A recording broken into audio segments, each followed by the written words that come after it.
The Last New Yorkers, George Allan, England. Chapter 1. The Awakening. Dimly, like the daybreak glimmer of a sky long wrapped in fogs, a sign of consciousness began to dawn in the face of the tranced girl. Once more the breath of life began to stir in that full bosom, to which again a vital warmth had on this day of days crept slowly back, and as she lay there, prone upon the dusty floor, her beautiful face buried and shielded in the hollow of her arm, a sigh welled from her lips. Life was flowing back again. The miracle of miracles was growing to reality. Faintly now she breathed, vaguely her heart began to throb once more. She stirred. She moaned, still for the moment powerless to cast off wholly the enshrouding incubus of that tremendous, dreamless sleep. Then her hands closed. The finely tapered fingers tangled themselves in the masses of thick, luxuriant hair which lay outspread all over and about her. The eyelids trembled, and, a moment later, Beatrice Kendrick was sitting up, dazed and utterly uncomprehending, peering about her at the strangest vision which since the world began had ever been the lot of any human creature to behold, the vision of a place transformed beyond all power of the intellect to understand, for of the room which she remembered, which had been her last sight when, so long, so very long, ago, her eyes had closed with that sudden and unconquerable drowsiness. Of that room, I say, remained only walls, ceiling, floor of rust-red steel and crumbling cement. Quite gone was all the plaster, as by magic. Here or there a heap of whitish dust betrayed where some of its detritus still lay. Gone was every picture, chart, and map which but an hour since, it seemed to her, had decked this office of Allan Stern, consulting engineer, this eyrie up in the 48th story of the Metropolitan Tower. Furniture, there now was none. Over the still intact glass of the windows cobwebs were draped so thickly as almost to exclude the light of day, a strange, fly-infested curtain where once neat green shade rollers had hung. Even as the bewildered girl sat there, lips parted, eyes wide with amaze, a spider seized his buzzing prey and scampered back into a hole in the wall. A huge, leathery bat, suspended upside down in the far corner, cheeped with dry, crepitant sounds of irritation. Beatrice rubbed her eyes. "What?" she said, quite slowly. "Dreaming? How singular. I only wish I could remember this when I wake up.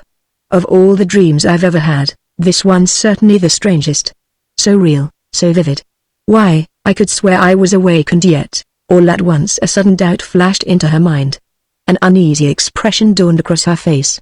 Her eyes grew wild with a great fear. The fear of utter and absolute incomprehension. Something about this room, this weird awakening, bore upon her consciousness the dread tidings this was not a dream. Something drove home to her the fact that it was real, objective, positive. And with a gasp of fright she struggled up amid the litter and the rubbish of that uncanny room. "Oh!" she cried in terror, as a huge scorpion, malevolent, and with its tail raised to strike, scuttled away and vanished through a gaping void where once the corridor door had swung. "Oh, oh! Where am I? What has happened?" Horrified beyond all words, pale and staring, both hands clutched to her breast, whereon her very clothing now had torn and crumbled, she faced about. To her it seemed as though some monstrous, evil thing were lurking in the dim corner at her back. She tried to scream, but could utter no sound, save a choked gasp. Then she started toward the doorway. Even as she took the first few steps her gown, a mere tattered mockery of garment, fell away from her, and, confronted by a new problem, she stopped short. About her she peered in vain for something to protect her disarray. There was nothing. "Why, where's my chair? My desk?" she exclaimed thickly, starting toward the place by the window where they should have been, and were not. Her shapely feet fell soundlessly in that strange and impalpable dust which thickly coated everything. "My typewriter? Can that be my typewriter? Great heavens! What's the matter here, with everything? Am I mad?" Though before her lay a somewhat larger pile of dust mixed with soft and punky splinters of rotten wood. Amid all this decay she saw some bits of rust, a corroded type bar or two, even a few rubber keycaps, still recognizable, though with the letters quite obliterated, all about her, veiling her completely in a mantle of wondrous gloss and beauty. Her lustrous hair fell, as she stooped to see this strange, incomprehensible phenomenon. She tried to pick up one of the rubber caps. At her merest touch it crumbled to an impalpable white powder. Back with a shuddering cry the girl sprang, terrified. "Merciful heavens!" she supplicated.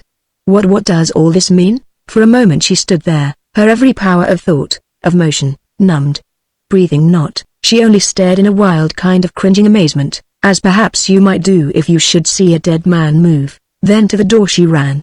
Out into the hall she peered, this way and that, down the dismantled corridor, up the wreckage of the stairs all cumbered, like the office itself, with dust and webs and vermin. Aloud she hailed, "Oh! Help! Help! Help!" No answer. Even the echoes flung back only dull, vacuous sounds that deepened her sense of awful and incredible isolation. What? No noise of human life anywhere to be heard? None.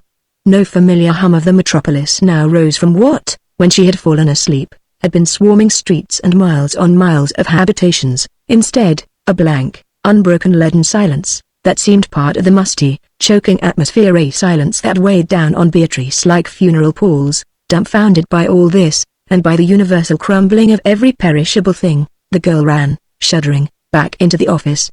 There in the dust her foot struck something hard. She stooped, she caught it up and stared at it. My glass inkwell. What? Only such things remain, no dream, then, but reality. She knew at length that some catastrophe, incredibly vast, some disaster cosmic in the tragedy of its sweep, had desolated the world. "Oh, my mother!" cried she. "My mother dead? Dead, now, how long?" She did not weep, but just stood cowering, a chill of anguished horror racking her. All at once her teeth began to chatter, her body to shake as with an ague. Thus for a moment dazed and stunned she remained there, knowing not which way to turn nor what to do. Then her terror-stricken gaze fell on the doorway leading from her outer office to the inner one, the one where Stern had had his laboratory and his consultation room. This door now hung, a few worm-eaten planks and splintered bits of wood, barely supported by the rusty hinges. Toward it she staggered. About her she drew the sheltering masses of her hair, like a Godiva of another age, and to her eyes, woman-like, the hot tears mounted. As she went, she cried in a voice of horror, "Mr. Stern! Oh, Mr. Stern! Are you dead, too? You can't be, it's too frightful." She reached the door. The mere touch of her outstretched hand disintegrated it. Down in a crumbling mass it fell. Thick dust bellied up in a cloud, through which a single sun ray that entered the cobwebbed pane shot a radiant arrow. Peering, hesitant, fearful of even greater terrors in the other room, Beatrice peered through this dust haze. A sick foreboding of evil possessed her at thought of what she might find, the yet more afraid was she of what she knew lay behind her. An instant she stood within the ruined doorway, her left hand resting on the moldy jamb. Then, with a cry, she started forward, a cry in which terror had given place to joy, despair to hope, forgotten now the fact that, save for the shrouding of her messy hair, she stood naked. Forgotten the wreck, the desolation everywhere. "Oh, thank heaven!" gasped she. There, in that inner office, half rising from the rack of many things that had been and were now no more, her startled eyes beheld the figure of a man, of Allan Stern. He lived. At her he peered with eyes that saw not, yet, toward her he groped a vague, unsteady hand. He lived. Not quite alone in this world ruin, not all alone was she. Chapter 2 Realization. The joy in Beatrice's eyes gave way to poignant wonder as she gazed on him. Could this be he? Yes, well she knew it was. She recognized him even through the grotesque query of his clinging rags, even behind the mask of a long, red, dusty beard and formidable mustache, even despite the wild and staring incoherence of his whole expression. Yet how incredible the metamorphosis! To her flashed a memory of this man, her other-time employer, keen and smooth-shaven, alert, well-dressed, self-centered, dominant, the master of 100 complex problems, the directing mind of engineering works innumerable. Faltering and uncertain now he stood there. Then, at the sound of the girl's voice, he staggered toward her with outflung hands. He stopped, and for a moment stared at her, for he had had no time as yet to correlate his thoughts, to pull himself together, and while one's heart might throb 10 times, Beatrice saw terror in his blinking, bloodshot eyes. But almost at once the engineer mastered himself. Even as Beatrice watched him, breathlessly, from the door, she saw his fear die out. She saw his courage well up fresh and strong. It was almost as though something tangible were limning the man's soul upon his face. She thrilled at sight of him, and though for a long moment no word was spoken, while the man and woman stood looking at each other like two children in some dread and unfamiliar attic, an understanding leapt between them. Then, woman-like, instinctively as she breathed, the girl ran to him. Forgetful of every convention and of her disarray, she seized his hand. And in a voice that trembled till it broke she cried, "What is it? What does all this mean? Tell me." To him she clung. "Tell me the truth and save me. Is it real?" Stern looked at her wonderingly. He smiled a strange, wan, mirthless smile. All about him he looked. Then his lips moved, but for the moment no sound came. He made another effort, this time successful. There," said he huskily, as through the dust and dryness of the innumerable years had got into his very voice. "There, now, don't be afraid, something seems to have taken place here while we've been asleep." "What? What is it?" "I don't know yet. I'll find out. There's nothing to be alarmed about, at any rate, but look." She pointed at the hideous desolation. "Yes, I see. But no matter. You're alive. I'm alive. That's two of us, anyhow. Maybe there are a lot more. We'll soon see.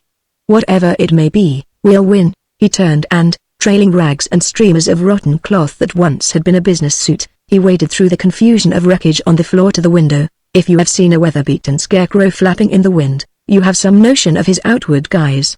No tramp you ever laid eyes on could have offered so preposterous an appearance. Down over his shoulders fell the matted, dusty hair.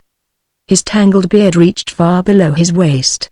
Even his eyebrows, naturally rather light, had grown to a heavy thatch above his eyes, save that he was not grey or bent, and that he still seemed to have kept the resilient force of vigorous manhood. You might have thought him some incredibly ancient Rip Van Winkle come to life upon that singular stage, there in the tower. But little time gave he to introspection or the matter of his own appearance. With one quick gesture he swept away the shrouding tangle of webs, spiders, and dead flies that obscured the window. Out he peered. "Good heavens!" cried he, and started back a pace. She ran to him. "What is it?" she breathlessly exclaimed. "Why, I don't know yet. But this is something big. Something universal. It's no, you'd better not look out, not just yet. I must know everything.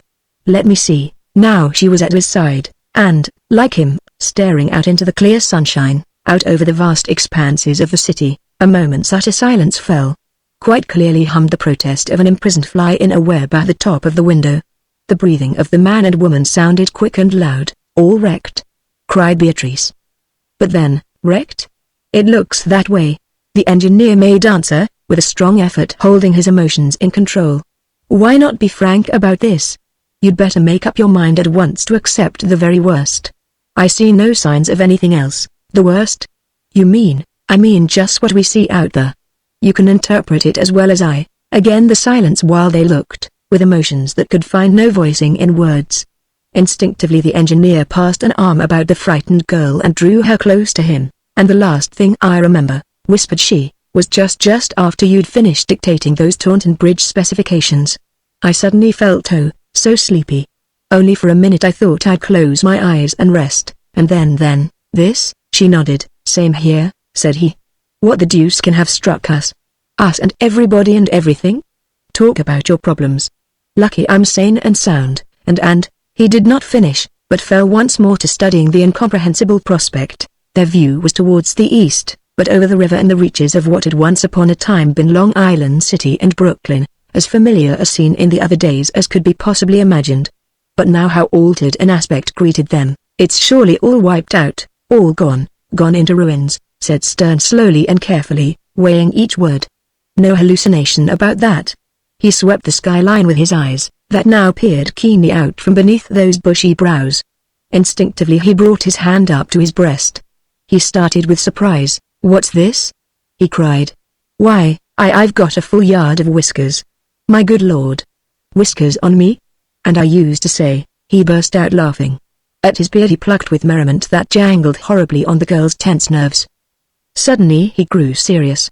For the first time he seemed to take clear notice of his companion's plight. "Why, what a time it must have been!" cried he. "Here's some calculation all cut out for me, all right. But you can't go that way, Miss Kendrick. It won't do, you know. Got to have something to put on." Great heavens, what a situation! He tried to peel off his remnant of a coat, but at the merest touch it tore to shreds and fell away. The girl restrained him. "Never mind," said she, with quiet, modest dignity. "My hair protects me very well for the present. If you and I are all that's left of the people in the world, this is no time for trifles." A moment he studied her.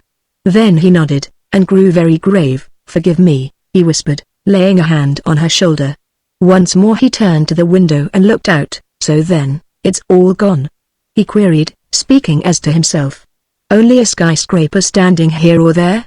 And the bridges and the islands all changed, not a sign of life anywhere, not a sound. The forests growing thick among the ruins? A dead world if all the world is like this part of it. All dead, save you and me. In silence they stood there, striving to realize the full import of the catastrophe. And Stern, deep down in his heart, caught some glimmering insight of the future and was glad. Chapter 3. On the tower platform, suddenly the girl started, rebelling against the evidence of her own senses, striving again to force upon herself the belief that, after all, it could not be so. No, no, no, she cried. This can't be true. It mustn't be. There's a mistake somewhere. This simply must be all an illusion, a dream. If the whole world's dead, how does it happen we're alive? How do we know it's dead? Can we see it all from here? Why, all we see is just a little segment of things. Perhaps if we could know the truth, look farther, and know.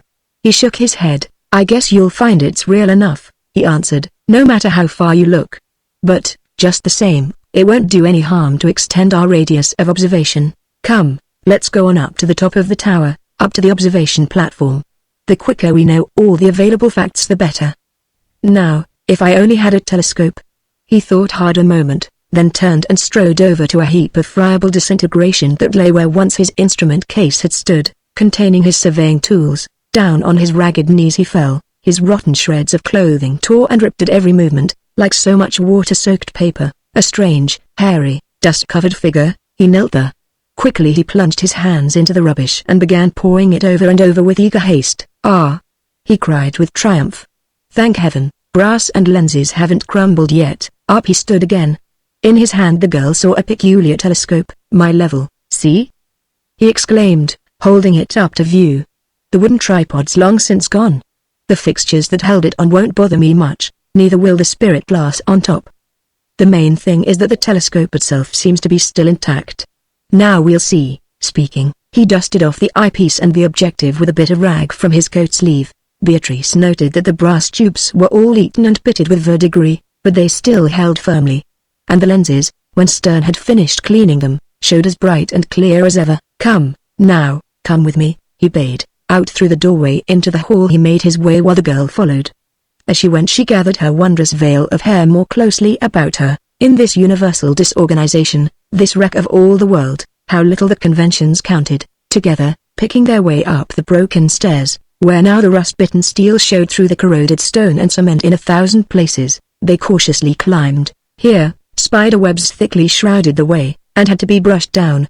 There, still more bats bung and chippered in protest as the intruders passed. A fluffy little white owl blinked at them from a dark niche, and, well toward the top of the climb, they flushed up a score of mud swallows which had ensconced themselves comfortably along a broken balustrade. At last, however, despite all unforeseen incidents of this sort, they reached the upper platform, nearly 1,000 feet above the earth. Out through the relics of the revolving door they crept, he leading, testing each foot of the way before the girl. They reached the narrow platform of red tiling that surrounded the tower. Even here they saw with growing amazement that the hand of time under this maddening mystery had laid its heavy imprint. Look! He exclaimed, pointing. What this all means we don't know yet. How long it's been we can't tell. But to judge by the appearance up here, it's even longer than I thought. See, the very tiles are cracked and crumbling. Tilework is usually considered highly recalcitrant, but this is gone. There's grass growing in the dust that's settled between the tiles. And why, here's a young oak that's taken root and forced a dozen slabs out of place. The winds and birds have carried seeds up here, and acorns, she answered in an awed voice. Think of the time that must have passed. Years and years, but tell me, and her brow wrinkled with a sudden wonder, tell me how we've ever lived so long? I can't understand it. Not only have we escaped starvation, but we haven't frozen to death in all these bitter winters. How can that have happened? Let it all go as suspended animation till we learn the facts, if we ever do, he replied, glancing about with wonder. You know, of course, how toads have been known to live embedded in rock for centuries. How fish, hard frozen, have been brought to life again. Well, but we are human beings, I know. Certain unknown natural forces, however, might have made no more of us than of non-mammalian and less highly organized creatures. Don't bother your head about these problems yet a while. On my word, we've got enough to do for the present without much caring about how or why. All we definitely know is that some very long, undetermined period of time has passed, leaving us still alive. The rest can wait. How long a time do you judge it? She anxiously inquired. Impossible to say at once. But it must have been something extraordinary, probably far longer than either of us suspect. See, for example, The attrition of everything up here exposed to the weather. He pointed at the heavy stone railing. See how that is wrecked, for instance. A whole segment, indeed, had fallen inward. Its debris lay in confusion, blocking all the southern side of the platform. The bronze bars, which Stern well remembered two at each corner, slanting downward and bracing a rail, had now wasted to mere pockmarked shells of metal. 3 had broken entirely and sagged wantonly awry with the displacement of the stone blocks, between which the vines and grasses had long been carrying on their destructive work. Look out! Stern cautioned. Don't lean against any of those stones. Firmly he held her back as she, eagerly inquisitive, started to advance toward the railing. Don't go anywhere near the edge. It may all be rotten and undermined, for anything we know. Keep back here, close to the wall. Sharply he inspected it a moment. Facing stones are pretty well gone, said he, but, so far as I can see, the steel frame isn't too bad. Putting everything together, I'll probably be able before long to make some sort of calculation of the date. But for now we'll have to call it X, and let it go at that, the year 10. She whispered under her breath. Good heavens, am I as old as that? He made no answer, but only drew her to him protectingly, while all about them the warm summer wind swept onward to the sea, out over the sparkling expanses of the bay alone unchanged in all that universal wreckage. In the breeze her heavy masses of hair stirred luringly. He felt its silken caress on his half-naked shoulder, and in his ears the blood began to pound with strange insistence. Quite gone now the daze and drowsiness of the first wakening. Stern did not even feel weak or shaken. On the contrary, never had life bounded more warmly, more fully, in his veins. The presence of the girl set his heart throbbing heavily, but he bit his lip and restrained every untoward thought. Only his arm tightened a little about that warmly clinging body. Beatrice did not shrink from him. She needed his protection as never since the world began had woman needed man. To her it seemed that come what might, his strength and comfort could not fail. And, despite everything, she could not for the moment find unhappiness within her heart. Quite vanished now, even in those brief minutes since their awakening, was all consciousness of their former relationship. Employer and employed, the self-contained, courteous, yet unapproachable engineer had disappeared. Now, through all the extraneous disguise of his outer self, there lived and breathed just a man, a young man, filled with the vigor of his plentitude. All else had been swept clean away by this great change. The girl was different, too. Was this strong woman, eager-eyed and brave? The quiet, low-voiced stenographer he remembered, busy only with her machine, her file boxes, and her carbon copies? Stern dared not realize the transmutation. He ventured hardly fringed in his thoughts. To divert his wonderings and to ease a situation which oppressed him, he began adjusting the level telescope to his eye. With his back planted firmly against the tower, he studied a wide section of the dead and buried world so very far below them. With astonishment he cried, "It is true, Beatrice. Everything's swept clean away. Nothing left, nothing at all, no signs of life. As far as I can reach with these lenses, universal ruin. We're all alone in this whole world, just you and I, and everything belongs to us, everything all ours, everything. Even the future of the human race." Suddenly he felt her tremble at his side. Down at her he looked, a great new tenderness possessing him.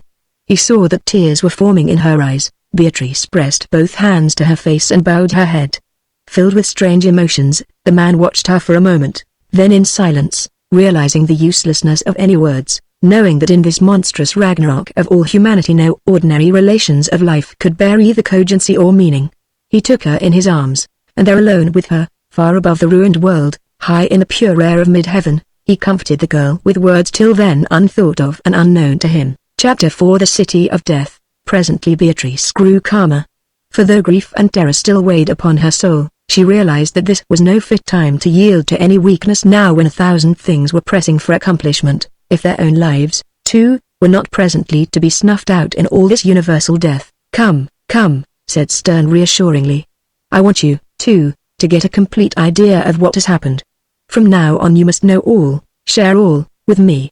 And, taking her by the hand he led her along the crumbling and uncertain platform. Together, very cautiously, they explored the 3 sides of the platform still unchoked by ruins. Out over the incredible mausoleum of civilization they peered. Now and again they fortified their vision by recourse to the telescope. Nowhere, as he had said, was any slightest sign of life to be discerned. Nowhere a thread of smoke arose, nowhere a sound echoed upward. Dead lay the city, between its rivers, whereon now no sail glinted in the sunlight, no tug puffed vehemently with plumy jets of steam, no liner idled at anchor or nosed its slow course out to sea. The Jersey shore, the Palisades, the Bronx and Long Island all lay buried in dense forests of conifers and oak, with only here and there some skeleton mockery of a steel structure jutting through. The islands in the harbor, too, were thickly overgrown. On Ellis, no sign of the immigrant station remained. Castle William was quite gone. And with a gasp of dismay and pain, Beatrice pointed out the fact that no longer Liberty held her bronze torch aloft, save for a black, misshapen mass protruding through the treetops. The huge gift of France was no more. Fringing the waterfront, all the way round, the mournful remains of the docks and piers lay in a mere sodden jumble of decay, with an occasional hulk sunk alongside. Even over these wrecks of liners, vegetation was growing rank and green. All the wooden ships, barges and schooners had utterly vanished. The telescope showed only a stray, lolling mast of steel, here or yonder, thrusting up from the desolation, like a mute appealing hand raised to a heaven that responded not. "See," remarked Stern, "uptown almost all the buildings seem to have crumbled in upon themselves, or to have fallen outward into the streets.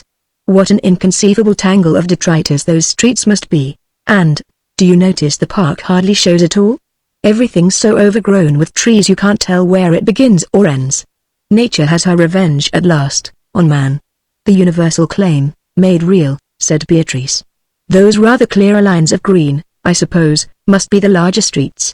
See how the avenues stretch away and away, like ribbons of green velvet, everywhere that roots can hold at all. Mother Nature has set up her flags again. Hark!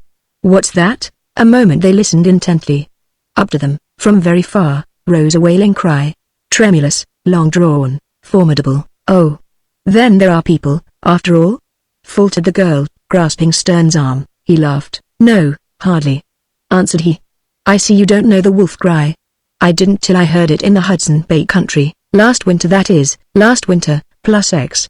Not very pleasant, is it? Wolves. Then there are, why not? Probably all sorts of game on the island now. Why shouldn't there be?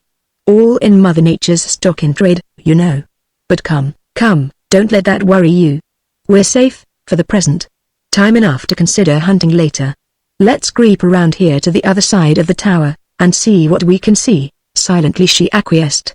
Together they reached the southern part of the platform, making their way as far as the jumbled rocks of the fallen railing would permit. Very carefully they progressed, fearful every moment lest the support break beneath them and hurl them down along the sloping side of the pinnacle to death. "Look," bade Stern, pointing. "That very long green line there used to be Broadway. Quite a respectable forest of Arden now, isn't it?" He swept his hand far outward. "See those steel cages, those tiny, far-off ones with daylight shining through? You know them, the Park Row, the Singer, the Woolworth and all the rest. And the bridges, look at those." She shivered at the desolate sight. Of the Brooklyn Bridge only the towers were visible, the watchers, two isolated castaways on their island in the sea of uttermost desolation, beheld a dragging mass of wreckage that drooped from these towers on either shore, down to the sparkling flood. The other bridges, newer and stronger far, still remained standing.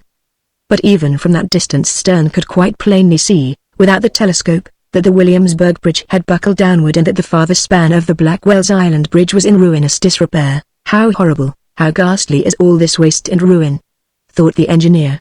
Yet, even in their overthrow, how wonderful are the works of man. A vast wonder seized him as he stood there gazing, a fierce desire to rehabilitate all this wreckage, to set it right, to start the wheels of the world machinery running once more. At the thought of his own powerlessness a bitter smile curled his lips. Beatrice seemed to share something of his wonder. "Can it be possible," whispered she, "that you and I are really like Macaulay's Lone Watcher of the World Wreck on London Bridge? That we are actually seeing the thing so often dreamed of by prophets and poets? That all this mighty heart is lying still, at last forever? The heart of the world, never to beat again?" He made no answer, save to shake his head, but fast his thoughts were running. So then, could he and Beatrice, just they two, be in stern reality the sole survivors of the entire human race? That race for whose material welfare he had, once on a time, done such tremendous work? Could they be destined, he and she, to witness the closing chapter in the long, painful, glorious book of evolution? Slightly he shivered and glanced round, till he could adjust his reason to the facts, could learn the truth and weigh it. He knew he must not analyze too closely, he felt he must try not to think. for that way lay madness. Far out she gazed. The sun, declining, shot a broad glory all across the sky.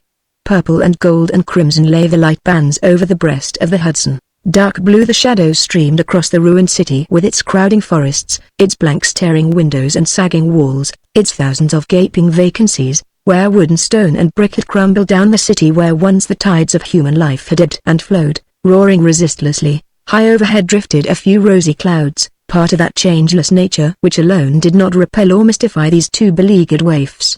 These chance survivors, this man, this woman, left alone together by the hand of fate, they were dazed, fascinated by the splendor of that sunset over a world devoid of human life, for the moment giving up all efforts to judge or understand. Stern and his mate peered closer, down at the interwoven jungles of Union Square, the leafy frond masses that marked the one-time course of 23rd Street, the forest in Madison Square, and the truncated column of a tower where no longer Diana turned her huntress bow to every varying breeze. They heard their own hearts beat.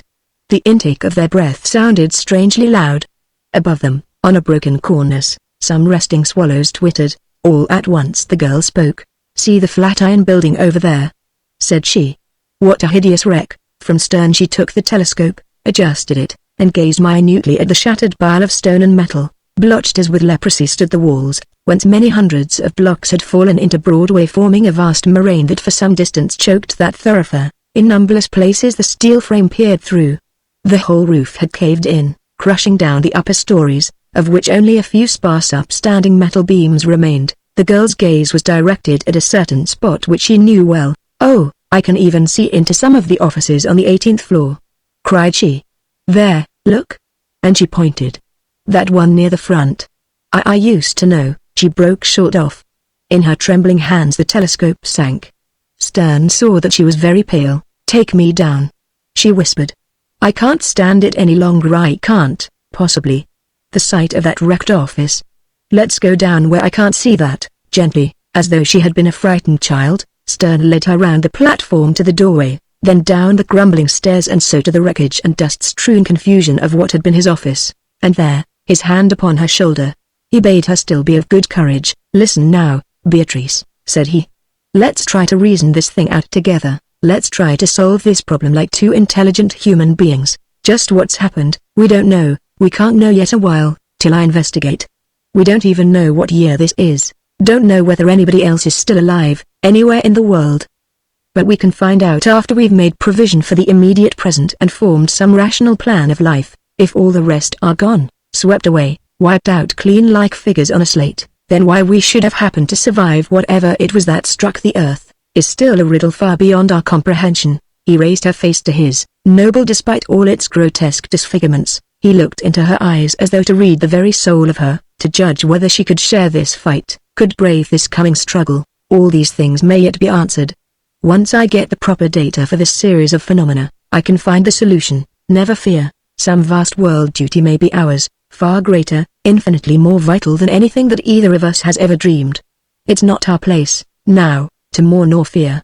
Rather it is to read this mystery, to meet it and to conquer." Through her tears the girl smiled up at him, trustingly, confidingly. And in the last declining rays of the sun that glinted through the window pane, her eyes were very beautiful. Chapter 5 Exploration. Came now the evening, as they sat and talked together, talked long and earnestly, there within that ruined place. Too eager for some knowledge of the truth, they, to feel hunger or to think of their lack of clothing. Chairs they had none, nor even so much as a broom to clean the floor with. But Stern, first off, had wrenched a marble slab from the stairway, and with this plank of stone still strong enough to serve, he had scraped all one corner of the office floor free of rubbish.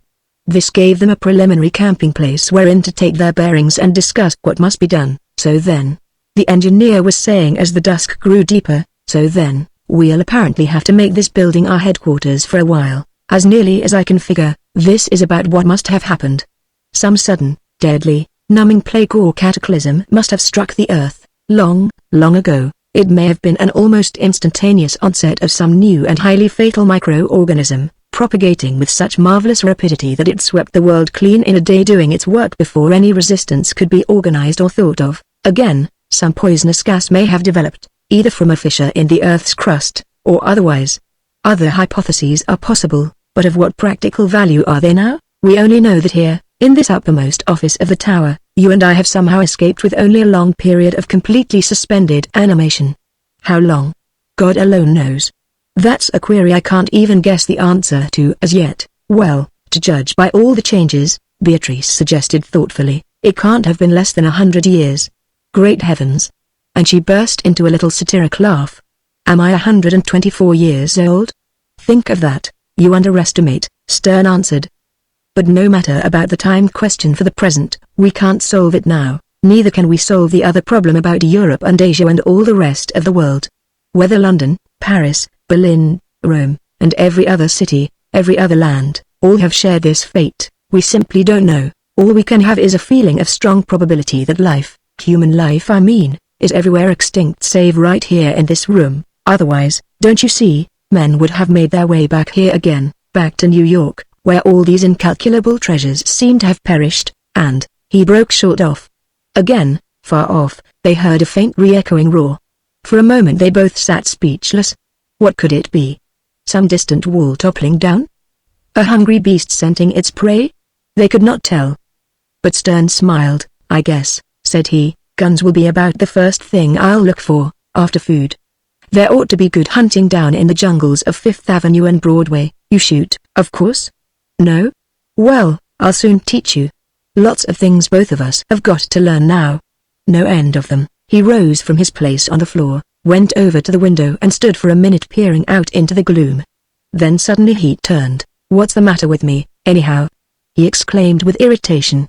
What right have I to be staying here, theorizing, when there's work to do? I ought to be busy this very minute. In some way or other I've got to find food, clothing, tools, arms, 1,000 things. And above all, water. And here I've been speculating about the past, fool that I am. You aren't going to leave me not tonight? Faltered the girl. Stern seemed not to have heard her, so strong the imperative of action lay upon him now. He began to pace the floor, sliding and stumbling through the rubbish, a singular figure in his tatters and with his patriarchal hair and beard, a figure dimly seen by the faint light that still gloomed through the window. In all that wreckage down below, said he, as though half to himself, in all that vast congeries of ruin which once was called New York, surely enough must still remain intact for our small needs.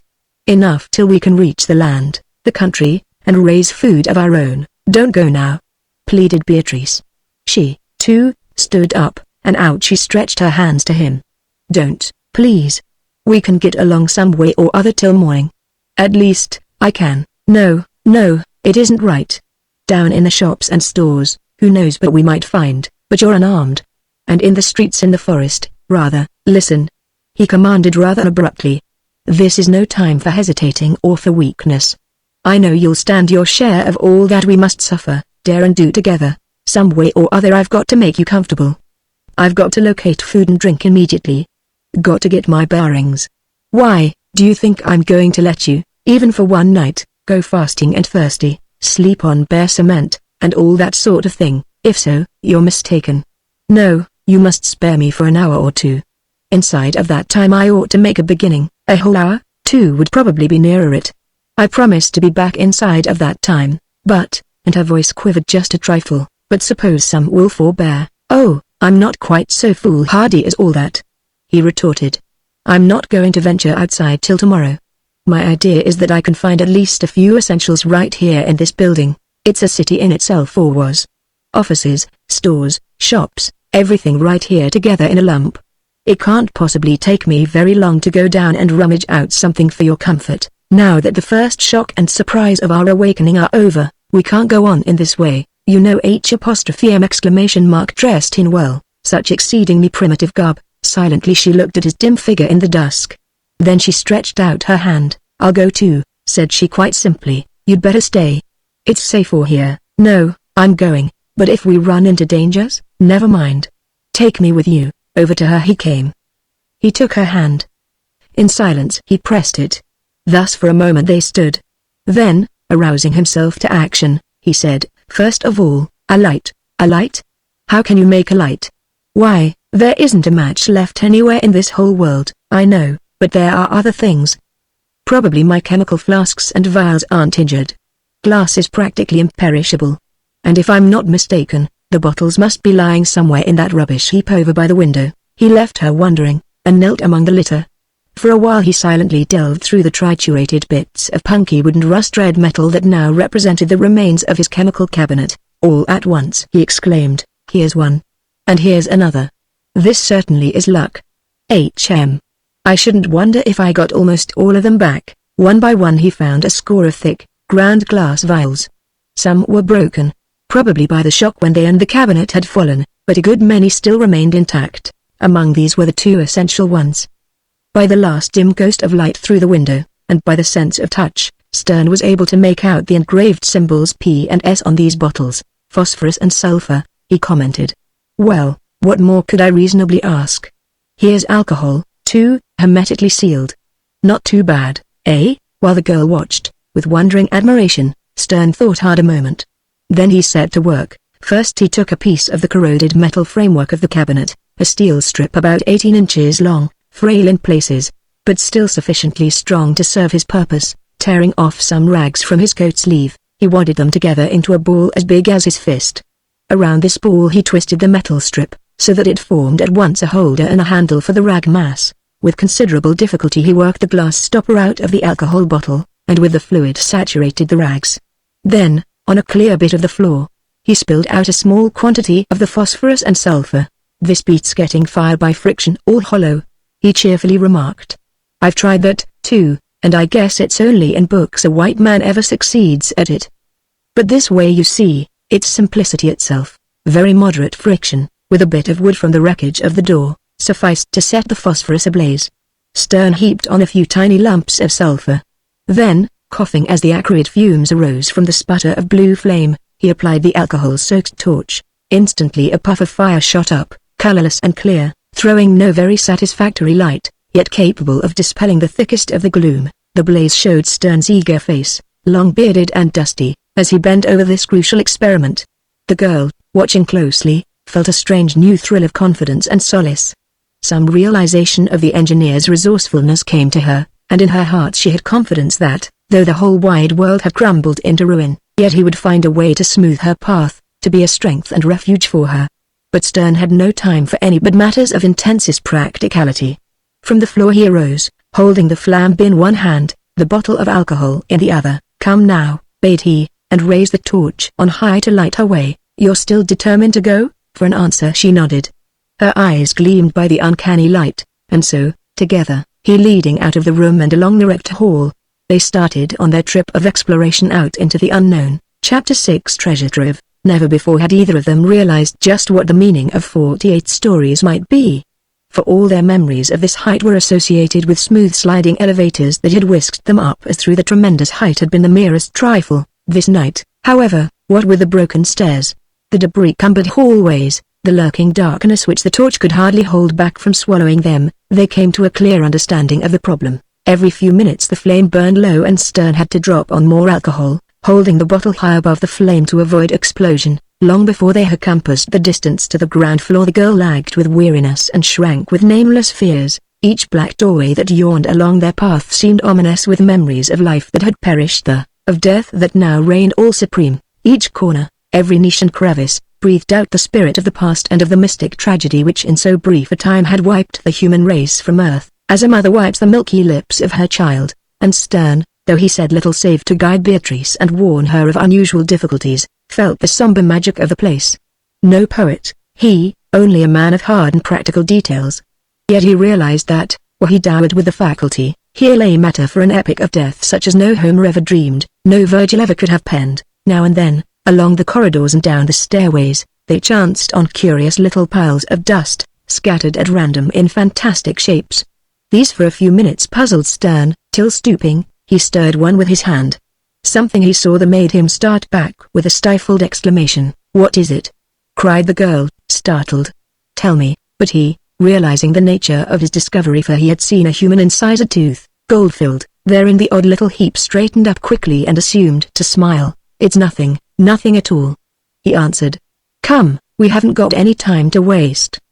If we're going to provide ourselves with even a few necessaries before the alcohol's all gone, we've got to be at work." And onward, downward, ever farther and farther, he led her through the dark maze of ruin, which did not even echo to their barefoot tread. Like disheveled wraiths they passed, soundlessly, through eerie labyrinths and ways which might have served as types of Coleridge's caverns measureless to man, so utterly drear they stretched out in their ghostly desolation. At length, after an eternal time of weariness and labor, they managed to make their way down into the ruins of the once famous and beautiful arcade which had formerly run from Madison Avenue to the square. "Oh, how horrible!"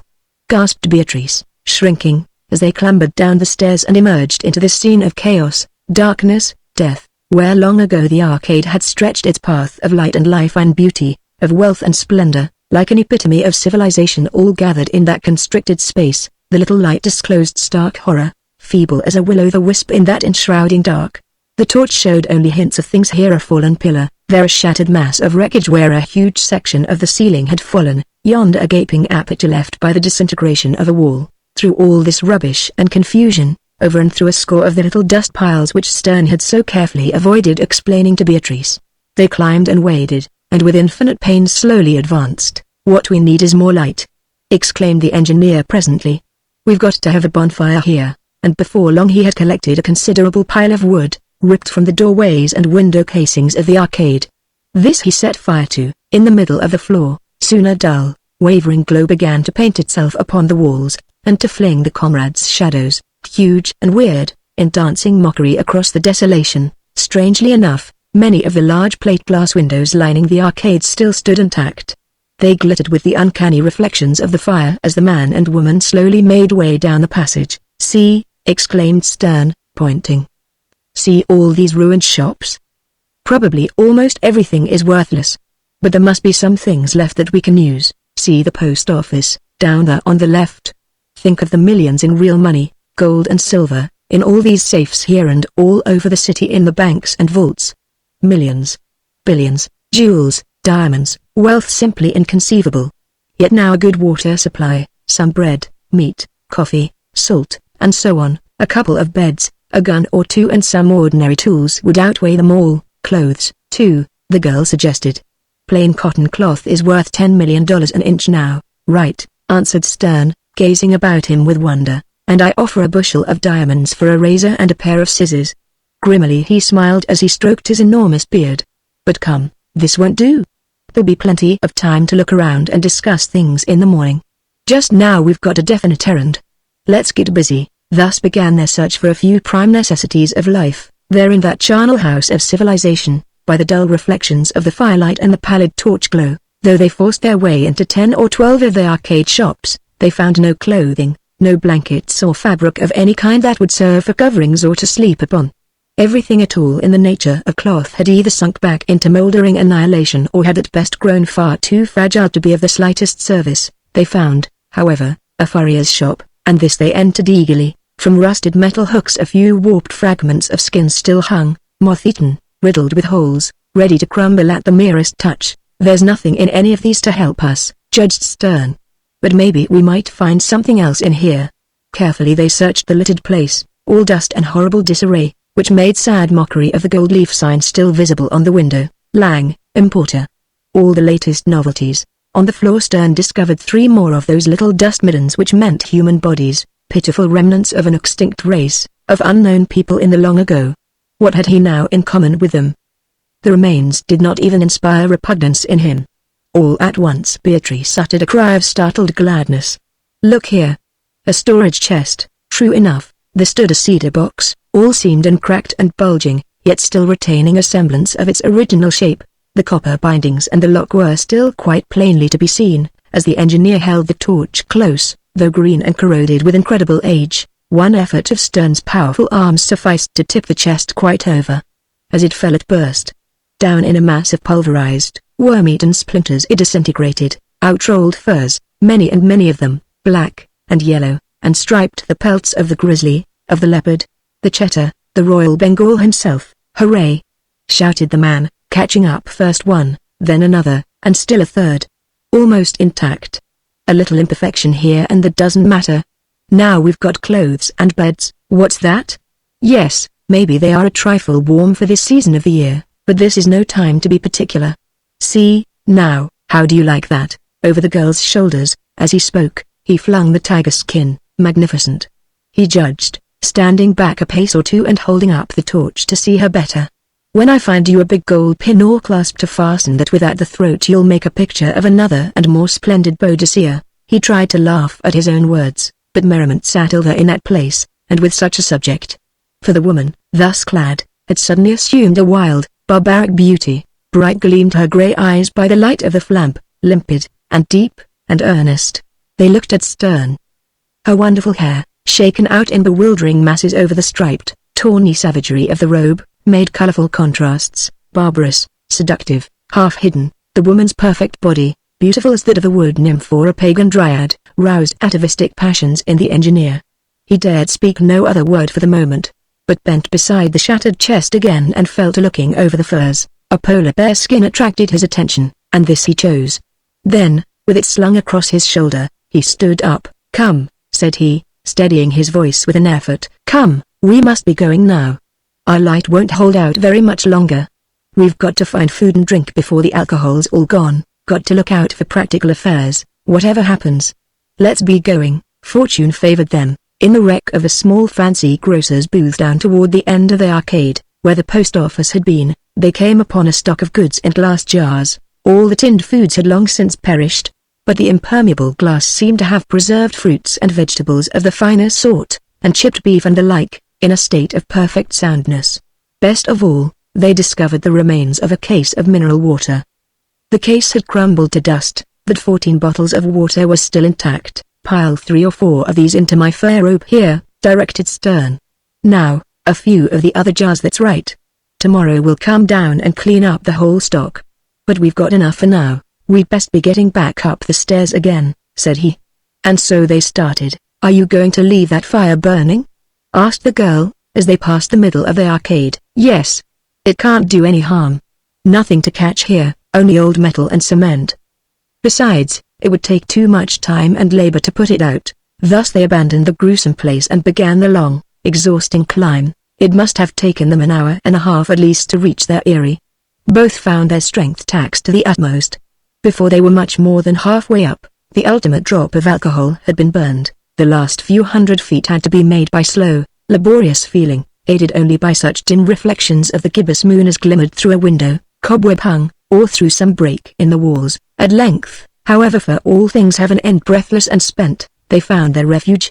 And soon after that, clad in their savage robes, they supped. Allan Stern, consulting engineer, and Beatrice Kendrick, stenographer, now king and queen of the whole wide world domain, as they feared, sat together by a little blaze of punky wood fragments that flickered on the eroded floor. They ate with their fingers and drank out of the bottles, sans apology. Strange were their speculations, their wonderings, their plans now discussed specifically, now half-voiced by a mere word that thrilled them both with sudden, poignant emotion. And so an hour passed, and the night deepened toward the birth of another day. The fire burned low and died, for they had little to replenish it with. Down sank the moon, her pale light dimming as she went, her faint illumination wanly creeping across the disordered, rack-strewn floor.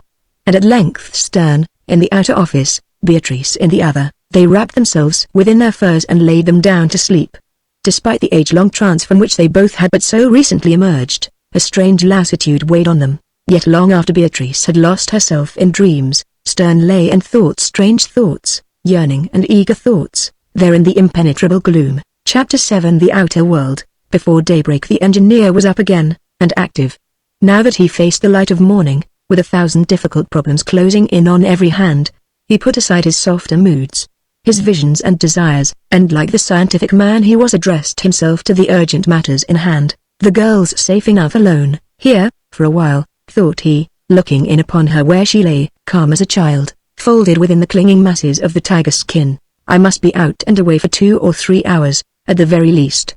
I hope she'll sleep till I get back. If not, what then? He thought a moment, then, coming over to the charred remnants of last night's fire, chose a bit of burnt wood. With this he scrawled in large, rough letters on a fairly smooth stretch of the wall, "Back soon.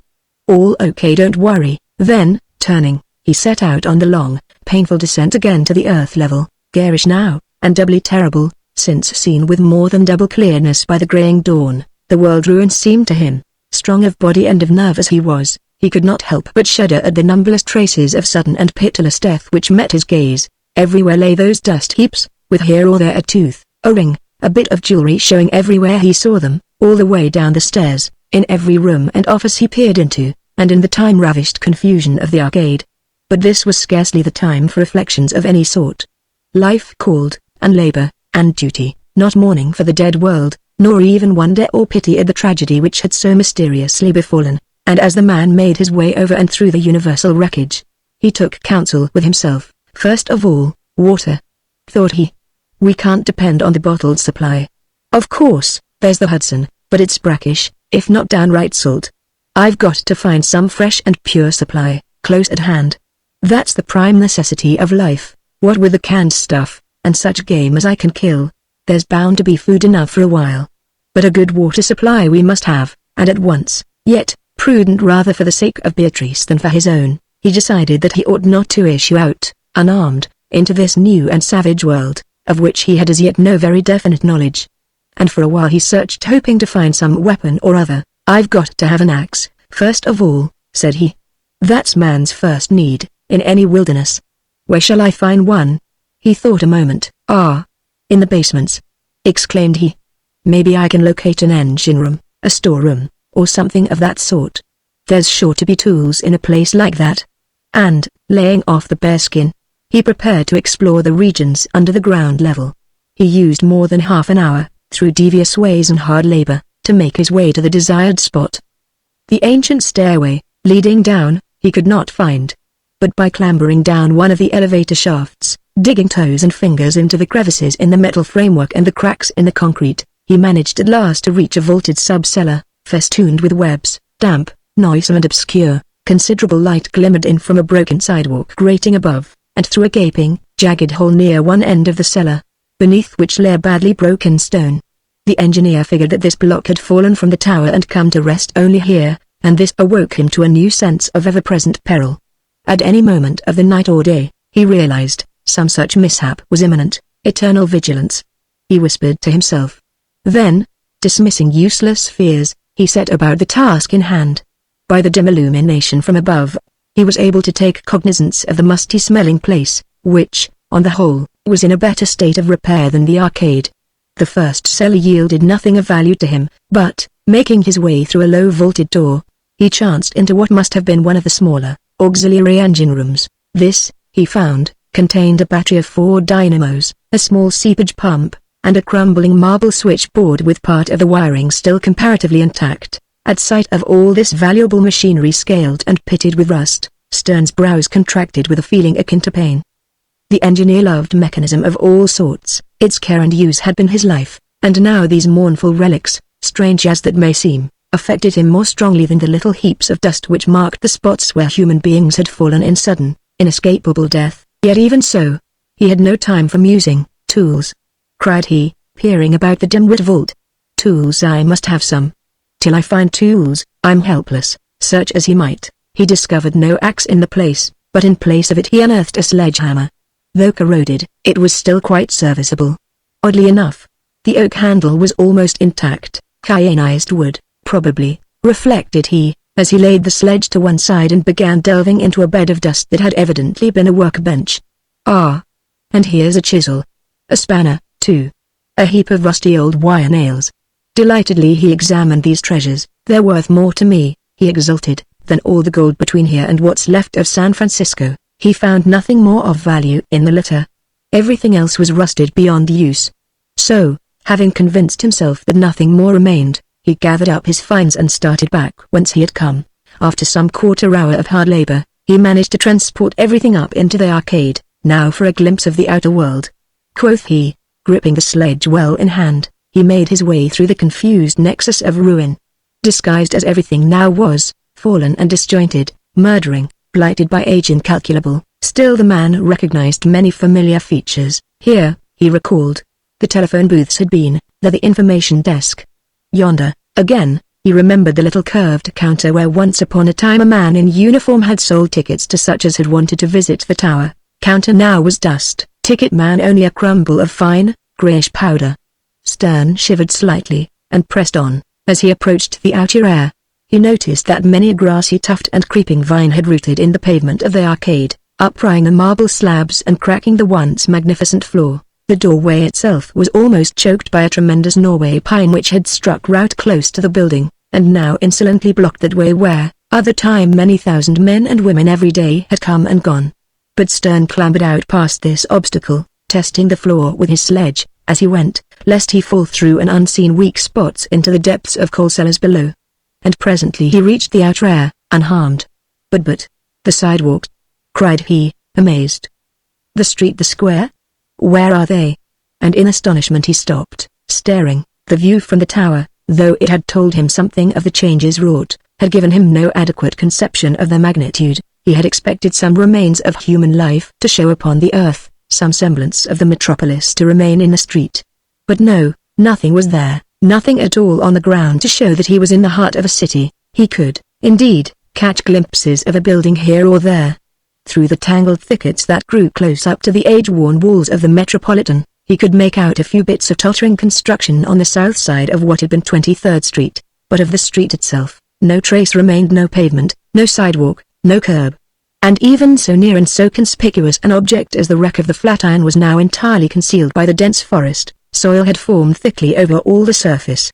Huge oaks and pines flourished there as confidently as though in the heart of the main forest, crowding ash and beech for room. Under the man's feet, even as he stood close by the building which was thickly overgrown with ivy and with ferns and bushes rooted in the crannies, the pine needles bent in deep, pungent beds. Birch, maple, poplar and all the natives of the American woods shouldered each other lustily.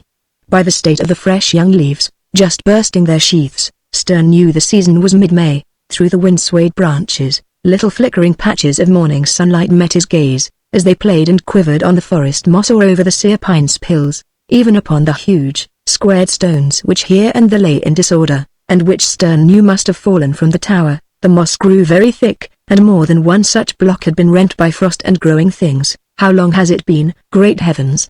How long? Cried the engineer, a sudden fear creeping into his heart.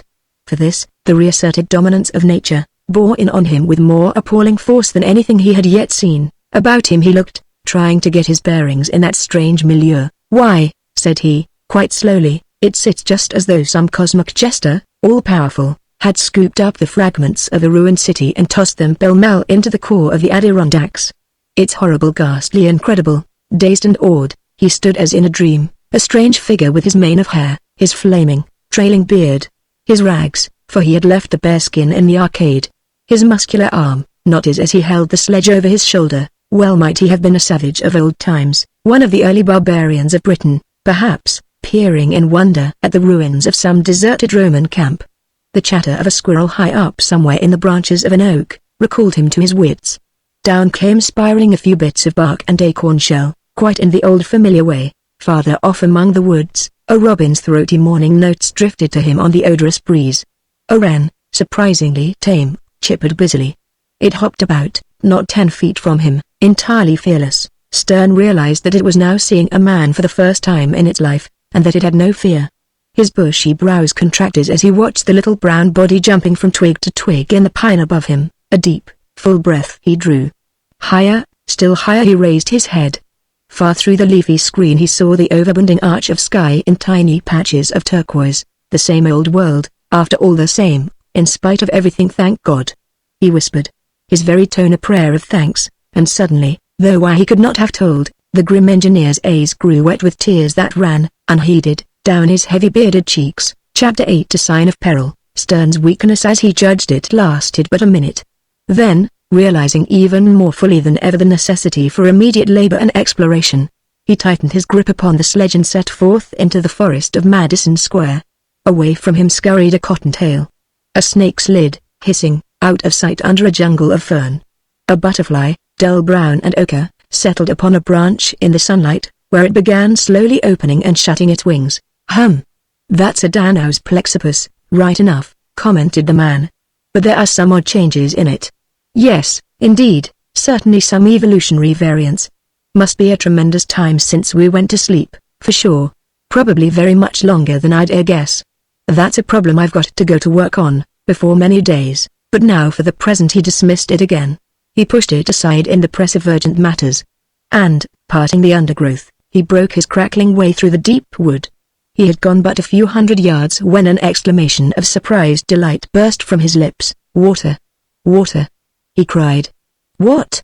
A spring, so close. A pool, right here at hand. Good luck, by Jove, the very first thing." And, stopping where he stood, he gazed at it with keen, unalloyed pleasure. There, so near to the massive bulk of the tower that the vast shadow lay broadly across it, Stern had suddenly come upon as beautiful a little watercourse as ever bubbled forth under the yews of Arden or lapped the willows of Hesperides. He beheld a roughly circular depression in the woods, fern-banked and fringed with purple blooms. At the bottom sparkled a spring, leaf-bowered, cool, Elysian. From this, down through a channel which the water must have worn for itself by slow erosion, a small brook trickled, widening out into a pool some 15 feet across, whence, brimming over, it purled away through the young sweet flags and rushes with tempting little woodland notes. "What a find!" cried the engineer. Forward he strode. "So, then? Deer tracks?" he exclaimed, noting a few dainty hoofprints in the sandy margin. "Great!" And, filled with exultation, he dropped beside the spring. Over it he bent, setting his bearded lips to the sweet water. He drank enormous, satisfying draughts. Sated at last, he stood up again and peered about him. All at once he burst out into joyous laughter. "Why, this is certainly an old friend of mine, or I'm a liar," he cried out. "This spring is nothing more or less than the lineal descendant of Madison Square Fountain. What? But good Lord, what a change! It would make a splendid subject for an article in the Annals of Applied Geology. Only well, there aren't any annals, now, and what's more, no readers." Down to the wider pool he walked. "Stern, my boy," said he, "here's where you get an A1, first-class tip." A minute later, stripped to the buff, the man lay splashing vigorously in the water. From top to toe he scrubbed himself vigorously with the fine, white sand. And when, some minutes later, he rose up again, the tingle and joy of life filled him in every nerve. For a minute he looked contemptuously at his rags, lying there on the edge of the pool. Then with a grunt he kicked them aside. "I guess we'll dispense with those," judged he. "The bearskin, back in the building, there, will be enough." He picked up his sledge, and, heaving a mighty breath of comfort, set out for the tower again. "Ah, but that was certainly fine," he exclaimed. "I feel 10 years younger, already." 10, from what? X minus 10, equals, thoughtfully, as he walked across the elastic moss and over the pine needles. He stroked his beard. "Now, if I could only get a haircut and shave," said he. "Well, why not? Wouldn't that surprise her, though?" The idea strong upon him. He hastened his steps, and soon was back at the door close to the huge Norway pine. But here he did not enter. Instead, he turned to the right, plowing through the woods, climbing over fallen columns and shattered building stones, flushing a covey of loud-winged partridges, parting the bushes that grew thickly along the base of the wall. He now found himself in what had long ago been 23rd Street, no sign, now of paving or car tracks, nothing save, on the other side of the way, grumbling lines of ruin. As he worked his way among the detritus of the Metropolitan, he kept sharp watch for the wreckage of a hardware store. Not until he had crossed the ancient line of Madison Avenue and penetrated some 100 yards still further along 23rd Street, did he find what he sought. "Ah!" he suddenly cried. "Here's something now." And, scrambling over a pile of grass-grown rubbish with a couple of time-bitten iron wheels peering out, evidently the wreckage of an electric car, he made his way around a gaping hole where a sidewalk had caved in and so reached the interior of a shop. Yes, prospects here, certainly prospects. He decided, carefully inspecting the place. "If this didn't used to be Curry and Brown's place, I'm a way off my bearings. There ought to be something left." "Ah, would you?" And he flung a hastily snatched rock at a rattlesnake that had begun its dry, cheering defiance on top of what once had been a counter. The snake vanished, while the rock, rebounding, crashed through glass. Stern wheeled about with a cry of joy. For there, he saw, still stood near the back of the shop, a showcase from within which he caught a sheen of tarnished metal. Quickly he ran toward this, stumbling over the loose stirring, mossy and grass-grown. There in the case, preserved as you have seen Egyptian relics 2,000 or 3,000 years old, in museums, the engineer beheld incalculable treasures. He thrilled with a savage, strange delight. Another blow, with the sledge, demolished the remaining glass. He trembled with excitement as he chose what he most needed. "I certainly do understand now," said he, "why the New Zealanders took Captain Cook's old barrel hoops and refused his cash. Same here. All the money in this town couldn't buy this rusty knife as he seized a corroded blade set in a horn handle, yellowed with age. And eagerly he continued the hunt. 15 minutes later he had accumulated a pair of scissors, 2 rubber combs, another knife, a revolver, an automatic, several handfuls of cartridges and a Cosmos bottle. All these he stowed in the warped, mildewed remnant of a Gladstone bag, taken from a corner where a broken glass sign, "Leather Goods," lay among the rank confusion. "I guess I've got enough, now, for the first load," he judged, more excited than if he had chanced upon a blue clay bed crammed with Cullen and diamonds. "It's a beginning, anyhow."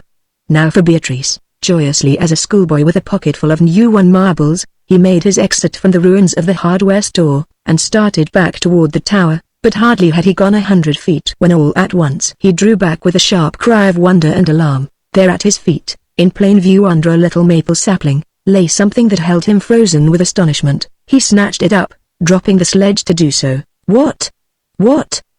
he stammered, and at the thing he stared with widened, uncomprehending eyes. "Merciful God! How what?" cried he.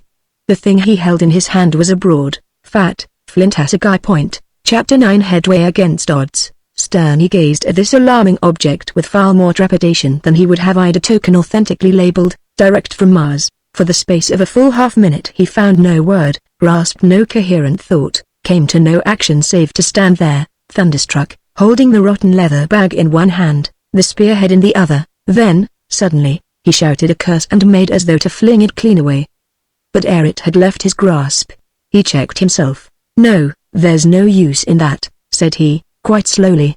"If this thing is what it appears to be, if it isn't merely some freakish bit of stone weathered off somewhere, why, it means my God, what doesn't it mean?" He shuddered, and glanced fearfully about him. All his calculations already seemed crashing down about him. All his plans, half formulated, appeared in ruin. New, vast and unknown factors of the struggle broadened rapidly before his mental vision. If this thing were really what it looked to be, keenly he peered at the bit of flint in his palm. There it lay, real enough, an almost perfect specimen of the flaker's art, showing distinctly where the wood had been applied to the core to peel off the many successive layers. It could not have been above 3½ inches long, by 1¼ wide, at its broadest part. The heft, where it had been hollowed to hold the lashings, was well marked, a diminutive object and a skillfully formed one. At any other time or place, the engineer would have considered the finding a good fortune, but now, yet after all, he said aloud, as if to convince himself, "It's only a bit of stone. What can it prove?" His subconsciousness seemed to make answer. So, too, the sign that Robinson Crusoe found on the beach was only a human footmark. "Do not deceive yourself." In deep thought the engineer stood there a moment or two. Then, "Bah!" cried he. "What does it matter, anyhow? Let it come whatever it is. If I hadn't just happened to find this, I'd have been none the wiser." And he dropped the bit of flint into the bag along with the other things. Again he picked up his sledge, and, now more cautiously, once more started forward. "All I can do," he thought, "is just to go right ahead as though this hadn't happened at all. If trouble comes, it comes, that's all. I guess I can meet it. Always have got away with it, so far. We'll see. What's on the cards has got to be played to a finish, and the best hand wins." He retraced his way to the spring, where he carefully rinsed and filled the Cosmos bottle for Beatrice. Then back to the Metropolitan he came, donned his bearskin, which he fastened with a wire nail, and started the long climb. His sledge he carefully hid on the second floor, in an office at the left of the stairway. "Don't think much of this hammer, after all," said he. "What I need is an axe. Perhaps this afternoon I can have another go at that hardware place and find one. If the handle's gone, I can heft it with greenwood. With a good axe and these 2 revolvers till I find some rifles, I guess we're safe enough, spearheads or not." About him he glanced at the ever-present moulder and decay. This office, he could easily see, had been both spacious and luxurious, but now it offered a sorry spectacle. In the dust over by a window something glittered dully. Stern found it was a fragment of a beveled mirror, which had probably hung there and, when the frame rotted, had dropped. He brushed it off and looked eagerly into it. A cry of amazement burst from him. "Do I look like that?" he shouted. "Well, I won't, for long." He propped the glass up on the steel beam of the window opening, and got the scissors out of the bag. 10 minutes later, the face of Allan Stern bore some resemblance to its original self. True enough, his hair remained a bit jagged, especially in the back. His brows were somewhat uneven, and the point to which his beard was trimmed was far from perfect. But nonetheless his wild savagery had given place to a certain aspect of civilization that made the white bare skin over his shoulders look doubly strange. Stern, however, was well pleased. He smiled in satisfaction. What will she think, and say? He wondered, as he once more took up the bag and started on the long, exhausting climb, sweating profusely, badly blown, for he had not taken much time to rest on the way. The engineer at last reached his offices in the tower. Before entering, he called the girl's name, Beatrice. "Oh, Beatrice. Are you awake, and visible? All right, come in." She answered cheerfully, and came to meet him in the doorway. Out to him she stretched her hand, in welcome, and the smile she gave him set his heart pounding. He had to laugh at her astonishment and naive delight over his changed appearance, but all the time his eyes were eagerly devouring her beauty, for now, freshly awakened, full of new life and vigor after a sound night's sleep, the girl was magnificent. The morning light disclosed new glints of color in her wondrous hair, as it lay broad and silken on the tiger skin. This she had secured at the throat and waist with bits of metal taken from the wreckage of the filing cabinet. Stern promised himself that ere long he would find her a profusion of gold pins and chains, in some of the Fifth Avenue shops, to serve her purposes till she could fashion real clothing. As she gave him her hand, the Bengal skin fell back from the round, warm, green-white arm. At sight of it, at vision of that messy crown of hair and of those grey, penetrant, questioning eyes, the man's spent breath quickened. He turned his own eyes quickly away, lest she should read his thought, and began speaking of what? He hardly knew. Anything, till he could master himself. But through it all he knew that in his whole life, till now self-centered, analytical, cold, he never had felt such real, spontaneous happiness. The touch of her fingers, soft and warm, dispelled his every anxiety. The thought that he was working, now, for her, serving her, striving to preserve and keep her, thrilled him with joy, and as some foregleam of the future came to him, his fears dropped from him like those outworn rags he had discarded in the forest. "Well, so we're both up and at it, again," he exclaimed, commonplacely enough, his voice a bit uncertain. Stern had walked narrow girders 600 feet sheer up. He had worked in caissons under tidal water, with the air pumps driving full tilt to keep death out. He had swung in a bosun's chair down the face of the Yosemite Canyon at cathedral spires. But never had he felt emotions such as now. And greatly he marveled. "I've had luck," he continued. "See here, and here," he showed her his treasures, all the contents of the bag, except the spear point. Then, giving her the Cosmos bottle, he bade her drink. Gratefully she did so, while he explained to her the finding of the spring, her face aglow with eagerness and brave enthusiasts. She listened. But when he told her about the bathing pool, an envious expression came to her. "It's not fair," she protested, "for you to monopolize that. If you'll show me the place and just stay around in the woods, to see that nothing hurts me, you'll take a dip, too?" Eagerly she nodded, her eyes beaming. "I'm just dying for one," she exclaimed. "Think. I haven't had a bath, now, for X years." "I'm at your service," declared the engineer. And for a moment a little silence came between them, a silence so profound that they could even hear the faint, far cheepings of the mud swallows in the tower stair. Above, at the back of Stern's brain still lurked a haunting fear of the wood, of what the assegai point might portend, but he dispelled it. "Well, come along down," bade he. "It's getting late, already. But first, we must take just one more look, by this fresh morning light, from the platform up above, there," she assented readily. Together, talking of their first urgent needs, of their plans for this new day and for this wonderful, strange life that now confronted them, they climbed the stairs again. Once more they issued out onto the weed-grown platform of red tiles. There they stood a moment, looking out with wonder over that vast, still, marvelous prospect of life and death. Suddenly the engineer spoke. "Tell me," said he, "where did you get that line of verse you quoted last night? The one about this vast city heart all lying still, you know, that?" "Why, that was from Wordsworth's sonnet on London Bridge, of course." She smiled up at him. "You remember it now, don't you?" "No, oh," he disclaimed a trifle dubiously. That is, I never was much on poetry, you understand. It wasn't exactly in my line. But never mind. How did it go?" "I'd like to hear it, tremendously. I don't just recall the whole poem," she answered thoughtfully. "But I know part of it." Apostrophe. "This city now doth like a garment wear the beauty of the morning. Silent, bare, ships, towers, domes, theaters, and temples lie open unto the fields and to the sky all bright and glittering in the smokeless air. A moment she paused to think. The sun, lancing its long and level rays across the water and the vast dead city, irradiated her face. Instinctively, as she looked abroad over that wondrous panorama, she raised both bare arms, and, clad in the tiger skin alone, stood for a little space like some Parsi priestess, sun-worshipping, on her tower of silence. Stern looked at her, amazed. Could this indeed be the girl he had employed? In the old days there other days of routine and of tedium, of orders and specifications and dry as dust dictation. As though from a strange spell he aroused himself. "The poem?" exclaimed he. "What next?" "Oh, that? I'd almost forgotten about that. I was dreaming. It goes this way, I think. Never did the sun more beautifully steep in his first splendor valley, rock, or hill, ne'er saw I, never felt a calm so deep.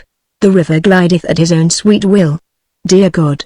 The very houses seem asleep, and all this mighty heart is standing still." She finished the tremendous classic almost in a whisper. They both stood silent a moment, gazing out together on that strange, inexplicable fulfillment of the poet's vision. Up to them, through the crystal morning air, rose a faint, small sound of waters, from the brooklet in the forest. The nesting birds, below, were busy in song and solace, and through the golden sky above, a swallow slanted on sharp wing towards some unseen, leafy goal. Far out upon the river, faint specks of white wheeled and hovered a flock of swooping gulls, snowy and beautiful and free. Their pinions flashed, spiraled and sank to rest on the wide waters. Stern breathed a sigh. His right arm slipped about the sinuous, fur-robed body of the girl. "Come, now," said he, with returning practicality. "Bath for you, breakfast for both of us, then we must buckle down to work. Come." Chapter 10. Terror. Noon found them far advanced in the preliminaries of their hard adventuring, working together in a strong and frank companionship. The past temporarily forgotten and the future still put far away. Half a day's labor advanced them a long distance on the road to safety. Even these few hours sufficed to prove that, unless some strange, untoward accident befell, they stood a more than equal chance of winning out. Realizing to begin with, that a home on the 48th story of the tower was entirely impractical, since it would mean that most of their time would have to be used in laborious climbing, they quickly changed their dwelling. They chose a suite of offices on the 5th floor, looking directly out over and into the cool green beauty of Madison Forest. In an hour or so, they cleared out the bats and spiders, the rubbish and the dust, and made the place very decently presentable. "Well, that's a good beginning, anyhow," remarked the engineer, standing back and looking critically at the finished work. "I don't see why we shouldn't make a fairly comfortable home out of this, for a while. It's not too high for ease, and it's high enough for safety to keep prowling bears and wolves and other things from exploring us in the night." He laughed, but memories of the spearhead tinged his merriment with apprehension. "In a day or two I'll make some kind of an outer door, or barricade. But first, I need that axe and some other things. Can you spare me for a while, now?" "I'd rather go along, too," she answered wistfully, from the windowsill where she sat resting. "No, not this time, please," he entreated. "First I've got to go way to the top of the tower and bring down my chemicals and all the other things up there. Then I'm going out on a hunt for dishes, a lamp, some oil and no end of things. You save your strength for a while, stay here and keep house and be a good girl." "All right," she acceded, smiling a little sadly. "But really, I feel quite able to go. This afternoon, perhaps, not now. Goodbye." And he started for the door. Then a thought struck him. He turned and came back. "By the way," said he, "if we can fix up some kind of a holster, I'll take one of those revolvers. With the best of this leather here," nodding at the Gladstone bag, "I should imagine we could manufacture something serviceable." They planned the holster together, and he cut it out with his knife, while she slit leather thongs to lash it with. Presently it was done, and a strap to tie it round his waist with a crude, rough thing, but just as useful as though finished with the utmost skill. "We'll make another for you when I get home this noon," he remarked, picking up the automatic and a handful of cartridges. Quickly he filled the magazine. The shells were green with verdigris, and many a rust spot disfigured the one-time brightness of the arm. As he stepped over to the window, aimed and pulled the trigger, a sharp and welcome report burst from the weapon. And a few leaves, clipped from an oak in the forest, zigzagged down in the bright, warm sunlight. "I guess she'll do all right," he laughed, sliding the ugly weapon into his new holster. "You see, the powder and fulminate, sealed up in the cartridges, are practically imperishable. Here, let me load yours, too. If you want something to do, you can practice on that dead limb out there, see? And don't be afraid of wasting ammunition. There must be millions of cartridges in this old burg, millions all ours." Again he laughed, and handing her the other pistol, now fully loaded, took his leave. Before he had climbed 100 feet up the tower stair, he heard a slow, uneven popping, and with satisfaction knew that Beatrice was already perfecting herself in the use of the revolver, and she may need it, too. "We both may, badly before we know it," thought he, frowning, as he kept upon his way. This reflection weighed in so heavily upon him, all due to the flint assegai point, that he made still another excuse that afternoon and so got out of taking the girl into the forest with him on his exploring trip. The excuse was all the more plausible inasmuch as he left her enough work at home to do, making some real clothing and some sandals for them both. This task, now that the girl had scissors to use, was not too hard. Stern brought her great armfuls of the furs from the shop in the arcade, and left her busily and happily employed. He spent the afternoon in scouting through the entire neighborhood from 6th Avenue as far east as 3rd and from 27th Street down through Union Square, revolver in his left hand, knife in his right to cut away troublesome bush or brambles, or to slit impeding vine masses. He progressed slowly and observantly. He kept his eyes open for big game, but though he found moose tracks at the corner of Broadway and 19th, he ran into nothing more formidable than a lynx which snarled at him from a tree overhanging the mournful ruins of the Farragut Monument. One shot sent it bounding and screaming with pain, out of view. Stern noted with satisfaction that blood followed its trail. "Guess I haven't forgotten how to shoot in all these years," he commented, stooping to examine the spoor. "That may come in handy later." Then, still wary and watchful, he continued his exploration. He found that the city, as such, had entirely ceased to be, nothing but lines and monstrous rubbish heaps of ruins. He sized up the situation, traversed by lanes of forest and overgrown with every sort of vegetation, every wooden building completely wiped out. Brick and stone ones practically gone. Steel alone standing, and that in rotten shape. Nothing at all intact but the few concrete structures. Ha! Ha! And he laughed satirically. If the builders of the 20th century could have foreseen this, they wouldn't have thrown quite such a chest, eh? And they talked of engineering. Useless though it was, he felt a certain pride in noting that the Osterhout building, on 17th Street, had lasted rather better than the average. "My work," said he, nodding with grim satisfaction, then passed on. Into the subway he penetrated at 18th Street, climbing with difficulty down the choked stairway, through bushes and over masses of ruin that had fallen from the roof. The great tube, he saw, was choked with litter. Slimy and damp it was, with a mephitic smell, and ugly pools of water settled in the ancient roadbed. The rails were wholly gone in places. In others only rotten fragments of steel remained. A goggle-eyed toad stared impudently at him from a long tangle of rubbish that had been a train stalled there forever by the final block signal of death. Through the broken arches overhead the rain and storms of ages had beaten down, and lush grasses flourished here and there, where sunlight could penetrate. No human dust heaps here, as in the shelter of the arcade. Long since every vestige of man had been swept away. Stern shuddered, more depressed by the sight here than at any other place so far visited, and they boasted of a work for all time. Whispered he, awed by the horror of it. They boasted like the financiers, the churchmen, the merchants, everybody. Boasted of their institutions, their city, their country.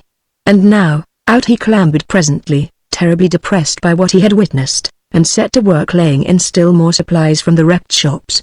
Now for the first time, his wonder and astonishment having largely abated, he began to feel the horror of this loneliness. No life here. Nobody to speak to except the girl. He exclaimed aloud, the sound of his own voice uncanny in that woodland street of death. All gone, everything. My heavens, suppose I didn't have her? How long could I go on alone, and keep my mind? The thought terrified him. He put it resolutely away and went to work. Wherever he stumbled upon anything of value he eagerly seized it. The labor, he found, kept him from the subconscious dread of what might happen to Beatrice or to himself if either should meet with any mishap. The consequences of either one dying, he knew, must be horrible beyond all thinking for the survivor. Up Broadway he found much to keep, things which he garnered in the up-court hem of his bearskin, things of all kinds and uses. He found a clay pipe, all the wooden ones had vanished from the shop, and a glass jar of tobacco. These he took as priceless treasures. More jars of edibles he discovered, also a stock of rare wines. Coffee and salt he came upon. In the ruins of the little French brassware shop, opposite the Flatiron, he made a rich haul of cups and plates and a still serviceable lamp. Strangely enough, it still had oil in it. The fluid hermetically sealed in, had not been able to evaporate. At last, when the lengthening shadows in Madison Forest warned him that day was ending, he betook himself, heavy laden, once more back past the spring, and so through the path which already was beginning to be visible back to the shelter of the Metropolitan. Now for a great surprise for the girl, thought he, laboriously toiling up the stair with his burden. What will she say, I wonder, when she sees all these housekeeping treasures? Eagerly he hastened. But before he had reached the third story he heard a cry from above. Then a spatter of revolver shots punctured the air. He stopped, listening in alarm. Beatrice. Oh, Beatrice. He hailed, his voice falling flat and stifled in those ruinous passages. Another shot. Answer. Panted Stern. What's the matter now? Hastily he put down his burden, and, spurred by a great terror, bounded up the broken stairs, into their little shelter, their home. He ran, calling her name. No reply came. Stern stopped short, his face a livid grey. Merciful heaven! Stammered he. The girl was gone. Chapter 11. 1,000 years. Sickened with a numbing anguish of fear such as in all his life he had never known, Stern stood there a moment, motionless and lost. Then he turned. Out into the hall he ran, and his voice, re-echoing wildly, rang through those long deserted aisles. All at once he heard a laugh behind him, a hail. He wheeled about, trembling and spent. Out his arms went, in eager greeting. For the girl, laughing and flushed, and very beautiful, was coming down the stair at the end of the hall. Never had the engineer beheld a sight so wonderful to him as this woman, clad in the Bengal robe, this girl who smiled and ran to meet him. What? Were you frightened? She asked, growing suddenly serious, as he stood there speechless and pale. Why, what could happen to me here? His only answer was to take her in his arms and whisper her name. But she struggled to be free. Don't. You mustn't. She exclaimed. I didn't mean to alarm you. Didn't even know you were here. I heard the shots. I called you, didn't answer. Then, you found me gone. I didn't hear you. It was nothing, after all. Nothing much. He led her back into the room. What happened? Tell me. It was really too absurd. What was it? Only this, and she laughed again. I was getting supper ready, as you see, with a nod at their provision laid out upon the clean brushed floor. When? Yes. Why? A blundering great hawk swooped in through the window there, circled round, pounced on the last of our beef and tried to fly away with it. Stern heaved a sigh of relief. So that was all? Asked he. But the shots? And your absence? I struck at him. He showed fight. I blocked the window. He was determined to get away with the food. I was determined he shouldn't. So I snatched the revolver and opened fire, and then, that confused him. He flapped out into the hall. I chased him. Away up the stairs he circled. I shot again. Then I pursued. Went up 2 stories. But he must have got away through some opening or other. Our beef's all gone. And Beatrice looked very sober. Never mind, I've got a lot more stuff downstairs. But tell me, did you wing him? I'm afraid not, she admitted. There's a feather or 2 on the stairs, though. Good work. Cried he laughing, his fear all swallowed in the joy of having found her again, safe and unhurt. But please don't give me another such panic, will you? It's all right this time, however, and now if you'll just wait here and not get fighting with any more wild creatures, I'll go down and bring my latest finds. I like your pluck, he added slowly, gazing earnestly at her, but I don't want you chasing things in this old shell of a building. No telling what crevice you might fall into or what accident might happen. Au revoir. Her smile as he left her was inscrutable, but her eyes, strangely bright, followed him till he had vanished once more down the stairs. Broad strokes, a line here, one there, with much left to the imagining. Such will serve best for the painting of a picture like this, a picture wherein every ordinary bond of human life, the nexus of man's society, is shattered. Where everything must strive to reconstruct itself from the dust.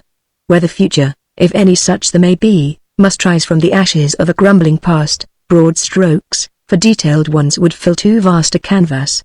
Impossible to describe a tenth of the activities of Beatrice and Stern the next 4 days. Even to make a list of their hard-won possessions would turn this chapter into a mere catalogue, so let these pass for the most part.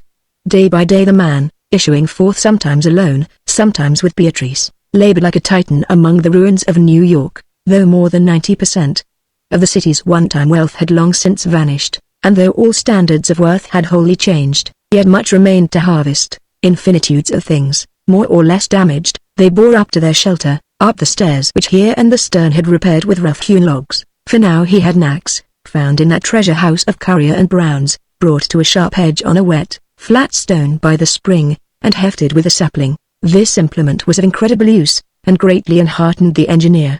More valuable it was than 1,000 tons of solid gold.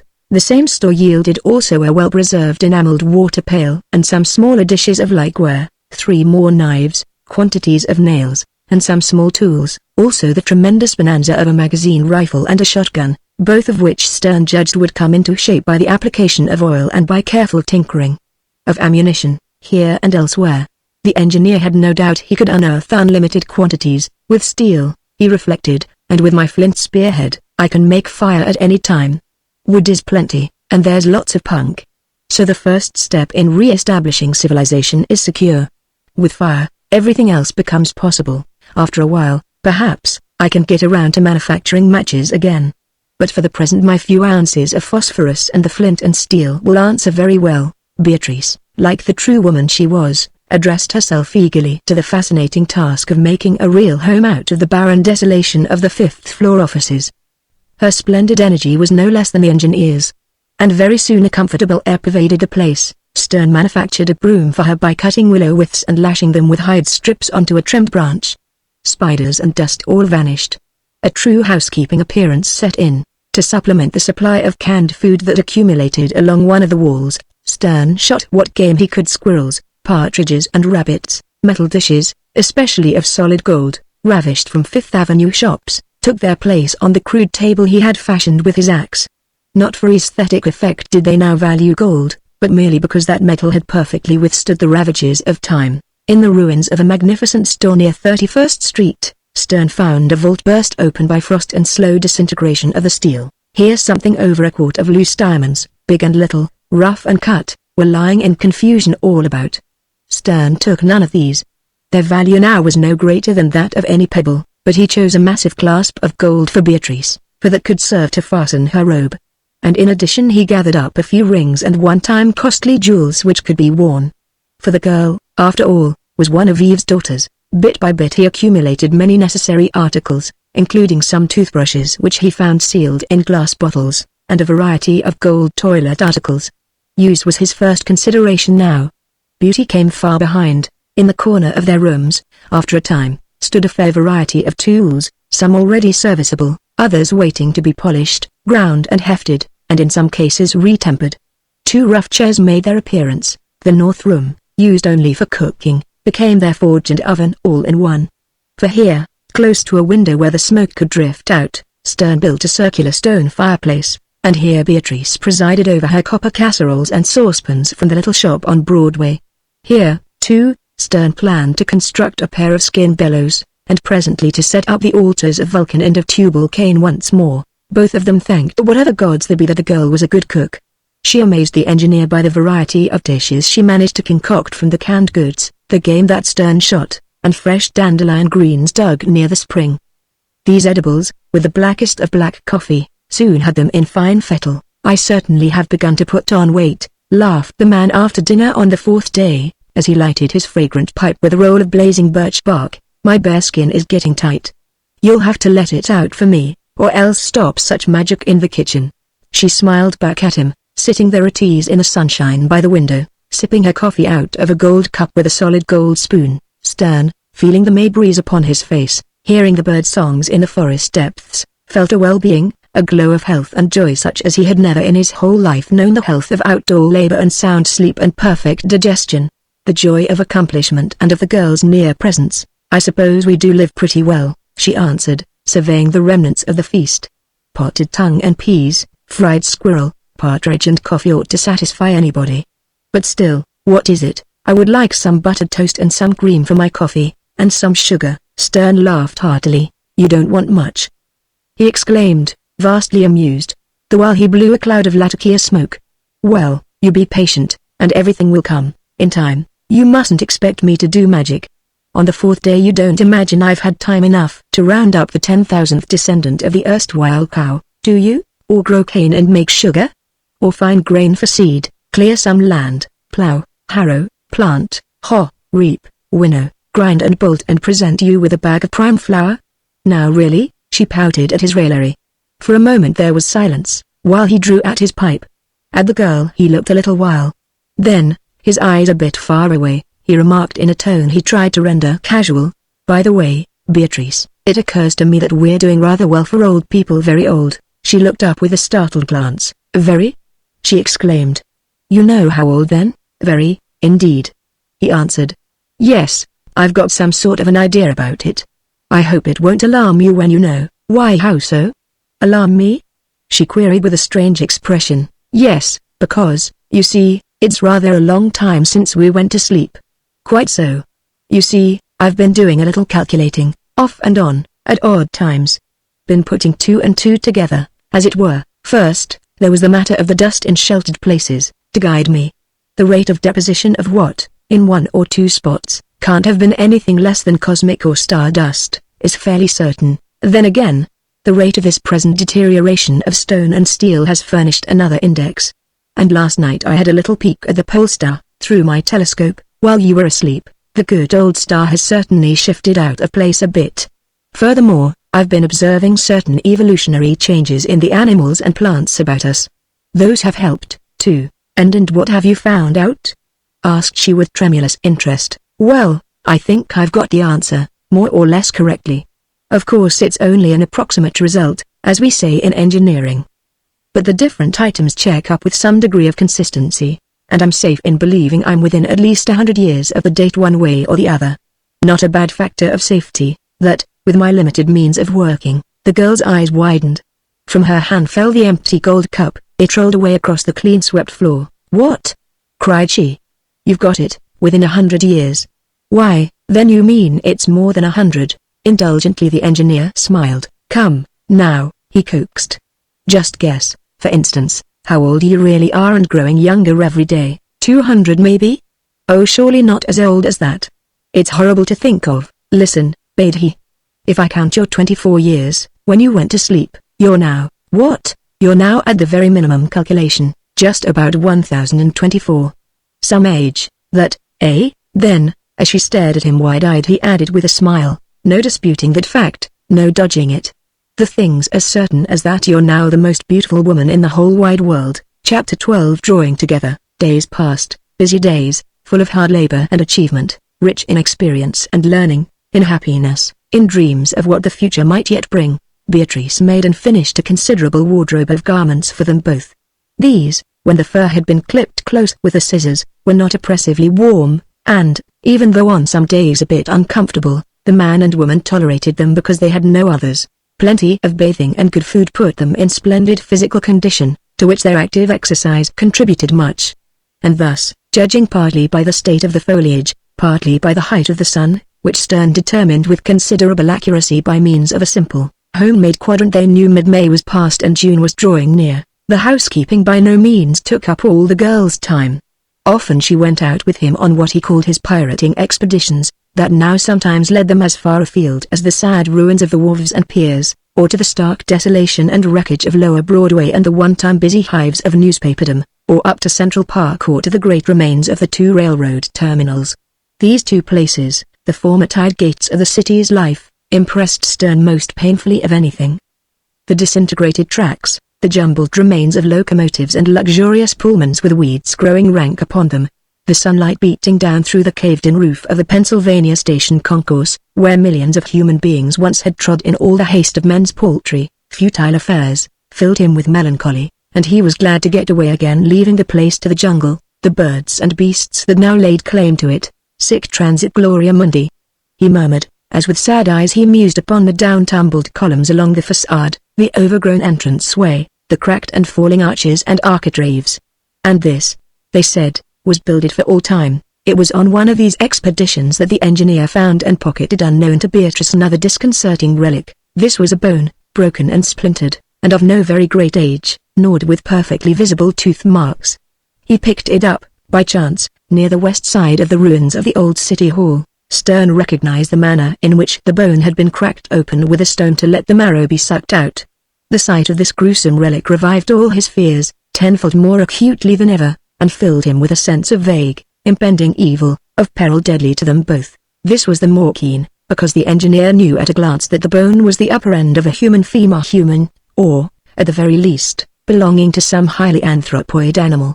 And of apes or gorillas he had, as yet, found no trace in the forests of Manhattan. Long he mused over his find. But not a single word did he ever say to Beatrice concerning it or the flint spear point.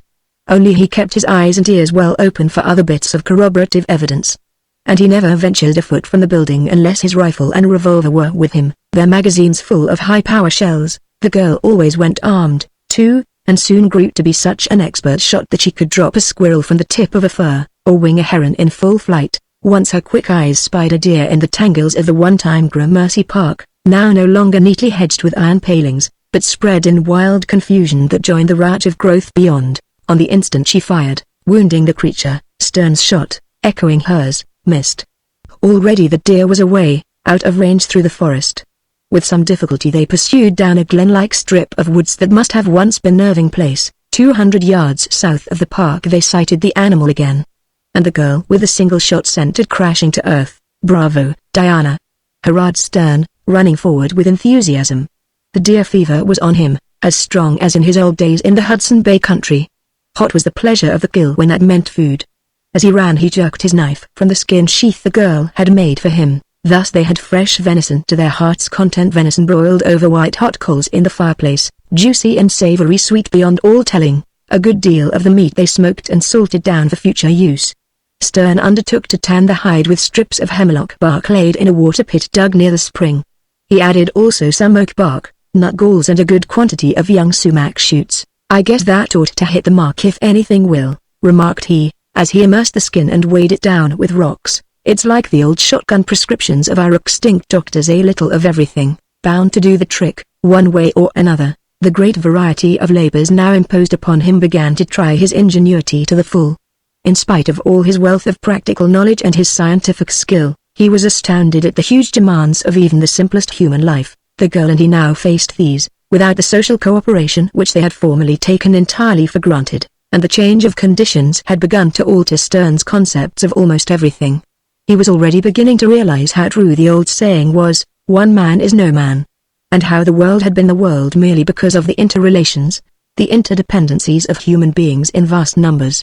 He was commencing to get a glimpse of the vanished social problems that had enmeshed civilization, in their true light, now that all he confronted and had to struggle with was the unintelligent and overbearing dominance of nature. All this was of huge value to the engineer. And the strong individualism, essentially anarchistic, on which he had prided himself 1,000 years ago, was now beginning to receive some mortal blows, even during these first days of the new, solitary, unsocialized life. But neither he nor the girl had very much time for introspective thought.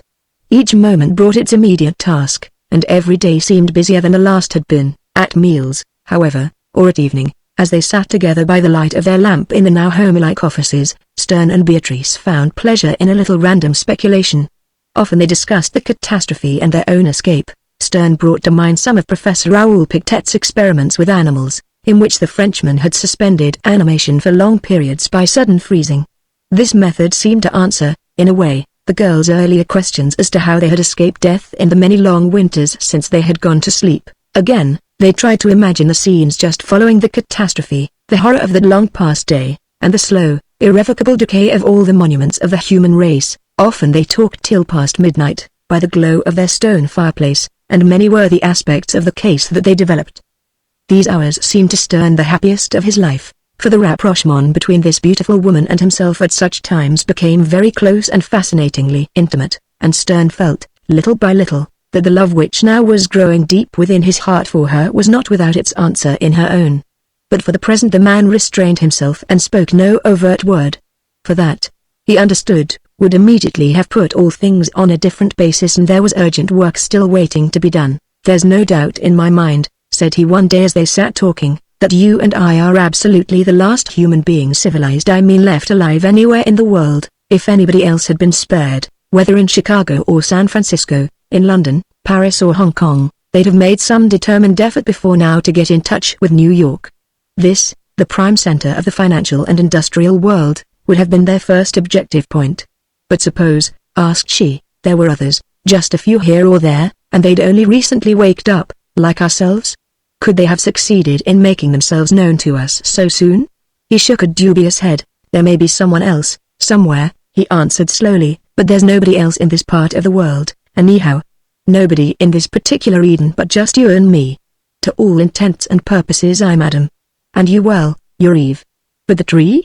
We haven't found that yet." She gave him a quick, startled glance, then let her head fall, so that he could not see her eyes. But up over her neck, her cheek and even to her temples, where the lustrous masses of hair fell away, he saw a tide of color mount, and for a little space the man forgot to smoke. At her he gazed, a strange gleam in his eyes, and no word passed between them for a while. But their thoughts? Chapter 13 The Great Experiment. The idea that there might possibly be others of their kind in far distant parts of the earth worked strongly on the mind of the girl.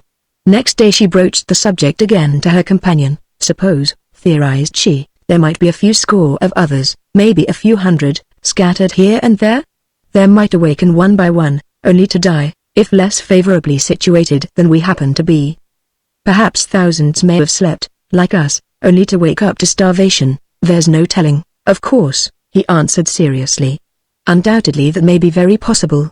Some may have escaped the Great Death, on high altitudes on the Eiffel Tower, for instance, or on certain mountains or lofty plateaus. The most we can do for the moment is just to guess at the probabilities. But if there are people elsewhere? She interrupted eagerly, her eyes glowing with hope. Isn't there any way to get in touch with them? Why don't we hunt? Suppose only one or two in each country should have survived. If we could get them all together again in a single colony, don't you see? You mean the different languages and arts and all the rest might still be preserved? The colony might grow and flourish, and mankind again take possession of the earth and conquer it, in a few decades. Yes, of course. But even though there shouldn't be anybody else, there's no cause for despair. Of that, however, we won't speak now, but why don't we try to find out about it? She persisted. If there were only the remotest chance. By Jove, I will try it! Exclaimed the engineer, fired with a new thought, a fresh ambition. How? I don't know just yet, but I'll see. There'll be a way, right enough, if I can only think it out. That afternoon he made his way down Broadway, past the copper shop, to the remains of the telegraph office opposite the Flatiron. Into it he penetrated with some difficulty. A mournful sight it was, this one-time busy ganglion of the nation's nerve system. Benches and counters were quite gone, instruments corroded past recognition, everything in hideous disorder. But in a rear room Stern found a large quantity of copper wire. The wooden drums on which it had been wound were gone. The insulation had vanished, but the coils of wire still remained. Fine, said the explorer, gathering together several coils. Now when I get this over to the Metropolitan, I think the first step toward success will have been taken. By nightfall he had accumulated enough wire for his tentative experiments. Next day he and the girl explored the remains of the old wireless station on the roof of the building, overlooking Madison Avenue. They reached the roof by climbing out of a window on the east side of the tower and descending a 15-foot ladder that Stern had built for the purpose out of rough branches. You see it's fairly intact as yet, remarked the engineer, gesturing at the bread expanse. Only, falling stones have made holes here and there. See how they yawn down into the rooms below. Well, come on, follow me. I'll tap with the axe, and if the roof holds me you'll be safe. Thus, after a little while, they found a secure path to the little station. This diminutive building, fortunately constructed of concrete, still stood almost unharmed. Into it they penetrated through the crumbling door. The winds of heaven had centuries ago swept away all trace of the ashes of the operator. But there still stood the apparatus, rusted and sagging and disordered, yet to Stern's practiced eye showing signs of promise.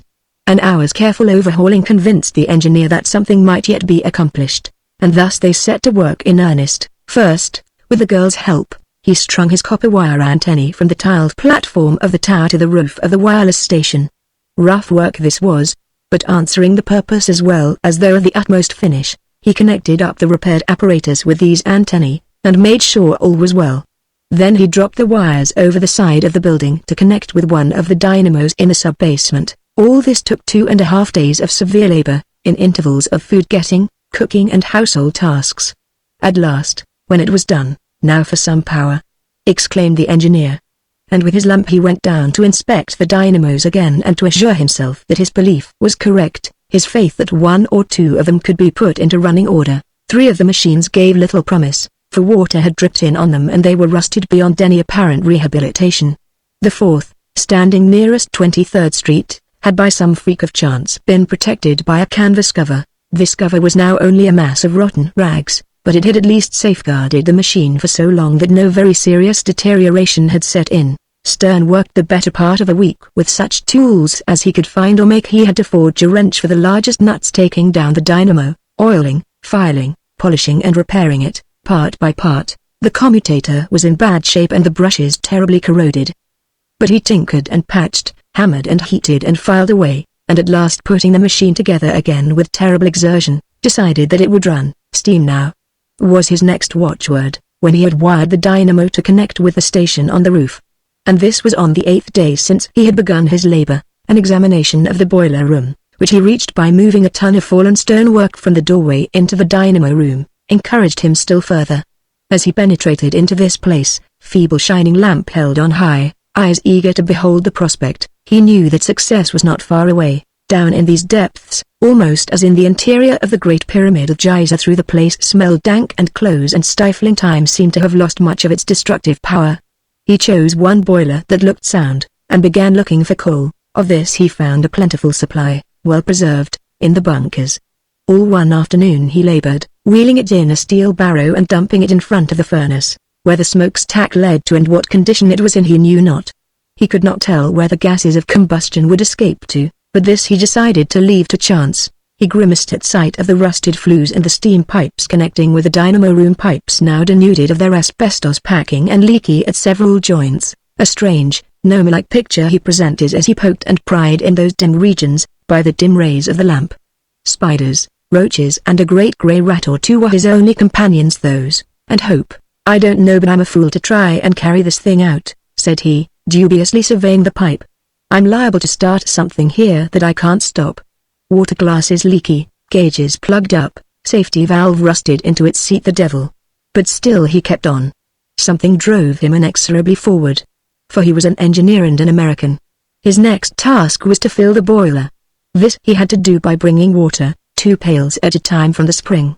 It took him 3 days. Thus, after 11 days of heartbreaking lonely toil in that grimy dungeon, hampered for lack of tools, working with rotten materials, naked and sweaty, grimed, spent, profane, exhausted, everything was ready for the experiment, the strangest, surely, in the annals of the human race. He lighted up the furnace with dry wood, then stoked it full of coal. After an hour and a half his heart thrilled with mingled fear and exultation at sight of the steam, first white, then blue and thin, that began to hiss from the leaks in the long pipe. "No way to estimate pressure, or anything," remarked he. "It's bull luck whether I go to hell or not." And he stood back from the blinding glare of the furnace. With his naked arm he wiped the sweat from his streaming forehead. "Bull luck," repeated he. "But by the Almighty, I'll send that Morse, or bust." Chapter 14. The Moving Lights. Panting with exhaustion and excitement, Stern made his way back to the engine room. It was a strangely critical moment when he seized the corroded throttle wheel to start the dynamo. The wheel stuck, and would not budge. Stern, with a curse of sheer exasperation, snatched up his long spanner, shoved it through the spokes, and wrenched. Groaning, the wheel gave way. It turned. The engineer hauled again. "Go on," shouted the man. "Start. Move," with a hissing plaint, as though rebellious against this awakening after its age-long sleep. The engine creaked into motion. In spite of all Stern's oiling, every journal and bearing squealed in anguish. A rickety tremble possessed the engine as it gained speed. The dynamo began to hum with wild, strange protests of racked metal. The ancient drive of tarred hemp strained and quivered, but held, and like the one horseshoe about to collapse, the whole fabric of the resuscitated plant, leaking at a score of joints, creaking, whistling, shaking, voicing 100 agonized mechanic woes, revived in a grotesque, absurd and shocking imitation of its one-time beauty and power. At sight of this ghastly resurrection, the engineer, whose whole life had been passed in the love and service of machinery, felt a strange and sad emotion. He sat down, exhausted, on the floor. In his hand the lamp trembled. Yet, all covered with sweat and dirt and rust as he was, this moment of triumph was one of the sweetest he had ever known. He realized that this was now no time for inaction. Much yet remained to be done. So up he got again, and set to work. First he made sure the dynamo was running with no serious defect and that his wiring had been made properly. Then he heaped the furnace full of coal, and closed the door, leaving only enough draft to ensure a fairly steady heat for an hour or so. This done, He toiled back up to where Beatrice was eagerly awaiting him in the little wireless station on the roof. In he staggered, all but spent. Panting for breath, wild-eyed, his coal-blackened arms stretching out from the whiteness of the bearskin, he made a singular picture. "It's going," he exclaimed. "I've got current, it's good for a while, anyhow. Now for the test." For a moment he leaned heavily against the concrete bench to which the apparatus was clamped. Already the day had drawn close to its end. The glow of evening had begun to fade a trifle, along the distant skyline, and beyond the palisades a dull purple pall was settling down. By the dim light that filtered through the doorway, Beatrice looked at his deep-lined, bearded face, now reeking with sweat and grimed with dust and coal. An ugly face, but not to her. For through that mask she read the dominance, the driving force, the courage of this versatile, unconquerable man. "Well," suddenly laughed Stern, with a strange accent in his voice, "well then, here goes for the operator in the Eiffel Tower, eh?" Again he glanced keenly, in the failing light, at the apparatus there before him. "She'll do, I guess," judged he, slipping on the rusted head receiver. He laid his hand upon the key and tried a few tentative dots and dashes. Breathless, the girl watched, daring no longer to question him. In the dielectric, the green sparks and spurts of living flame began to crackle and to hiss like living spirits of an unknown power. Stern, feeling again harnessed to his touch the life force of the world that once had been, exulted with a wild emotion. Yet, science worshipper that he was, something of reverent awe tinged the keen triumph. A strange gleam dwelt within his eyes, and through his lips the breath came quick as he flung his very being into the supreme experiment. He reached for the odometer. Carefully, slowly, he tuned up the wavelengths, up to 5,000 meters, then back again. He ran the whole gamut of the wireless scale, ever out into the thickening gloom, across the void and vacancy of the dead world. He flung his lightnings in a wild appeal. His face grew hard and eager. "Anything? Any answer?" asked Beatrice, laying a hand upon his shoulder, a hand that trembled. He shook his head in negation. Again he switched the roaring current on. Again he hurled out into ether his cry of warning and distress, of hope, of invitation, the last lone call of man to man, of the last New Yorker to any other human being who, by the merest chance, might possibly hear him in the wreck of other cities, other lands. S.O.S. crackled the green flame. S.O.S. S.O.S. Thus came night, fully, as they waited, as they called and listened, as, together there in that tiny structure on the roof of the tremendous ruin, they swept the heavens and the earth with their wild call in vain. Half an hour passed and still the engineer, grim as death, whirled the chained lightnings out and away. "Nothing yet?" cried Beatrice at last, unable to keep silence any longer. "Are you quite sure you can't?" The question was not finished, for suddenly, far down below them, as though buried in the entrails of the earth, shuddered a stifled, booming roar. Through every rotten beam and fiber the vast wreck of the building vibrated. Some wall or other, somewhere, crumbled and went crashing down with a long, deep droning thunder that ended in a sliding diminuendo of noise. "The boiler!" shouted Stern. Off he flung the headpiece. He leapt up. He seized the girl. Out of the place he dragged her. She screamed as a huge weight from high aloft on the tower smashed bellowing through the roof, and with a shower of stones ripped its way down through the rubbish of the floors below, as easily as a bullet would pierce a newspaper. The crash sent them recoiling. The whole roof shook and trembled like honeycombed ice in a spring thaw. Down below, something rumbled, jarred, and came to rest. Both of them expected nothing but that the entire structure would collapse like a card house and shatter down in ruins that would be their death. But though it swayed and quivered, as in the grasp of an earthquake, it held. Stern circled Beatrice with his arm. "Courage, now. Steady now, steady," cried he. The grinding, the booming of down-hurled stones and walls died away. The echoes ceased. A wind-whipped cloud of steam and smokes burst up, fan-like, beyond the edge of the roof. It bellied away, dim in the night, upon the stiff northerly breeze. "Fire?" ventured the girl. "No. Nothing to burn. But come, let's get out of this anyhow. There's nothing doing, anymore. All through. Too much risk staying up here, now." Silent and dejected, they made their cautious way over the shaken roof. They walked with the greatest circumspection, to avoid falling through some new hole or freshly opened crevasse. To Stern, especially, this accident was bitter. After nearly a fortnight's exhausting toil, the miserable fiasco was maddening. "Look!" suddenly exclaimed the engineer, pointing. A vast, gaping canyon of blackness opened at their very feet, a yawning gash 40 feet long and 10 or 12 broad, with roughly jagged edges, leading down into unfathomed depths below. Stern he gazed at it, puzzled, a moment, then peered up into the darkness above. "HM," said he. "One of the half-ton hands of the big clock up there has just taken a drop, that's all. One drop too much, I call it. Now if we or our rooms had just happened to be underneath. Some excitement, eh?" They circled the opening and approached the tower wall. Stern picked up the rough ladder, which had been shaken down from its place, and once more set it to the window through which they were to enter. But even as Beatrice put her foot on the first rung, she started with a cry. Stern felt the grip of her trembling hand on his arm. "What is it?" exclaimed he. Look. Look." Immobile with astonishment and fear, she stood pointing out and away, to westward, toward the Hudson. Stern's eyes followed her hand. He tried to cry out, but only stammered some broken, unintelligible thing. There, very far away and very small, yet clearly visible in swarms upon the inky black expanse of waters.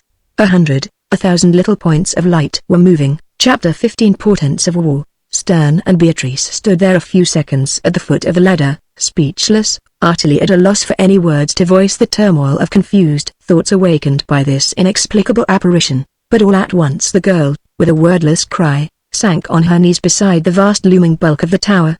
She covered her face with both hands, and through her fingers the tears of joy began to flow. "Saved, oh, we're saved!" cried she. "There are people and they're coming for us." Stern he glanced down at her, an inscrutable expression on his face, which had grown hard and set and ugly. His lips moved, as though he were saying something to himself, but no sound escaped them. Then, quite suddenly, he laughed a mirthless laugh. To him vividly flashed back the memory of the flint spearhead and the gnawed leg bone, cracked open so the marrow could be sucked out, all gashed with savage tooth marks. A certain creepy sensation began to develop along his spine. He felt a prickling on the nape of his neck, as the hair stirred there. Instinctively he reached for his revolver. "So, then," he sneered at himself, "we're up against it, after all? And all my calculations about the world being swept clear, were so much punk? Well, this is interesting. Oh, I see it coming. All right, good and plenty and soon." But the girl interrupted his ugly thoughts as he stood there straining his eyes out into the dark. "How splendid! How glorious!" cried she. "Only to think that we're going to see people again. Can you imagine it?" "Hardly." "Why, what's the matter? You speak as though you weren't saved." "I didn't mean to. It's just surprise, I guess." "Come. Let's signal them with a fire from the tower top. I'll help carry wood. Let's hurry down and run and meet them." Highly excited, the girl had got to her feet again, and now, clutched the engineer's arm in burning eagerness. "Let's go. Go at once. This minute." But he restrained her. "You don't really think that would be quite prudent, do you?" asked he. "Not just yet." "Why not?" "Why, can't you see? That is, there is no way to tell. But they're coming to save us, can't you see? Somehow, somewhere, they must have caught that signal. And shall we wait, and perhaps let them lose us, after all?" "Certainly not. But first we ought to make quite sure, you understand. Sure that they are really civilized, you know. But they must be, to have read the wireless." "Oh, you're counting on that, are you?" "Well, that's a big assumption. It won't do. No, we've got to go slow in this game. Got to wait. Wait, and see. Easy does it." He tried to speak boldly and with nonchalance, but the girl's keen ear detected at least a little of the emotion that was troubling him. She kept a moment's silence, while the quivering lights drew on and on, steadily, slowly, like a host of fireflies on the bosom of the night. "Why don't you get a telescope, and see?" she asked, at length. "No use. It isn't a night glass. Couldn't see a thing. But anyhow, those lights mean men, don't they?" "Naturally. But until we know what kind, we're better off right where we are. I'm willing to welcome the coming guest, all right, if he's peaceful. Otherwise, it's powder and ball, hot water, stones and things for him." The girl stared a moment at the engineer, while this new idea took root within her brain. You don't mean," she faltered at last, "that these may be savages?" He started at the word. "What makes you think that?" he parried, striving to spare her all needless alarm. She pondered a moment, while the fire dots, like a shoal of swimming stars, drew slowly nearer, nearer the Manhattan shore. "Tell me, are they savages?" "How do I know? It's easy enough to see you've got an opinion about it. You think they're savages, don't you?" "I think it's very possible. And if so, what then? What then? Why, in case they aren't mighty nice and kind, there'll be a hot time in the old town, that's all. And somebody'll get hurt. It won't be us. Beatrice asked no more, for a minute or two, but the engineer felt her fingers tighten on his arm. I'm with you, till the end, she whispered. Another pregnant silence, while the night wind stirred her hair and wafted the warm feminine perfume of her to his nostrils.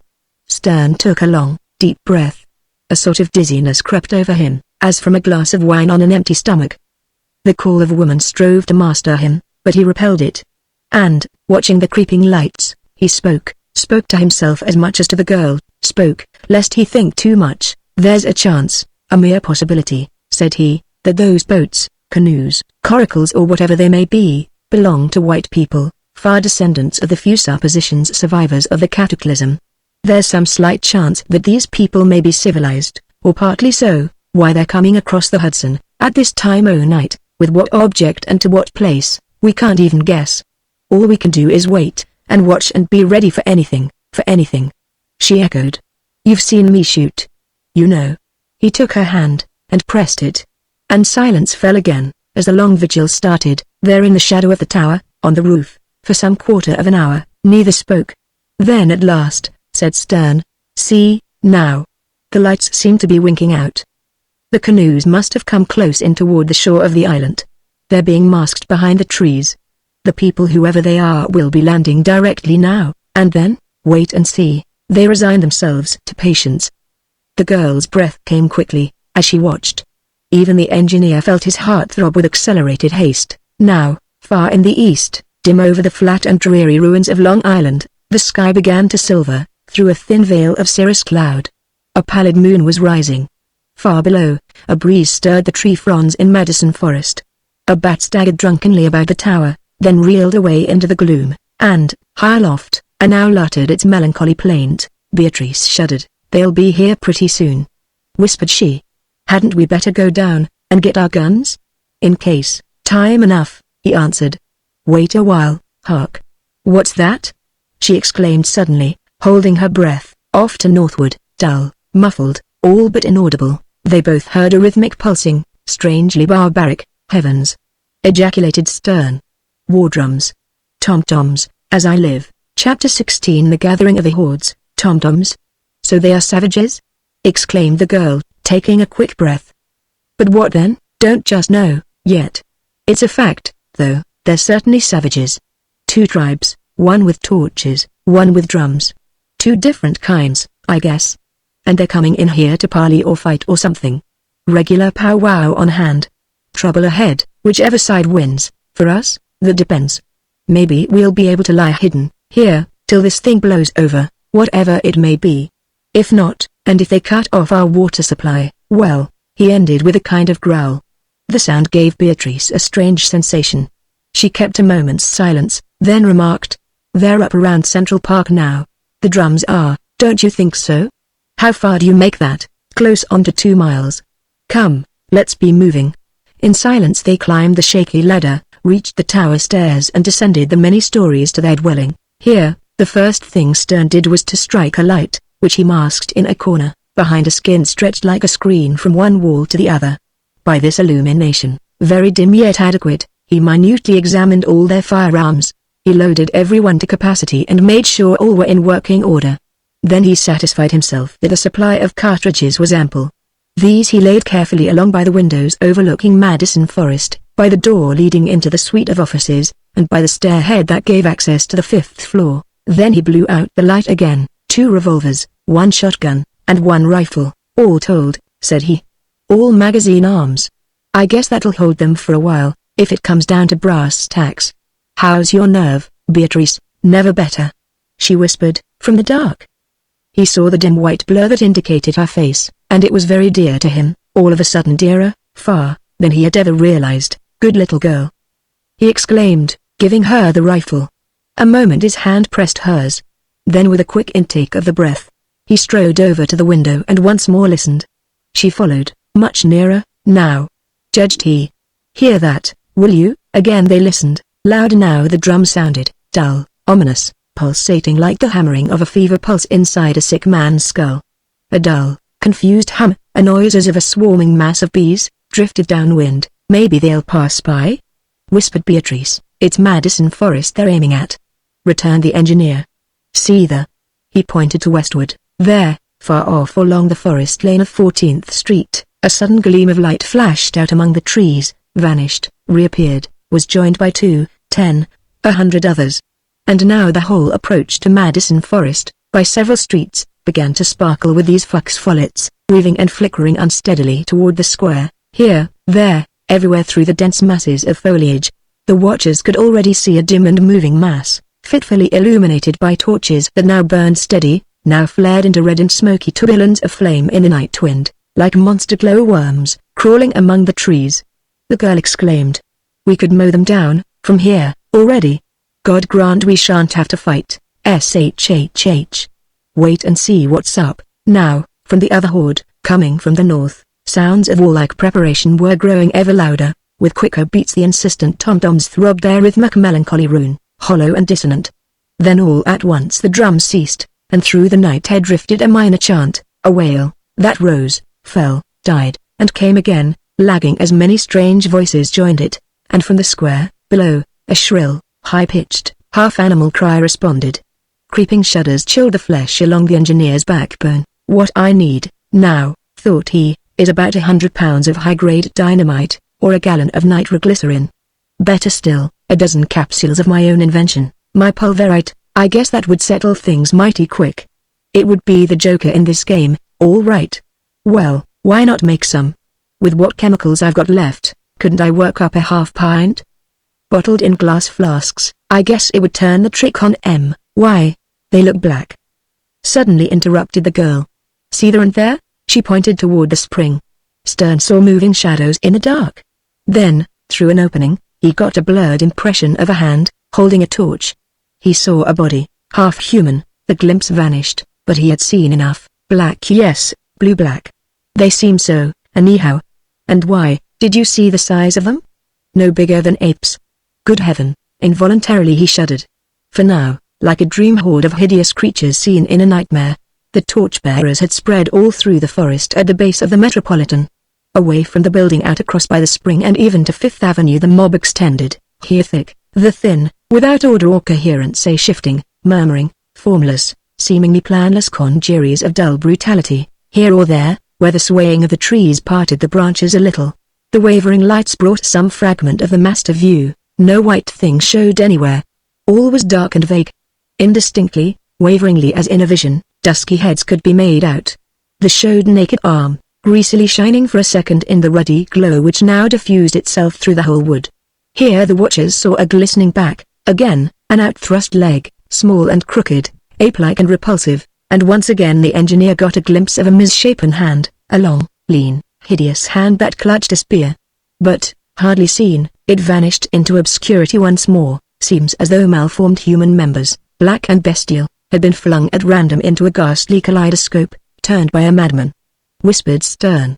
The girl, answering nothing, peered out in fascinated horror. Up to the watchers rose a steady droning hum, and from the northward, ever louder, ever clearer, came now the war song of the attacking party. The drums began again, suddenly.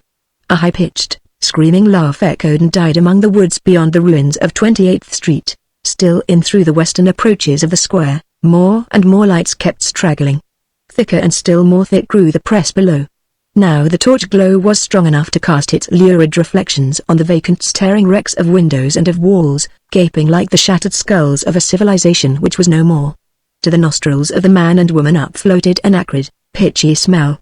And birds, dislodged from sleep, began to zigzag about, aimlessly, with frightened cries.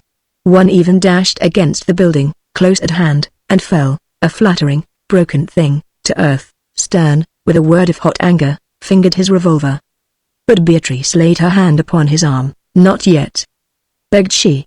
He glanced down at her, where she stood beside him at the empty embrasure of the window. The dim light from the vast and empty overarch of sky, powdered with a wonder of stars, showed him the vague outline of her face.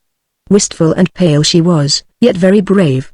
Through Stern welled a sudden tenderness. He put his arm around her, and for a moment her head lay on his breast, but only a moment, for, all at once, a snarling cry rang through the wood, and, with a northward surge of the torchbearers, a confused tumult of shrieks, howls, simian chatterings and dull blows. The battle joined between those two vague, strange forces down below in the Black Forest. Chapter 17. Stern's resolve. How long it lasted, what its meaning, its details, the watchers could not tell. Impossible, from that height and in that gloom, broken only by an occasional pale gleam of moonlight through the drifting cloud rack, to judge the fortunes of this primitive war. They knew not the point at issue nor yet the tide of victory or loss. Only they knew that back and forth the torches flared, the war drums boomed and rattled, the yelling, slaughtering, demoniac hordes surged in a swirl of bestial murder lust. And so time passed, and fewer grew the drums, yet the torches flared on, and, as the first grey dawn went fingering up the sky, there came a break, a flight, a merciless pursuit. Dimly the man and woman, up aloft, saw things that ran and shrieked and were cut down, saw things, there in the forest, that died even as they killed, and mingled the howl of triumph with the bubbling gasp of dissolution. Ugh! A beast war! Shuddered the engineer, at length, drawing Beatrice away from the window. Come, it's getting light, again. It's too clear, now come away, she yielded, waking as it were from the horrid fascination that had held her spellbound. Down she sat on her bed of furs, covered her eyes with her hands, and for a while remained quite motionless. Stern watched her. And again his hand sought the revolver, but, I ought to have waded into that bunch, long ago, thought he. We both ought to have. What it's all about, who could tell? But it's an outrage against the night itself, against the world, even dead though it be. If it hadn't been for wasting good ammunition for nothing, a curious, guttural whine, down there in the forest, attracted his attention. Over to the window he strode, and once again peered down. A change had come upon the scene, a sudden, radical change. No more the sounds of combat rose, but now a dull, conclamant murmur as of victory and preparation for some ghastly rite. Already in the center of the wood, hard by the spring, a little fire had been lighted. Even as Stern looked, dim, moving figures heaped onward. The engineer saw whirling droves of sparks spiral upward. He saw dense smoke, followed by a larger flame, and, grouped around this, already some hundreds of the now paling torches cast their livid glare. Off to one side he could just distinguish what seemed to be a group engaged in some activity, but what this might be, he could not determine.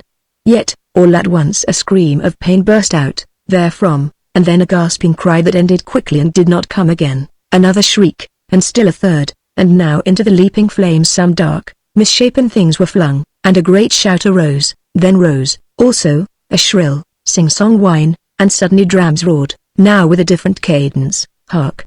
Said the engineer. The torchmen must have exterminated the other bunch, and got possession of the drums. They're using themselves, and badly. By the firelight the vague shapes came and went, their shadows grotesquely flung against the leafy screens. The figures quickened their paces and their gestures, then suddenly, with cries, flung themselves into wild activity. And all about the fire, Stern saw a wheeling, circling, eddying mob of black and frightful shapes. The swine! He breathed. Wait till I make a pint or two of pulverite. Even as he spoke, the concourse grew quiet with expectancy. A silence fell upon the forest. Something was being led forward toward the fire, something, for which the others all made way. The wind freshened. With it, increased the volume of smoke. Another frightened bird, cheeping forlornly, fluttered above the treetops. Then rose a cry, a shriek long drawn and ghastly, that climbed till it broke in a bubbling, choking gasp. Came a sharp clicking sound, a quick scuffle, a grunt, then silence once more, and all at once the drums crashed, and the dance began again, madder, more obscenely hideous than ever. Voodoo! Gulped Stern. Obi work. And the quicker I get my pulverite to working, the better. Undecided no longer, determined now on a course of definite action without further delay, the engineer turned back into the room. Upon his forehead stood a cold and prickling sweat, of horror and disgust. But to his lips he forced a smile, as, in the half-light of the red and windy dawn, he drew close to Beatrice. Then all at once, to his unspeakable relief, he saw the girl was sleeping, utterly worn out, exhausted and spent with the long strain. The terrible fatigues of the past 36 hours, she had lain down and had dropped off to sleep. There she lay at full length. Very beautiful she looked, half seen in the morning gloom. One arm crossed her full bosom, the other pillowed her cheek. And, bending close, Stern watched her a long minute. With strange emotion he heard her even breathing. He caught the perfume of her warm, ripe womanhood. Never had she seemed to him so perfect, so infinitely to be loved, to be desired, and at thought of that beast horde in the wood below, at realization of what might be, if they too should chance to be discovered and made captive, his face went hard as iron. An ugly, savage look possessed him, and he clenched both fists. For a brief second he stooped still closer, he laid his lips soundlessly, gently upon her hair. And when again he stood up, the look in his eyes boded scant good to anything that might threaten the sleeping girl. "So, now to work," said he. Into his own room he stepped quietly, his room where he had collected his various implements and chemicals. First of all he set out, on the floor, a 2-quart copper tea kettle, and beside this, choosing carefully, he arranged the necessary ingredients for a making of his secret explosive. "Now, the washout water," said he, taking another larger dish. Over to the water pail he walked. Then he stopped, suddenly, frowning a black and puzzled frown. "What?" he exclaimed. "But there isn't a pint left, altogether." Now then, here is a situation." Hastily he recalled how the great labors of the previous day, the wireless experiments and all, had prevented him from going out to the spring to replenish his supply. Now, though he bitterly cursed himself for his neglect, that did no good. The fact remained, there was no water, scant pint, maybe, said he. "And I've got to have a gallon, at the very least.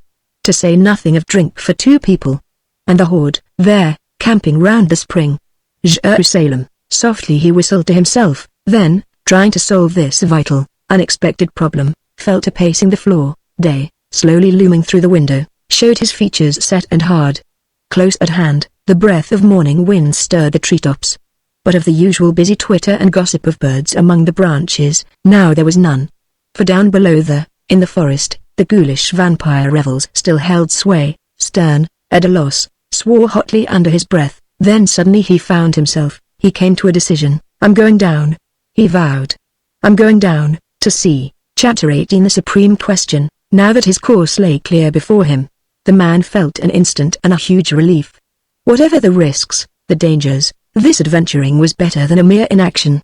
Besieged there in the tower by that ugly, misshapen horde, first of all, as he had done on the first morning of the awakening, when he had left the girl asleep, he wrote a brief communication to forestall any possible alarm on her part. This, scrawled with charcoal on a piece of smooth hide, ran: "Have had to go down to get water and lay of the land. Absolutely necessary. Don't be afraid. Am between you and them, well armed. Will leave you both the rifle and the shotgun. Stay here, and have no fear. Will come back as soon as possible. Allan." He laid this primitive letter where, on awakening, she could not fail to see it.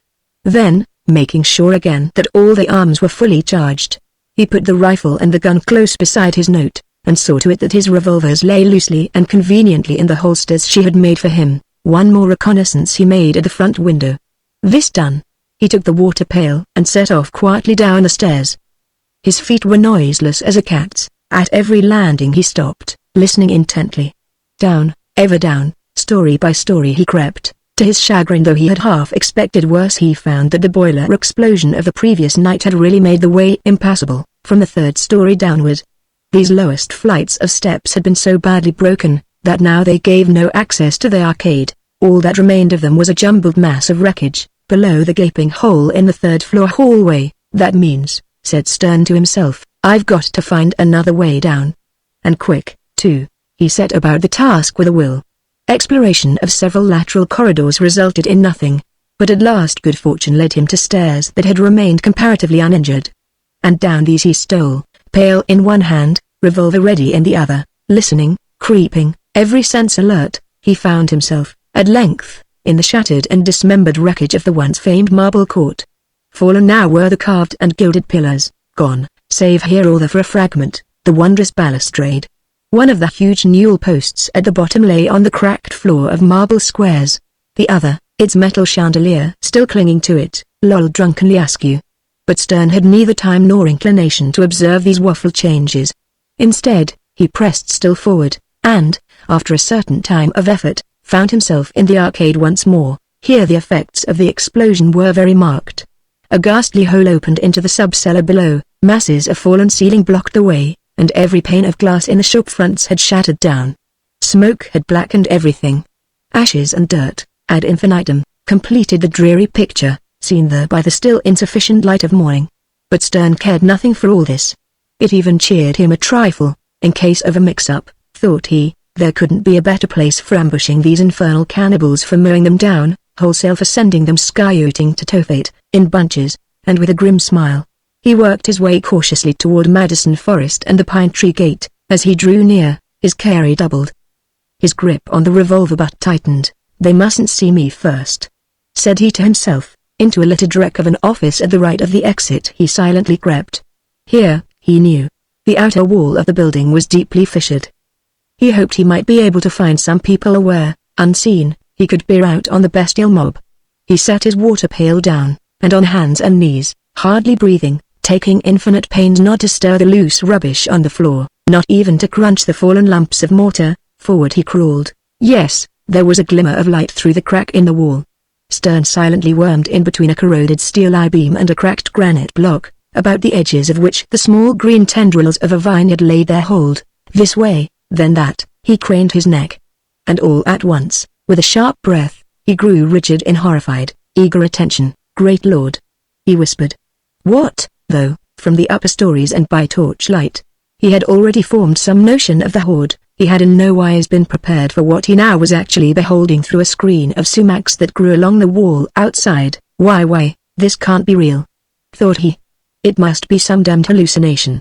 Eh? Am I awake? What the deuce? Paling a little, his eyes staring, mouth agape, the engineer stayed there for a long minute, unable to credit his own senses. For now he, the only white man living in the 28th century, was witnessing the strangest sight that ever a civilized being had looked upon in the whole history of the world. No vision of De Quincey, no drug-born dream of Boca lit for grisly fascination.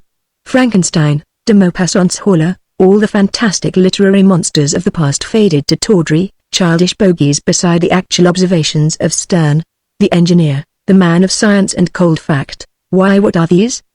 He asked himself, shuddering despite himself at the mere sight of what lay outside there in the forest. What? Men? Animals? Neither. God help me, what are these things? Chapter 19. The unknown race, an almost irresistible repugnance, a compelling aversion, more of the spirit than of the flesh, instantly seized the man at sight of even the few members of the horde which lay within his view. Though he had been expecting to see something disgusting, something grotesque and horrible, his mind was wholly unprepared for the real hideousness of these creatures, now seen by the ever-strengthening light of day, and slowly, as he stared, the knowledge dawned on him that here was a monstrous problem to face, far greater and more urgent than he had foreseen. Here were factors not yet understood, here, the product of forces till then not even dreamed of by his scientific mind. I certainly did expect to find a small race, thought he. Small, and possibly misshapen, the descendants, maybe, of a few survivors of the cataclysm. But this, and again, fascinated by the ghastly spectacle, he laid his eye to the chink in the wall, and looked. A tenuous fog still drifted slowly among the forest trees, veiling the deeper recesses. Yet, near at hand, within the limited segment of vision which the engineer commanded, everything could be made out with reasonable distinctness. Some of the things, for so he mentally named them, knowing no better term, were squatting, lying or moving about, quite close at hand. The fire by the spring had now almost died down. It was evident that the revel had ceased, and that the horde was settling down to rest, glutted, no doubt, with the raw and bleeding flesh of the conquered foe. Stern could easily have poked his pistol muzzle through the crack in the wall and shot down many of them. For an instant the temptation lay strong upon him to get rid of at least a dozen or a score, but prudence restrained his hand. No use, he told himself. Nothing to be gained by that.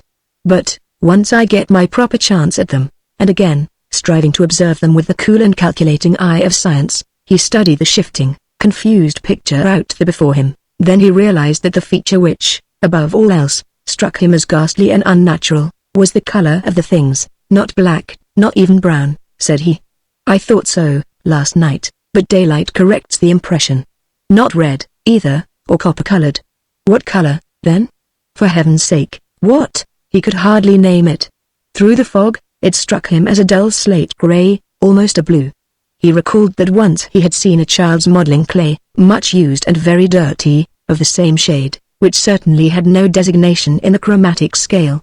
Some of the things were darker, some a trifle light to these, no doubt, the younger ones, but they all partook of this same characteristic tint. And the skin, moreover, looked dull and sickly, rather mottled and wholly repulsive. very like that of a Mexican dog. Like that dog's hide, too, it was sparsely overgrown with whitish bristles. Here or there, on the bodies of some of the larger things, bulbous warts had formed, somewhat like those on a toad's back, and on these warts the bristles clustered thickly. Stern saw the hair, on the neck of one of these creatures, crawl and rise like a jackal's, as a neighbor jostled him, and from the thing's throat issued a clicking grunt of purely animal resentment. Merciful heavens! What are they? Wondered Stern, again, utterly baffled for any explanation. What can they be? Another, in the group close by, attracted his attention. It was lying on its side, asleep maybe, its back directly toward the engineer. Stern clearly saw the narrow shoulders and the thin, long arms, covered with that white bristling hair. One sprawling, spatulate, claw-like hand lay on the forest moss. The twisted little ape-like legs, disproportionately short, were curled up, the feet, prehensile and with a well-marked thumb on each, twitched a little now and then. The head, enormously too big for the body, to which it was joined by a thin neck, seemed to be scantily covered with a fine, curling down, of a dirty yellowish drab color. What to target? Thought the engineer. At this distance, with my .38, I could drill it without half trying. All at once, another of the group sat up, shoved away a burned-out torch, and yawned with a noisy, dog-like whine. Stern got a quick yet definite glimpse of the sharp canine teeth. He saw that the thing's fleshless lips and retreating chin were caked with dried blood. The tongue he saw was long and lithe and apparently rasped. Then the creature stood up, balancing on its absurd bandy legs, a spear in its hand, a flint-pointed spear of crude workmanship. At full sight of the face, Stern shrank for a moment. I've known savages, as such, thought he. I understand them. I know animals. They're animals, that's all. But this creature, merciful heaven, and at the realization that it was neither beast nor man, the engineer's blood chilled within his veins, yet he forced himself still to look and to observe, unseen. There was practically no forehead at all. The nose was but a formless lump of cartilage, the ears large and pendulous and hairy. Under heavy brow ridges, the dull, lackluster eyes blinked stupidly, bloodshot and cruel. As the mouth closed, Stern noted how the under incisors closed up over the upper lip, showing a gleam of dull yellowish ivory. A slaver dripped from the dog-like corner of the mouth. Stern shivered, and drew back. He realized now that he was in the presence of an unknown semi-human type, different in all probability from any that had ever yet existed. It was less their bestiality that disgusted him, than their utter, hopeless, age-long degeneration from the man standard. What race had they descended from? He could not tell. He thought he could detect a trace of the Mongol in the region of the eye, in the cheekbones and the general contour of what, by courtesy, might be called the face. There were indications, also, of the Negroid type, still stronger. But the color, whence could that have come? And the general characteristics, were not these distinctly simian? Again he looked. And now one of the pot-bellied little horrors, shambling and bulbous-kneed, was scratching its warty, blue hide with its black claws as it trailed along through the forest. It looked up, grinning and jabbering. Stern saw the teeth that should have been molars. With repulsion he noted that they were not flat ground, but sharp like a dog's. Through the blue lips they clearly showed, nothing herbivorous here, thought the scientist. All flesh food of who knows what sort. Quickly his mind ran over the outlines of the problem. He knew at once that these things were lower than any human race ever recorded, far lower even than the famed Australian bushmen, who could not even count as high as 5. Yet, strange and more than strange, they had the use of fire, of the tom-tom, of some sort of voodooism, of flint, of spears, and of a rude sort of tanning. Witness the loincloths of hide which they all wore, worse than any troglodyte. He told himself. Far lower than Quatrefage's Neanderthal man, to judge from the cephalic index, worse than that Java skull, the Pithecanthropus erectus, itself. And I am with my living eyes beholding them. A slight sound, the behind him in the room, set his heart flailing madly. His hand froze to the butt of the automatic as he drew back from the cleft in the wall, and, staring, whirled about, ready to shoot on the second. Then he started back. His jaw dropped, his eyes widened and limply fell his arm. The pistol swung loosely at his side. "You ?" he soundlessly breathed. "You here?" There at the door of the great empty room, magnificent in her tiger skin, the crag gripped in her supple hand, stood Beatrice. Chapter 20. The Curiosity of Eve. At him the girl peered eagerly, a second, as though to make quite sure he was not hurt in any way, to satisfy herself that he was safe and sound. Then with a little gasp of relief, she ran to him. Her sandal feet lightly disturbed the rubbish on the floor. Dust rose. Stern checked her with an upraised hand. Back. Back. Go back, quick. He formed the words of command on his trembling lips. The idea of this girl's close proximity to the beast horde terrified him, for the moment. Back. What on earth are you here for? I woke up. I found you gone. She whispered. Yes, but didn't you read my letter? This is no place for you. I had to come. How could I stay up there, alone, when you were maybe in danger, maybe in need of me? Come. He commanded, in his perturbation heedless of the look she gave him. He took her hand. Come, we must get out of this. It's too near there. The what? What is it, Allan? Tell me, have you seen them? Do you know? Even excited as the engineer was, he realized that for the first time the girl had called him by his Christian name. Not even the perilous situation could stifle the thrill that ran through him at the sound of it. But all he answered was, no, I don't know what to call them. Have no idea, as yet. I've seen them, yes, but what they are, heaven knows maybe. Let me see, too. She pleaded eagerly. Is it through that crack in the wall? Is that the place to look? She moved toward it, her face blanched with excitement, eyes shining, lips parted. But Stern held her back. By the shoulder he took her. No, little girl. He whispered. You mustn't. Really must not, you know. It's too awful. Up at him she looked, knowing not what to think or say for a moment. Their eyes met, there in that wrecked and riven place, lighted by the dull, misty, morning grey. Then Stern spoke, for in her gaze abode questions unnumbered. I'd much rather you wouldn't look out at them. Not just yet, said he, speaking very low, fearful lest the murmur of his voice might penetrate the wall. Just what they are, frankly, there's no telling. You mean, come back into the arcade, where we'll be safer from discovery, and we can talk. Not here. Come, she obeyed. Together they retreated to the inner court. You see, he commented, nodding at the empty water pail, I haven't been to the spring yet. Not very likely to get there for a while, either, unless something pretty radical happens. I think these chaps have settled down for a good long stay in their happy hunting ground, after the fight and the big feast. It's sort of a notion I've got, that this place, here, is some ancient, ceremonial ground of theirs. You mean, on account of the tower? He nodded. Yes, if they've got any religious ideas at all, or rather superstitions, such would very likely center around the most conspicuous object in their world. Probably the spring is a regular voodoo hangout. The row, last night, must have been a sort of periodic argument to see who was going to run the show. But, exclaimed the girl, in alarm, but if they do stay a while, what about us? We simply must have water, true enough.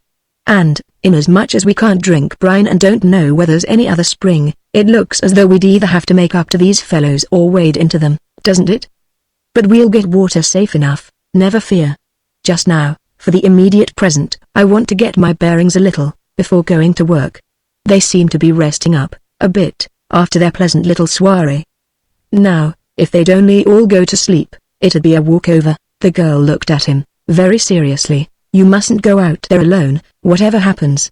She exclaimed. I just won't let you. But tell me, she questioned again, how much have you really found out about them, whatever they are? Not much. They seem to be part of a nomadic race of half-human things. That's about all I can tell as yet. Perhaps all the white and yellow peoples perished utterly in the cataclysm, leaving only a few scattered blacks.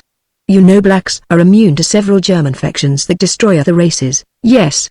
And you mean, it's quite possible these fellows are the far distant and degenerate survivors of that other time, so the whole world may have gone to pieces the way Liberia and Haiti and Santo Domingo once did, when white rule ceased. Yes, only a million times more so. I see you know your history. If my hypothesis is correct, and only a few thousand blacks escaped, you can easily imagine what must have happened, for a while, maybe 50 or 100 years. They may have kept some sort of dwindling civilization. Probably the English language for a while continued, in ever more and more corrupt forms. There may have been some pretense of maintaining the school system, railroads, steamship lines, newspapers and churches, banks and all the rest of that wonderfully complex system we once knew. But after a while, yes. What then? Why, the whole false shell crumbled, that's all. It must have. History shows it. It didn't take 100 years after Toussaint Louverture and Dessalines, in Haiti, for the blacks to shuck off French civilization and go back to grass huts and human sacrifice to make another little Central Africa out of it, in the backwoods districts, at any rate. And we have had 1,000, Beatrice, since the white man died.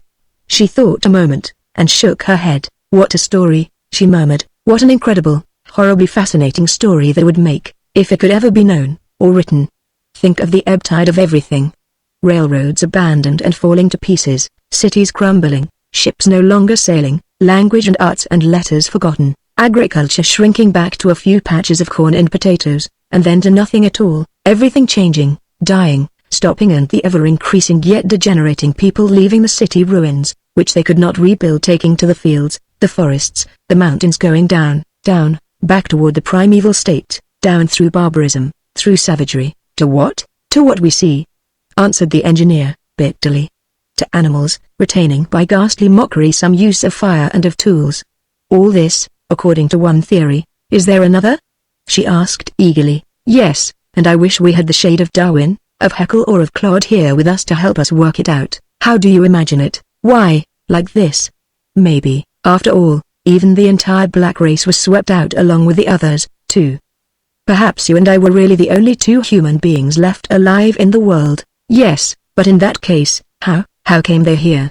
Listen. May they not be the product of some entirely different process of development? May not some animal stock, under changed environment, have easily evolved them? May not some other semi-human or near-human race be now in process of arising, here on Earth, eventually to conquer and subdue it all again? For a moment she made no answer. Her breath came a little quickly as she tried to grasp the full significance of this tremendous concept. In a million years, or so? The engineer continued, may not the descendants of these things once more be men, or something very like them? In other words, aren't we possibly witnessing the recreation of the human type? Aren't these the real Pithecanthropy erecti, rather than the brown-skinned, reddish-haired creatures of the biological textbooks?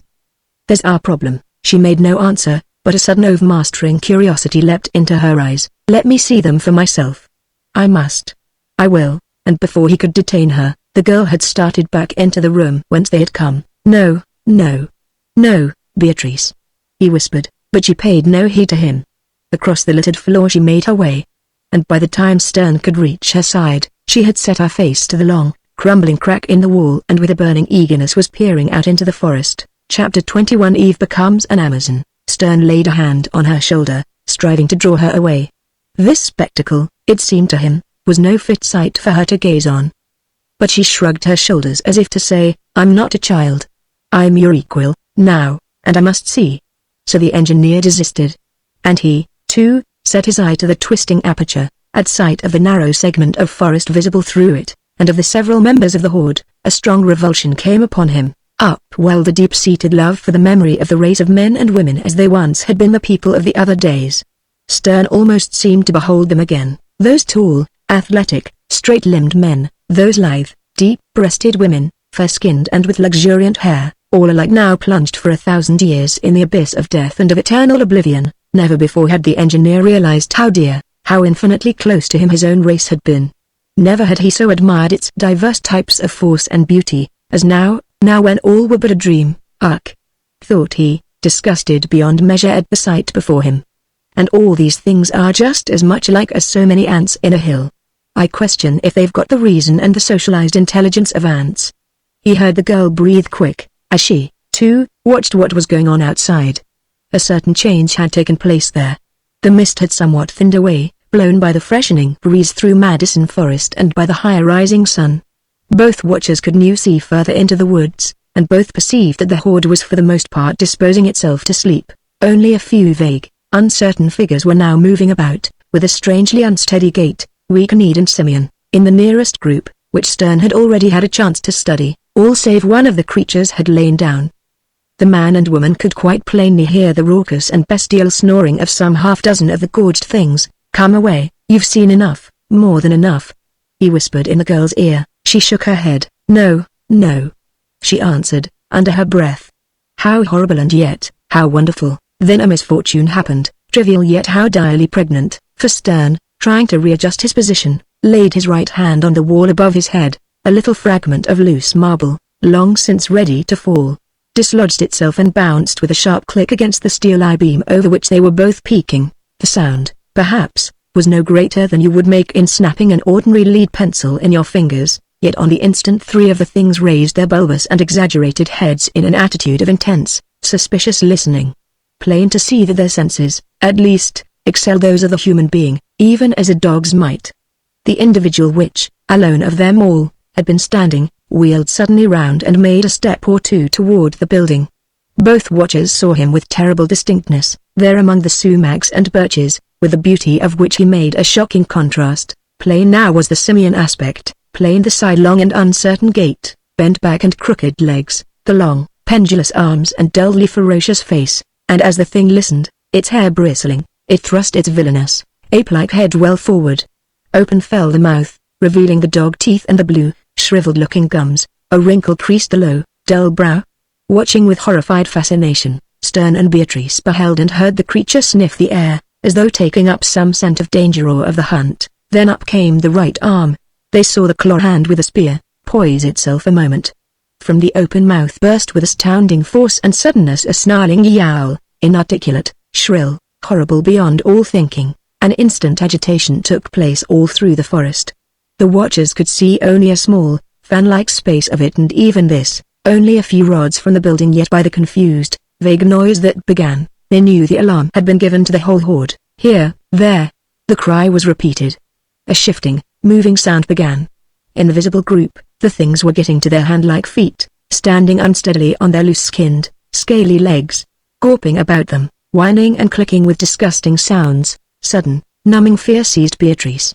Now for the first time she realized the imminent peril. Now she regretted her insistence on seeing the horde at close range. She turned, pale and shaken, and her trembling hand sought the engineers. He still, for a moment, kept his eye to the crack, fascinated by the very horror of the sight. Then all at once another figure shambled into view, a female one. He realized, shuddering. Too monstrously hideous, this sight, to be endured. With a gasp, the man turned back. About Beatrice he drew his arm. Together, almost as soundlessly as wraiths, they stole away, out through the office, out to the hallway, into the dim light of the arcade once more. Here, for a few moments, they knew that they were safe. Retreat through the marble court and up the stairs was fairly clear. There was but one entrance open into the arcade, the one through Pine Tree Gate, and this was blocked so narrowly by the giant bole that Stern knew there could be no general mob rush through it, no attack which he could not for a while hold back, so long as his ammunition and the girls should last. Thus they breathed more freely now. Most of the tumult outside had been cut off from their hearing, by the retirement into the arcade.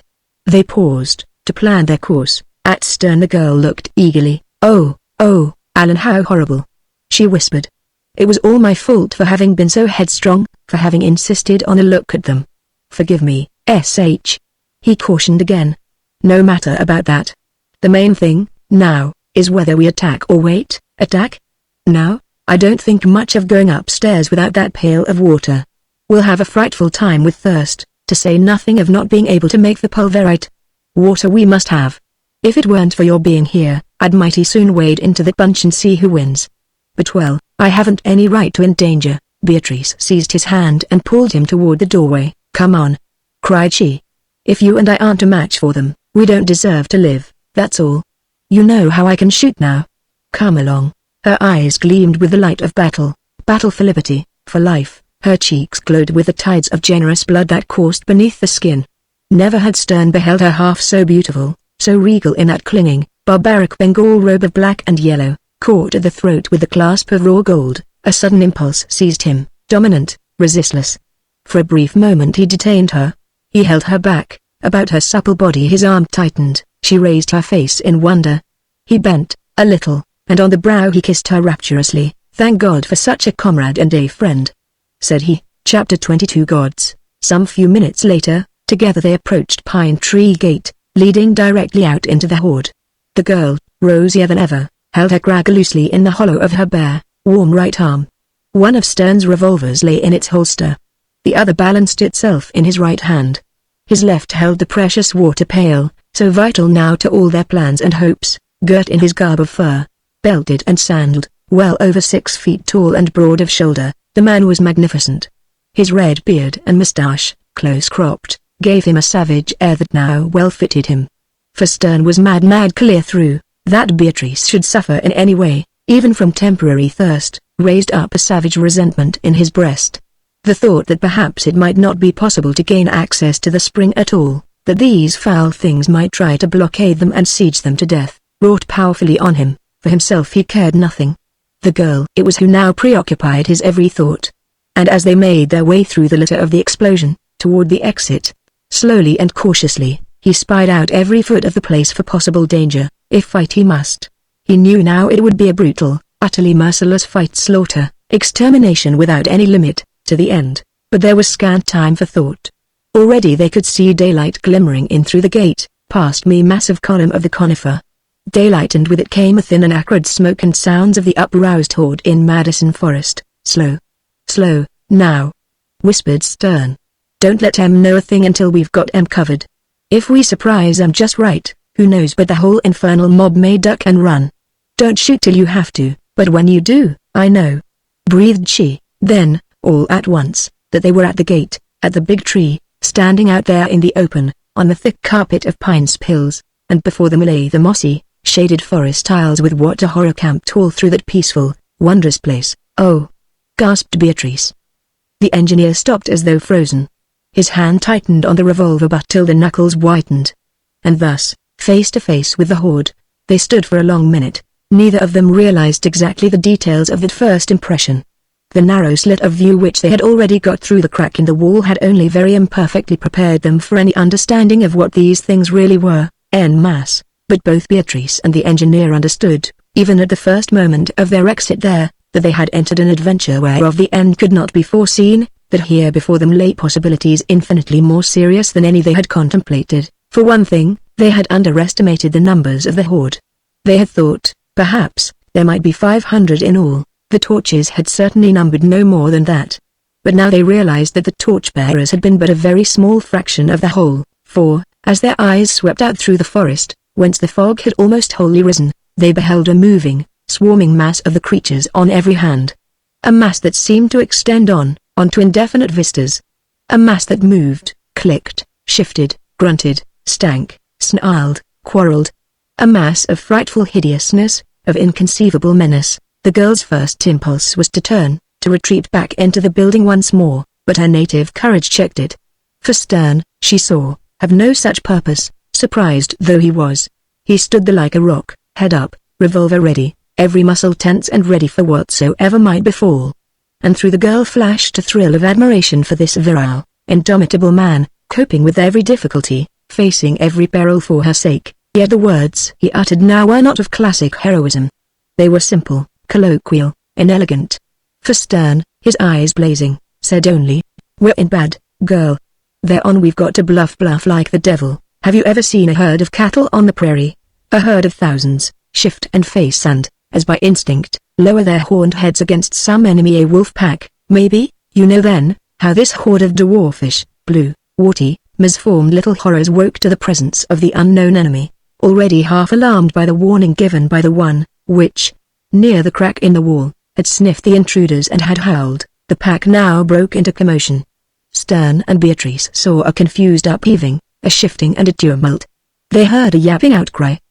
The long, thin spears began to bristle, and all at once, as a dull, ugly hornet hum rose through the wood, they knew the moment for quick action was upon them. "Here goes!" cried Stern, raging.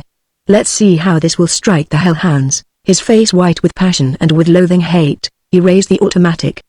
He aimed at none of the pack, for angry as he was he realized that the time was not yet come for killing, if other means to reach the spring could possibly avail. Instead he pointed the ugly blue muzzle up toward the branches of a maple, under which a dense swarm of the horde had encamped and now was staring, ape-like, at him. Then his finger sought the trigger. And 5 crackling spurts of flame, 5 shots spat out into the calm and misty air of morning. A few severed leaves swayed down, idly, with a swinging motion. A broken twig fell, hung suspended a moment, then detached itself again and cracked to earth. "Good Lord! Look at that, will you?"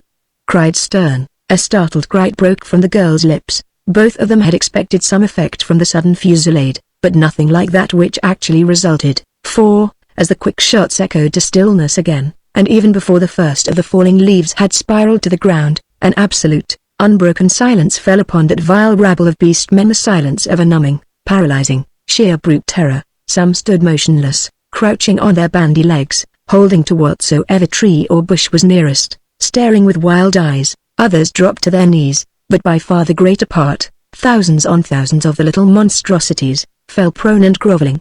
Their hideous mask-like faces hidden, there they lay on the moss and all among the undergrowth, the trampled, desecrated, befouled undergrowth of Medicine Forest. Then all at once, over and beyond them, Stern saw the blue curling smudge of the remains of the great fire by the spring. He knew that, for a few brief, all-precious moments, the way might possibly be clear to come and go to get water to save Beatrice and himself from the thirst torches to procure one necessary thing for the making of his pulverite. His heart gave a great, bounding leap. "Look, Beatrice!" cried he, his voice ringing out over the terror-stricken things. "Look, we are gods. While this lasts, gods. Come, now's our only chance. Come on!" Chapter 23. The OBR, together, as in a dream, a nightmare, dazed, incredible, grotesque, they advanced out into the dim-shaded forest aisles. "Don't look!" Stern exclaimed, shuddering at sight of the unspeakable hideousness of the things, at glimpses of gnawed bones, grisly bits of flesh, dried gouts of blood upon the woodland carpet. "Don't think, just come along, 5 minutes, and we're safe, there and back again. Shh. Don't hurry. Count, now count your steps. 1, 2, 3, 4, 5, 6. Steady, steady! Now they were 10 yards from the tower, now 20. Bravely they walked, now straight ahead among the trees, now circling some individual, some horrid group. Stern held the water pail firmly. He gripped the revolver in a grasp of iron. The magazine rifle lay in both the girl's hands, ready for instant use. Suddenly Stern fired again, 3 shots. "Some of them are moving, over there," he said in a crisp, ugly tone. "I guess a little lead close to their ears will fix 'em for a while." His voice went to a hoarse whisper. "Gods," he repeated. "Don't forget it, for a moment. Don't lose that thought, for it may pull us through. These creatures here, if they're descended from the blacks, must have some story, some tradition of the white man. Of his mastery, his power. We'll use it now, by heaven, as it never yet was used." Then he began to count again, and so, tense, watching with eager burning eyes and taut muscles, the man and woman made their way of frightful peril. A snuffling howl rose. "You will you?" Stern cried, adding another kick to the one he had just dealt to one of the creatures, who had ventured to look up at their approach. "Lie down, ape!" And with the clangorous metal pail he smote the ugly, brutish skull. Beatrice gasped with fear, but the bluff made good. The creature groveled, and again the pair strode forward, masterfully. Masterfully they had to go, or not at all. Masterfully, or die. For now their all in all lay just in that grim, steel-hard sense of mastery. Before the girl's eyes a sort of haze seemed forming. Her heart beat thick and heavy. Stern's counting sounded very far away and strange. She hardly recognized his voice. To her came wild, disjointed, confused impressions, now a bony and distorted back, now a simian head, again a group that crouched and cowered in its filthy squalor, hideously. Then all at once, there right before her she saw the little woodland path that, slightly descending, led past a big oak she well knew, down to the margin of the pool. "Steady, girl, steady," came the engineer's warning, tense as piano wire. "Almost there, now." "What's that?" For a brief instant he hesitated. The girl felt his arm grow even more taut. She heard his breath catch. Then she, too, looked and saw. It was enough, that sight, to have smitten with sick horror the bravest man who ever lived. For there, beside the smoldering embers of the great feast fire, littered with bones and indescribable refuse, a creature was squatting on its hams, one of a horde, indeed, yet vastly different, tremendously more venomous, more dangerous of aspect. Stern knew at once that here, not prostrate nor yet crouching, was the chief of the blue horde. He knew it by the superior size and strength of the thing, by the almost man-like cunning of the low, gorilla face, the gleam of intelligence in the reddened eye, the crude wreath of maple leaves upon the head, the necklace of finger bones strung around the neck, but most of all, he knew it by a thing that shocked him more than the sight of stark, outright cannibalism would have done. A simple thing, yet how ominous. A thing that argued reason in this reversion from the human, a thing that sent the shuddering chills along the engineer's spine, for the chief, the OBR-man of this vile drove, rising now from beside the fire with a gibbering chatter and a look of bestial malice, held between his fangs a twisted brown leaf. Stern knew at a glance the leaf was the rudely cured product of some degenerated tobacco plant. He saw a glow of red at the tip of the close-rolled tobacco. Vapor issued from the chief's slit mouth. "Good lord, he's smoking," stammered the engineer. "And that means an almost human brain. And quick, Beatrice, the water. I didn't expect this. Thought they were all alike. Back to the tower, quick. Here, fill the pail, I'll keep him covered." Up he brought the automatic, till the bee lay fair upon the naked, muscular breast of the OBR. Beatrice handed Stern the rifle, then snatching the pail, dipped it, filled it to the brim. Stern heard the water lap and gurgle. He knew it was but a few seconds, yet it seemed an hour to him, at the very least, keener than ever before in his whole life. His mental pictures now limned themselves with lightning rapidity upon his brain. Stamped on his consciousness was this lithe, lean, formidable body, showing beyond dispute its human ancestry. The right hand that held a steel-pointed spear, the horrible ornament, a withered little smoked hand, that dangled from the left wrist by a cord of plaited fiber. Vividly Stern beheld a deep gash or scar that ran from the chief's right eye, a dull, fish-like eye, evidently destroyed by that wound, down across the leathery cheek, across the prognathous jaw, a reddish-purple wale, which on that clay-blue skin produced an effect indescribably repulsive. Then the chief grunted, and moved forward, toward them. Stern saw that the gait was almost human, not shuffling and uncertain like that of the others, but firm and vigorous. He estimated the height at more than 5 feet, 8 inches, the weight at possibly 140 pounds. Even at that juncture, his scientific mind, always accustomed to judging, instinctively registered these data, with the others. "Here, you, get back there!" shouted Stern, as the girl rose again from filling the pail. The cry was instinctive, for even as he uttered it, he knew it could not be understood. 1,000 years of rapid degeneration had long wiped all traces of English speech from the brute men, who now, at most, chattered some bestial gibberish. Yet the warning echoed loudly through Madison Forest, and the OBR hesitated. The tone, perhaps, conveyed some meaning to that brain behind the sloping forehead. Perhaps some dim, racial memory of human speech still lingered in that mind, in that strange organism which, by some freak of atavism, had thrown back out of the mire of returning animality almost to the human form and stature once again. However that may have been, the creature chief halted in his advance. Undecided he stood a moment, leaning upon his spear, sucking at the rude mockery of a cigar. Stern remembered having seen Consul, the trained chimpanzee, smoke in precisely the same manner, and a nameless loathing filled him at his mockery of the dead, buried past. "Let me carry the pail," said he. "We've got to hurry or it may be too late." No, I'll keep the water," she answered, panting. "You need both hands clear. Come." Thus they turned, and, with a shuddering glance behind, started back for the tower again, but the OBR, with a whining plaint, spat away his tobacco leaf. They heard a shuffle of feet. And, looking round again, both saw that he had crossed the little brook. There he stood now, his right hand out, palm upward, his lips curled in the ghastly imitation of a smile, blue gums and yellow lashes showing, a sight to freeze the blood with horror. Yet through it all, the meaning was most clearly evident. Beatrice, laden as she was with the heavy water bucket, more precious now to them than all the wealth of the dead world, would still have retreated, but with a word of stern command he bade her wait. He stopped short in his tracks. "Not a step," commanded he. "Hold on. If he makes friends with us with gods, that's a million times better every way. Hold on, wait." No, this is his move. He faced the OBR. His left hand gripped the repeating rifle, his right the automatic, held in readiness for instant action. The muscle sight never for a second left its aim at the chief's heart, and for a second silence fell there in the forest. Save for the rustling murmur of the horde, and a faint, woodland trickle of a stream, you might have thought the place untouched by life, yet death lurked there, and destiny, the destiny of the whole world, the future, the human race, forever and ever without end, and the cords of fate were being loosed for a new knitting, and Stern, with Beatrice there at his side, stood harsh and strong and very grim, stood like an incarnation of man's life, waiting, and slowly, step by step, over the yielding, noiseless moss, the grinning, one-eyed, ghastly OBR man came nearer, nearer still. Chapter 24. The fight in the forest. Now the thing was close, very close to them, while a hush lay upon the watching horde and on the forest.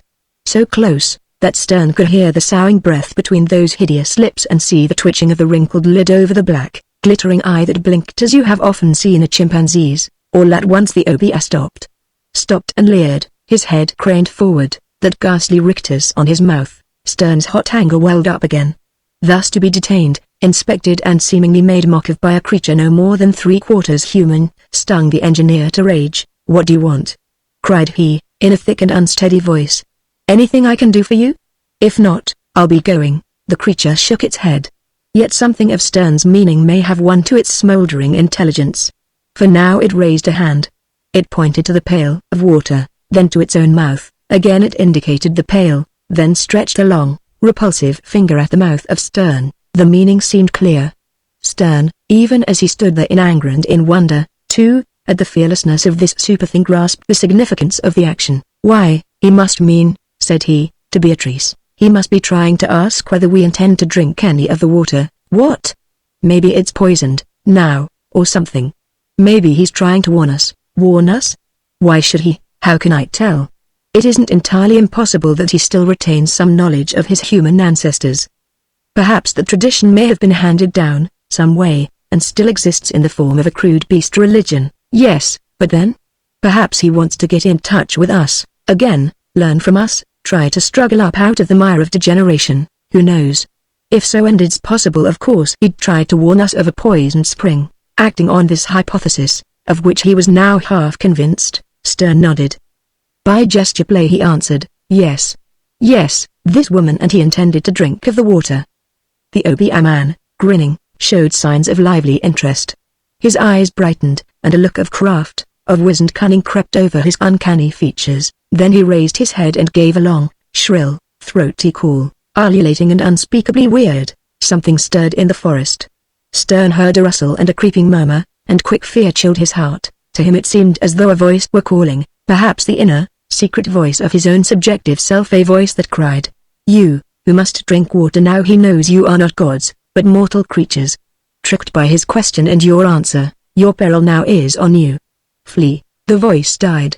Stern found himself, with a strange, taut eagerness tingling all through him, facing the Obeah and not daring to turn his back. Retreat they must, he knew. Retreat, at once. Already in the forest he understood that heads were being lifted, beast-like ears were listening, brute eyes peering and ape hands clutching the little, flint-pointed spears. Already the girl and he should have been halfway back to the tower, yet still, inhibited by that slow, grinning, staring advance of the chief. There the engineer stood, but all at once the spell was broken, for with a cry, a hoarse and frightful yell of passion, the Obeah leapt like a huge and frightfully agile ape leapt the whole distance intervening. Stern saw the thing's red gleaming eyes fixed on Beatrice. In those eyes he clearly saw the hell flame of lust. And as the woman screamed in terror, Stern pulled trigger with a savage curse. The shot went wild. For at the instant though he felt no pain, his arm dropped down and sideways. Astounded, he looked. Something was wrong. What? His trigger finger refused to serve. It had lost all power, all control. For God's sake, what could it be? Then all this taking but a second. Stern saw, he knew the truth. Staring, pale and horrified, he understood. There, through the fleshy part of his forearm, thrust clean from side to side by a lightning swift stroke, he saw the Obeah's spear. It dangled strangely in the firm muscles. The steel bulb and full 18 inches of the shaft were red and dripping, yet still the engineer felt no slightest twinge of pain. From his numbed, paralyzed hand the automatic dropped, fell noiselessly into the moss, and with a formless roar of killing rage, Stern swung on the Obeah. With the rifle, Stern felt his heart about to burst with hate. He did not even think of the second revolver in the holster at his side. With only his left hand now to use, the weapon could only have given clumsy service. Instead, the man reverted instantly to the jungle stage, himself to the law of claw and fang, of clutching talon, of stone and club. The beloved woman's cry, ringing in his ears, drove him mad. Up he whirled the crag again, up, by the muzzle, and down upon that villainous skull he dashed it with a force that would have brained an ox. The Obeah, screeching, reeled back. But he was not dead. Not dead, only stunned a moment. And Stern, horrified, found himself holding only a gun barrel. The stock, shattered, had whirled away and vanished among the tall and waving ferns. Beatrice snatched up the fallen revolver. She stumbled, and the pail was empty. Spurting, splashing away, the precious water flew. No time, now, for any more, for all about them. Behind them and on every hand, the things were closing in. They had seen blood, had heard the Obeah's cry, they knew. Not gods, now, but mortal creatures. Not gods. Run! Run! Gasped Beatrice, the spear still hanging from his arm, Stern wheeled and followed. High and hard he swung the rifle barrel, like a war club, no counting of steps, now, no play at divinity. Panting, horror-stricken, frenzied with rage, bleeding, they ran. It was a hunt, the hunt of the last two humans by the nightmare horde. In front, a bluish and confused mass seemed to dance and quiver through the forest, and a pattering rain of spears and little arrows began to fall about the fugitives. Then the girl's revolver sputtered in a quick volley, and again, for a space, silence fell. The way again was clear. But in the path, silent and still, or writhing horribly, lay a few of the things. And the pine needles and soft moss were very red, in spots. Stern had his pistol out too, by now. For behind and on his flanks, like ferrets hanging to a hunted creature, the swarm was closing in. The engineer, his face very white and drawn, veins standing out on his sweat-beaded forehead, heard Beatrice cry out to him, but he could not understand her words. Yet as they ran, he saw her level the pistol and snap the hammer twice, thrice, with no result. The little dead click sounded like a death warrant to him. "Empty," cried he. "Here, take this one. You can shoot better now than I can." And into her hand he thrust the second revolver. Something stung him on the left shoulder. He glanced round. A dart was hanging there. With an oath, the engineer wheeled about. His eyes burned and his lips drew back, taut, from his fine white teeth. There, already recovered from the blow which would have killed a man 10 times over, he saw the OBS snarling after him. Right down along the path the monster was howling, beating his breast with both huge fists. And, now feeling fear no more than pain, Stern crouched to meet his onslaught. Chapter 25 The goal, and through it, it all happened in a moment of time, a moment, long in seeming as an hour. The girl's revolver crackled, the behind him. Stern saw a little round bluish hole take shape in the OBS ear, and red drops start. Then with a ghastly screaming, the thing was upon him, outstruck the engineer, with the rifle barrel. All the force of his splendid muscles lay behind that blow. The thing tried to dodge. But Stern had been too quick. Even as it sprang, with talons clutching for the man's throat, the steel barrel drove home on the jaw. An unearthly, piercing yell split the forest air. Then Stern saw the OBR, his jaw hanging oddly awry, all loose and shattered, fall headlong in the path. But before he could strike again, could batter in the base of the tough skull, a moan from Beatrice sent him to her aid. "Oh, God!" he cried, and sank beside her on his knees, on her forehead, as she lay gasping among the bushes. He saw an ugly welt. A stone? They've hit her with a stone. Killed her, perhaps. Kneeling there, up he snatched the revolver, and in a deadly fire he poured out the last spitting shots, point blank in the faces of the crowding rabble. Up he leapt. The rifle barrel flashed and glittered as he whirled it. Like a reaper, laying a clean swath behind him. The engineer mowed down a dozen of the beast men. Shrieks, grunts, snarls, mingled with his execrations. Then fair into a jabbering ape face he flung the blood-stained barrel. The face fell, faded, vanished, as hideous illusions fade in a dream, and Stern, with a strength he never dreamed was his, caught up the fainting girl in his left arm, as easily as though she had been a child, still dragging the spear which pierced his right that yet protected her a little. He ran. Stones, darts, spears, clattered in about him. He heard the swish and tang of them, heard the leaves flutter as the missiles whirled through. Struck? Was he struck again? He knew not, nor cared. Only he thought of shielding Beatrice. Nothing but that, just that. The gate, oh, let me reach the gate. God. The gate, and all of a sudden, though how he could not tell, there he seemed to see the gate before him. Could it be? Or was that, too, a dream? A cruel, vicious mockery of his disordered mind? Yes, the gate. It must be. He recognized the giant pine, in a moment of lucidity. Then everything began to dance again, to quiver in the mocking sunlight. The gate. He gasped once more, and staggered on. Behind him, a little trail of blood drops from his wounded arm fell on the trampled leaves. Something struck his bent head. Through it a blinding pain darted. Thousands of beautiful and tiny lights of every color began to quiver, to leap and whirl. They've set the building on fire, thought he, yet all the while he knew it was impossible. He understood it was only an illusion. He heard the rustle of the wind through the forest.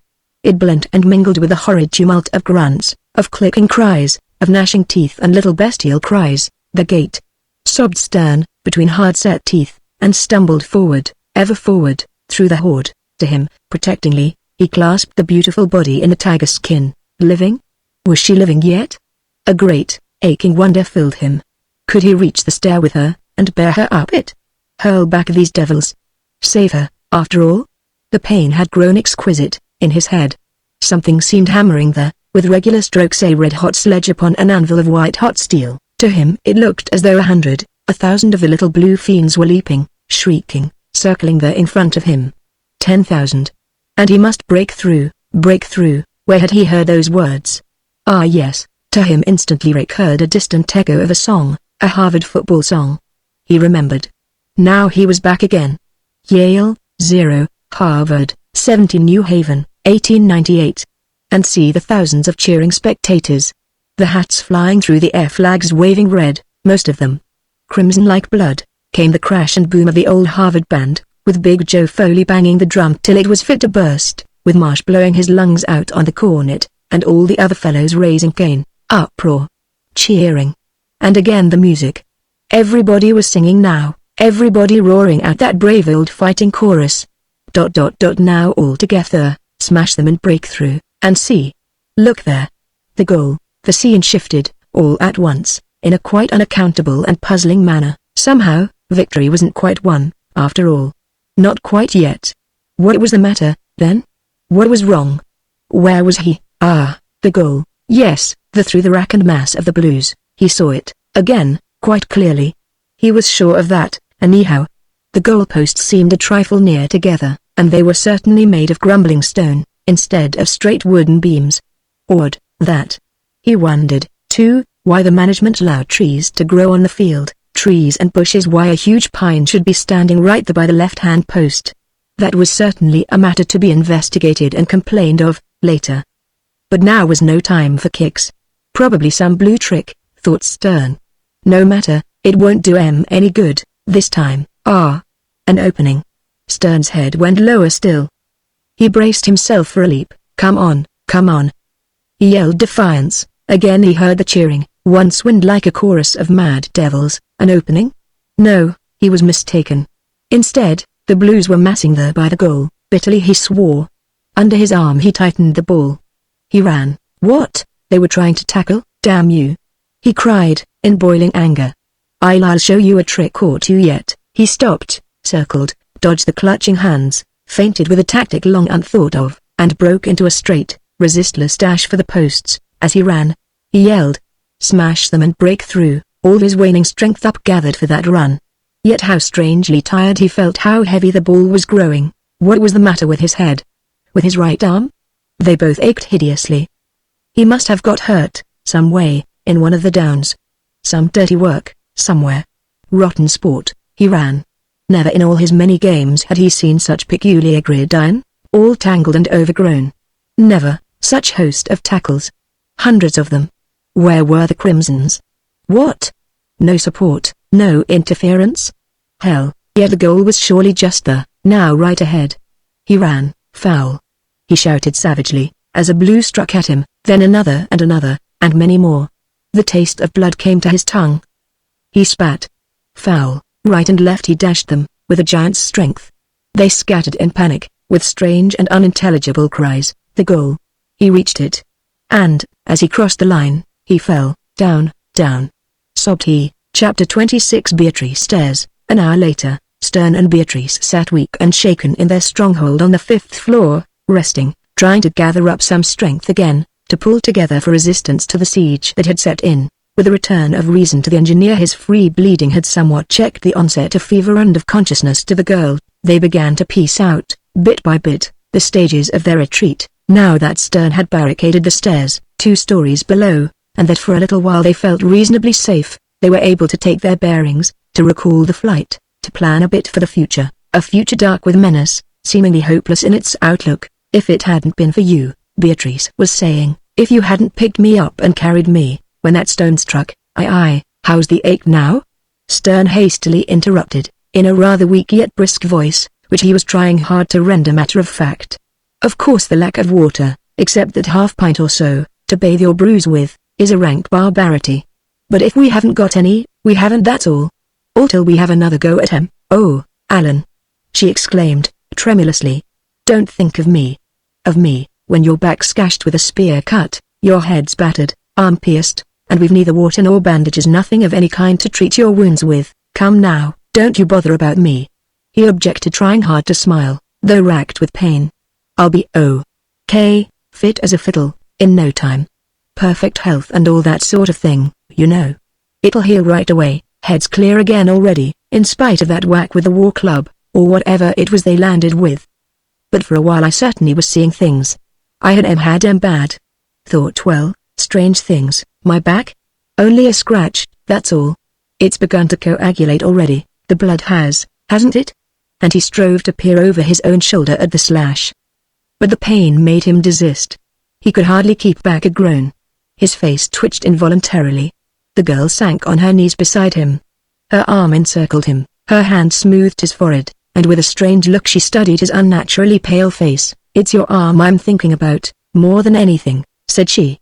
"We've got to have something to treat that with.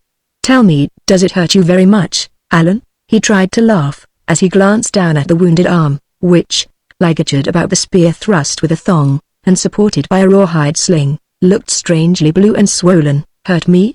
Nonsense. I'll be fine and dandy in no time. The only trouble is, I'm not much good as a fighter this way. Southpaw, you see. Can't shoot worth a cent, you know, with my left.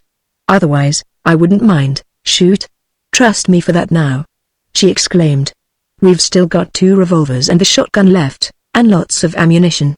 I'll do the shooting if there's got to be any done." "You're all right, Beatrice," exclaimed the wounded man fervently. "What would I do without you? And to think how near you came to, but never mind. That's over now, forget it." "Yes, but what next?" "Don't know. Get well, maybe. Things might be worse. I might have a broken arm, or something, laid up for weeks, slow starvation and all that." "What's a mere puncture?" "Nothing. Now that the spear's out, it'll begin healing right away. Bet a million, though, that what's his name down there, Big Chief the monk, won't get out of his scrape in a hurry.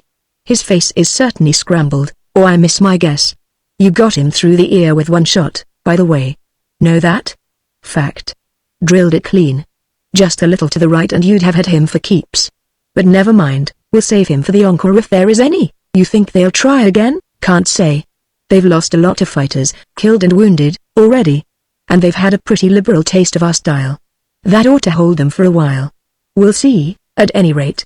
And if luck stays good, we'll maybe have a thing or two to show them if they keep on hanging round where they aren't wanted." Came now a little silence. Beside Stern the girl sat, half supporting his wounded body with her firm, white arm. Thirst was beginning to torment them both, particularly Stern, whose injuries had already given him a marked temperature. But water there was absolutely none. And so, still planless, glad only to recuperate a little, content that for the present the horde had been held back, they waited. Waiting, they both thought.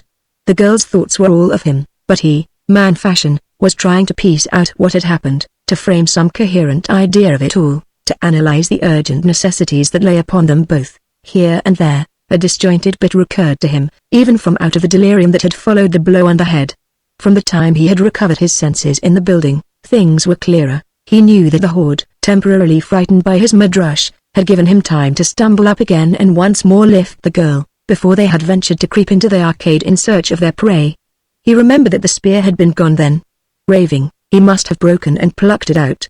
The blood, he recalled, was spurting freely as he had carried Beatrice through the wreckage and up to the first landing, where she had regained partial consciousness. Then he shuddered at recollection of that stealthy, ape-like creeping of the horde scouts in among the ruins, furtive and silent, their sniffing after the blood track, their frightful agility and clambering with feet and hands alike, swinging themselves up like chimpanzees, swarming aloft on the death hunt. He had evaded them, from story to story. Beatrice, able now to walk, had helped him roll down balustrades and building stones, fling rocks, wrench stairs loose and block the way, and so, wounding their pursuers, yet tracked always by more and ever more, they had come to the landing, where by aid of the rifle barrel as a lever they had been able to bring a whole wall crashing down, to choke the passage. That had brought silence. For a time, at least, pursuit had been abandoned. In the sliding, dusty avalanche of the wall, hurled down the stairway, Stern knew by the grunts and shrieks which had arisen that some of the horde had surely perished. How many, he could not tell. A score or two at the very least, he ardently hoped. Fear, at any rate, had been temporarily injected into the rest. for the attack had not yet been renewed. Outside in the forest, no sign of the horde, no sound. A disconcerting, ominous calm had settled like a pall. Even the birds, recovered from their terrors, had begun to hop about and take up their twittering little household tasks. As in a kind of clairvoyance, the engineer seemed to know there would be respite until night. For a little while, at least, there could be rest and peace. But when darkness should have settled down, if they'd only show themselves, thought he, his leaden eyes closing in an overmastering lassitude, a vast swooning weakness of blood loss and exhaustion. Not even his parched thirst, a veritable torture now, could keep his thoughts from wandering. If they'd tackle again, I could score with lead. What's that I'm thinking? I'm not delirious, am I? For a moment he brought himself back with a start, back to a full realization of the place. But again the drowsiness gained on him. We've got guns now, guns and ammunition, thought he. We could pick them off from the windows. Pick them off, he slept. Thus, often, wounded soldiers sleep, with troubled dreams, on the verge of renewed battle which may mean their death, their long and wakeless slumber. He slept. And the girl, laying his gashed head gently back upon the pile of furs, bent over him with infinite compassion. For a long minute, hardly breathing, she watched him there. More quickly came her breath. A strange new light shone in her eyes. Only for me, those wounds, she whispered slowly. Only for me. Taking his head in both her hands, she kissed him as he lay unconscious. Kissed him twice, and then a third time. Then she arose, quickly, as though with some definite plan. She chose from among their store of utensils a large copper kettle, one which he had brought her the week before from the little Broadway shop. She took a long rawhide rope, braided by Stern during their long evenings together. This she knotted firmly to the bail of the kettle. The revolvers, fully reloaded, she examined with care. One of them she laid beside the sleeper. The other she slid into her full, warm bosom, where the clinging tiger skin held it ready for her hand. Then she walked noiselessly to the door leading into the hallway. Here for a moment she stood, looking back at the wounded man. Tears dimmed her eyes, yet they were very glad. For your sake, now, everything, she said. Everything all. Oh, Allan, if you only knew. And now goodbye. Then she was gone, and in the silent room, their home, which out of wreck and chaos they had made, the fevered man lay very still, his pulses throbbing in his throat. Outside, very far, very faint in the forests, a muffled drum began to beat again, and the slow shadows, lengthening across the floor, told that evening was drawing nigh. Chapter 27. To work. The engineer awoke with a start. Awoke to find daylight gone, to find that dusk had settled, had shrouded the whole place in gloom. Confused, he started up. He was about to call out, when prudence muted his voice. For the moment he could not recollect just what had happened or where he was, but a vast impending consciousness of evil and of danger weighed upon him. It warned him to keep still, to make no outcry. A burning thirst quickened his memory, then his comprehension returned. Still weak and shaken, yet greatly benefited by his sleep, he took a few steps toward the door. Where was the girl? Was he alone? What could all this mean? Beatrice. Oh, Beatrice. He called thickly, in guarded tones. Where are you? Answer me, here coming. He heard her voice. And then he saw her, dimly, in the doorway. What is it? Where have you been? How long have I been asleep? She did not answer his questions, but came quickly to him, took his hand, and with her own smoothed his brow. Better, now? Asked she. Lots. I'll be all right in a little while. It's nothing. But what have you been doing all this time? Come, and I'll show you. She led him toward the other room. He followed, in growing wonder. No attack, yet, none. But the drums have been beating for a long time now. Hear that? They listened.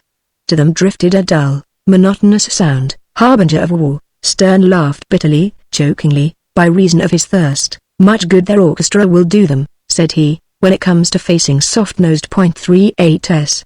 But tell me, what was it you were going to show me? Quickly she went over to their crude table, took up a dish and came back to him. Drink this, bade she. He took it, wondering. What? Coffee? But, drink. I've had mine, already. Drink. Half stupefied, he obeyed. He drained the whole dish at a draught, then caught his breath in a long sigh. But this means water, cried he, with renewed vigor. And, look here, she directed, pointing. There on the circular hearth stood the copper kettle, 3/4 full. Water. You've got water? He started forward in amazement. While I've been sleeping? Where? She laughed with real enjoyment. "It's nothing," she disclaimed. "After what you've done for me, this is the merest trifle, Allan. You know that big cavity made by the boiler explosion?"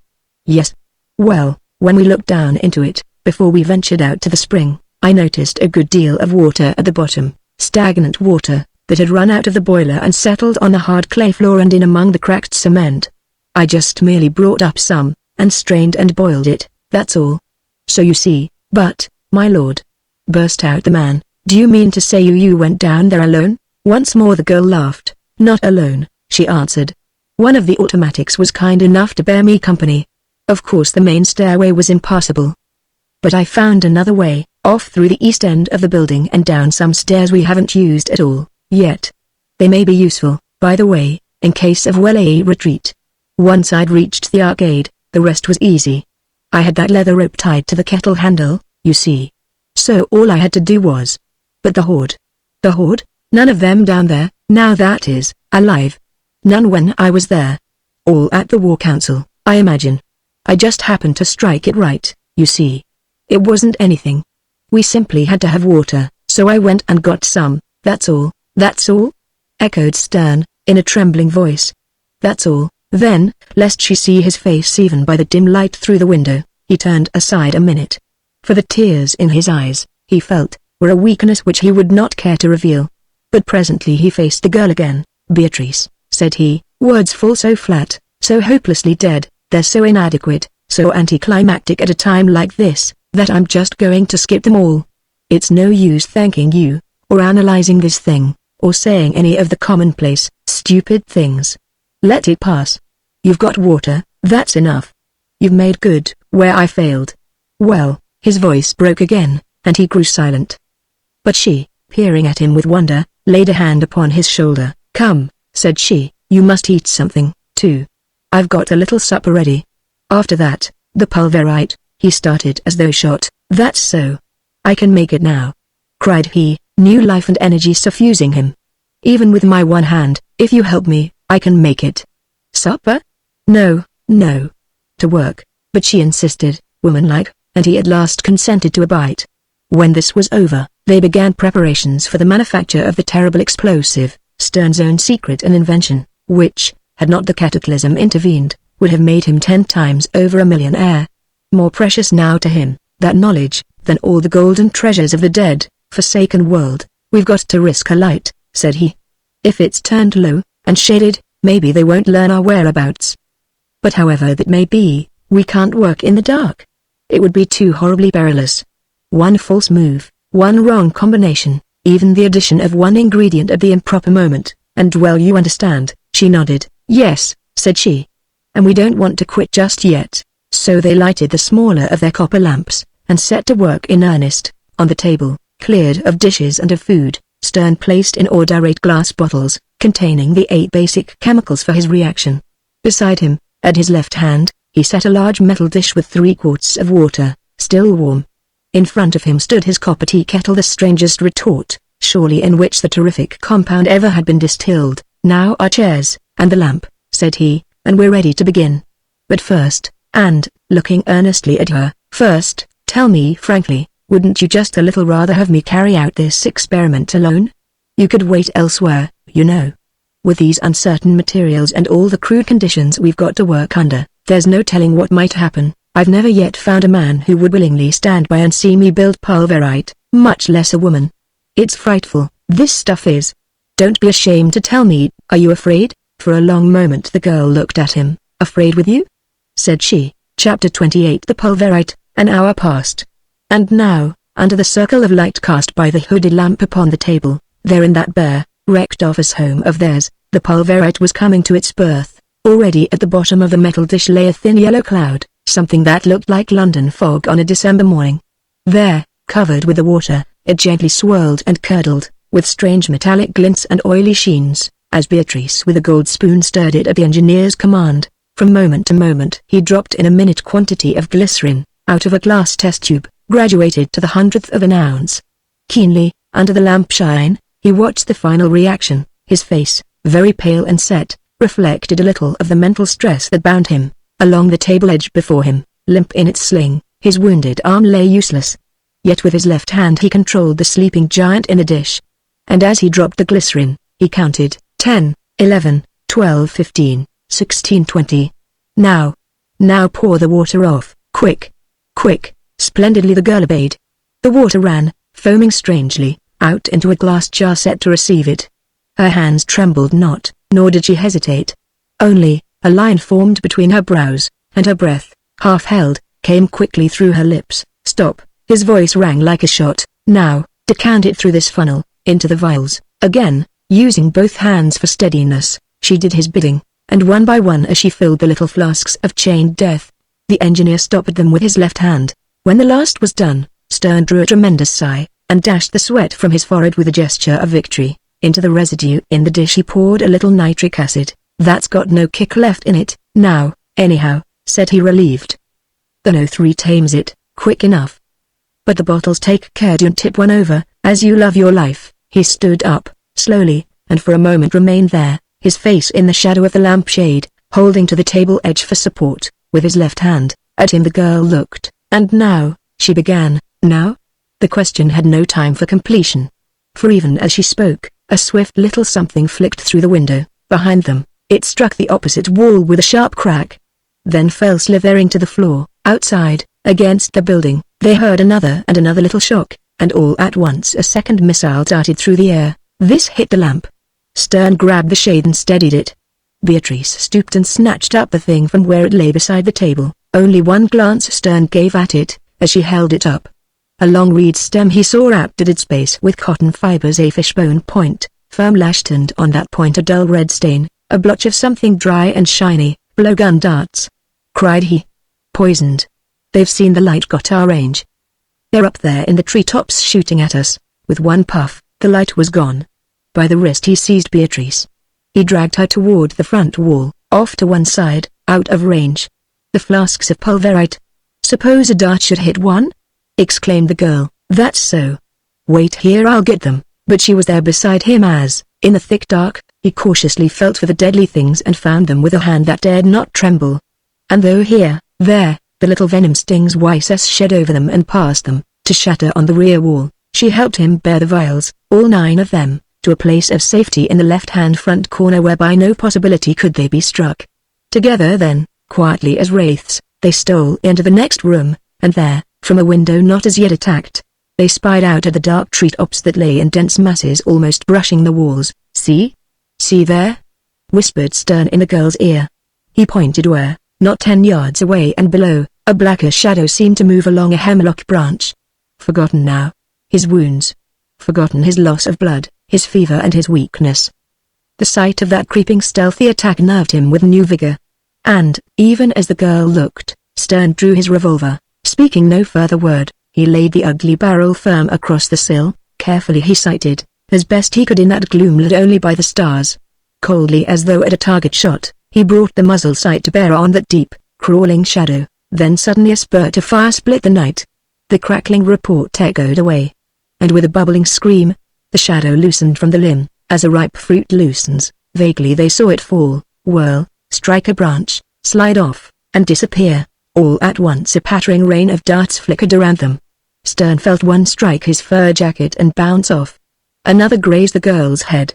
But to their work they stood, and flinched not. Now her revolver was speaking, in antiphony with his, and from the branches, 2, 3, 5, 8, 10 of the ape things fell. Give it to M.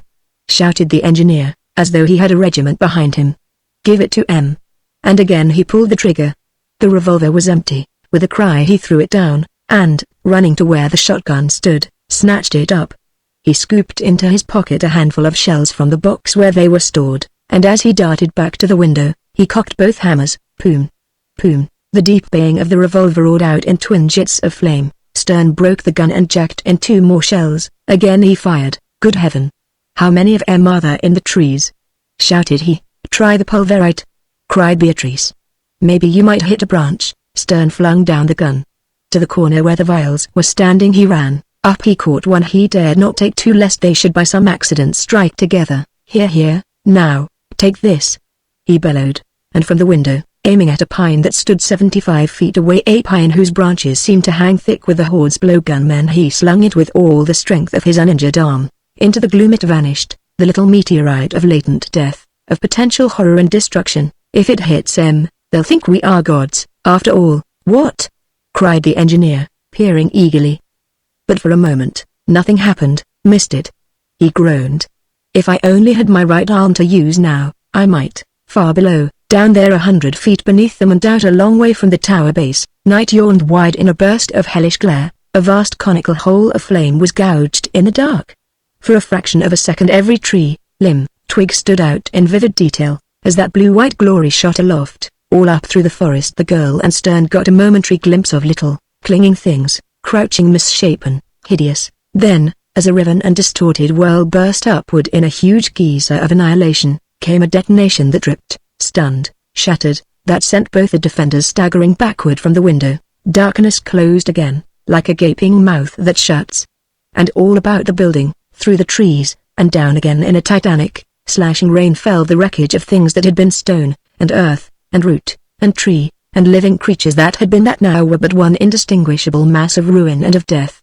After that, here and there, small dark objects came dropping, thudding, crashing down.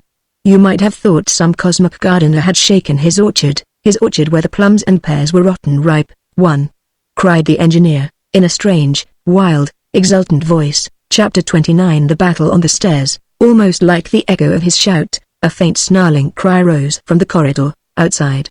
They heard a clicking, sliding, ominous sound, and, with instant comprehension, knew the truth. They got up, some of them somehow. Stern cried. They'll be at our throats, here, in a moment. Load. Load.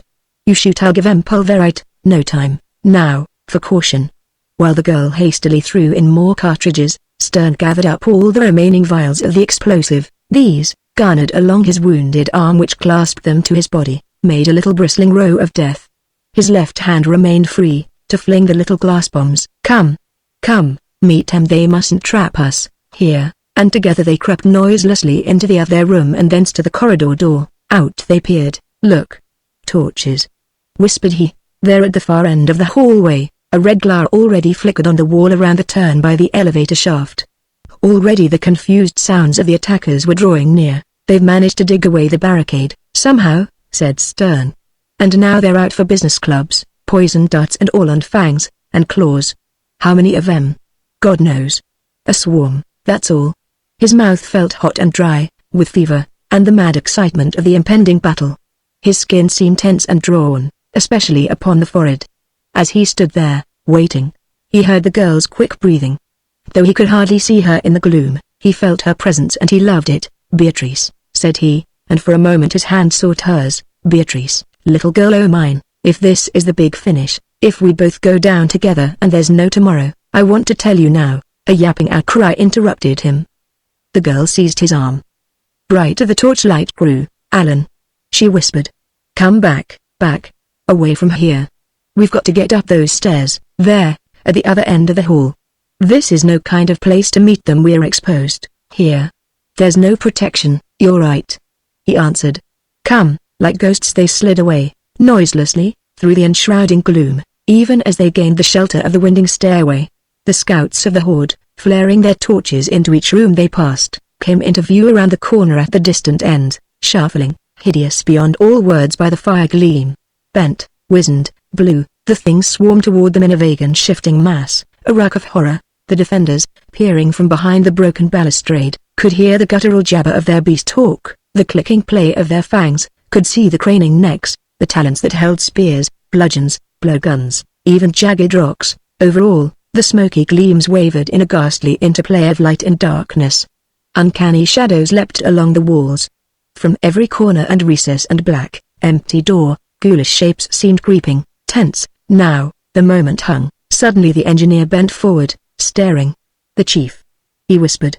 And as he spoke, Beatrice aimed. There, shambling among the drove of things, they saw him clearly for a moment, uglier, more incredibly brutal than ever he looked. Now, by that uncanny light, Stern saw and rejoiced in the sight that the OB's jaw hung surely broken, all awry. The quick blinking, narrow-ridded eyes shuttled here, there, as the creature sought to spy out his enemies. The nostrils dilated, to catch the spore of man. Man, no longer god, but mortal. One hand held a crackling pine knot. The other gripped the heft of a stone axe, one blow of which would dash to pulp the stoutest skull. This much Stern noted, as in a flash, when at his side the girl's revolver spat. The report roared heavily in that constricted space. For a moment the OBS stopped short. A look of brute pain, of wonder, then of quintupled rage passed over his face.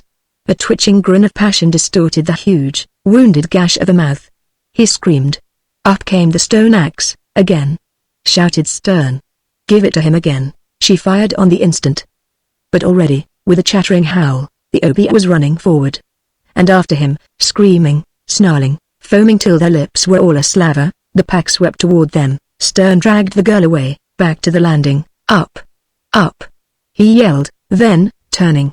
He hurled the second bomb. A blinding glare dazzled him.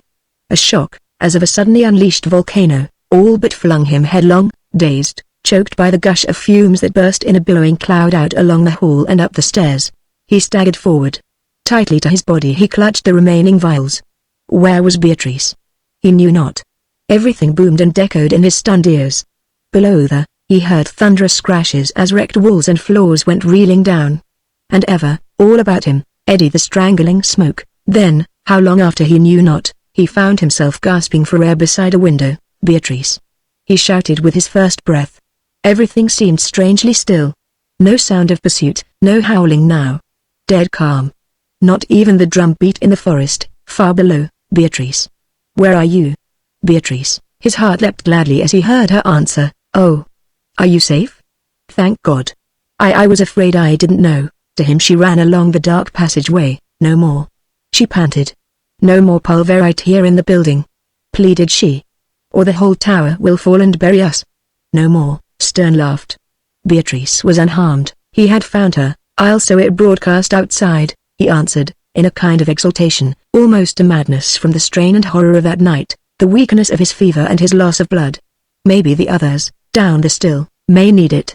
Here goes. And, one by one, all 7 of the bombs he hurled far out and away, to right, to left, straight ahead, slinging them in vast parabolas from the height, and as they struck one by one, night blazed like noonday, and even to the palisades the crashing echoes roared. The forest, swept as by a giant broom, became a jackstraw tangle of destruction. Thus it perished, when the last vial of wrath had been outpoured, when silence had once more dropped its soothing mantle and the great brooding dark had come again, girdled with gracious watchings of the stars. Stern spoke. Gods! He exclaimed exultantly. Gods we are now to them, to such of them as may still live. Gods we are, gods we shall be forever. Whatever happens now, they know us. The great white gods of terror. They'll flee before our very look. Unarmed, if we meet 1,000, we'll be safe. Gods! Another silence. Then suddenly he knew that Beatrice was weeping, and forgetful of all save that, forgetful of his weakness and his wounds, he comforted her as only a man can comfort the woman he loves, the woman who, in turn, loves him. Chapter 30 Consummation. After a while, both calm and grown. They looked again from the high window. See! Exclaimed the engineer, and pointed. There, far away to westward, a few straggling lights, only a very few, slowly and uncertainly were making their way across the broad black breast of the river. Even as the man and woman watched, one vanished. Then another winked out, and did not reappear. No more than 15 seemed to reach the Jersey shore, but to creep vaguely, slowly away and vanish in the dense primeval woods. Come, said Stern at last. We must be going, too. The night's half spent. By morning we must be very far away. What? We've got to leave the city. Yes. There's no such thing as staying here now. The tower's quite untenable. Racked and shaken as it is, it's liable to fall at any time. But, even if it should stand, we can't live here anymore. But where now? I don't just know.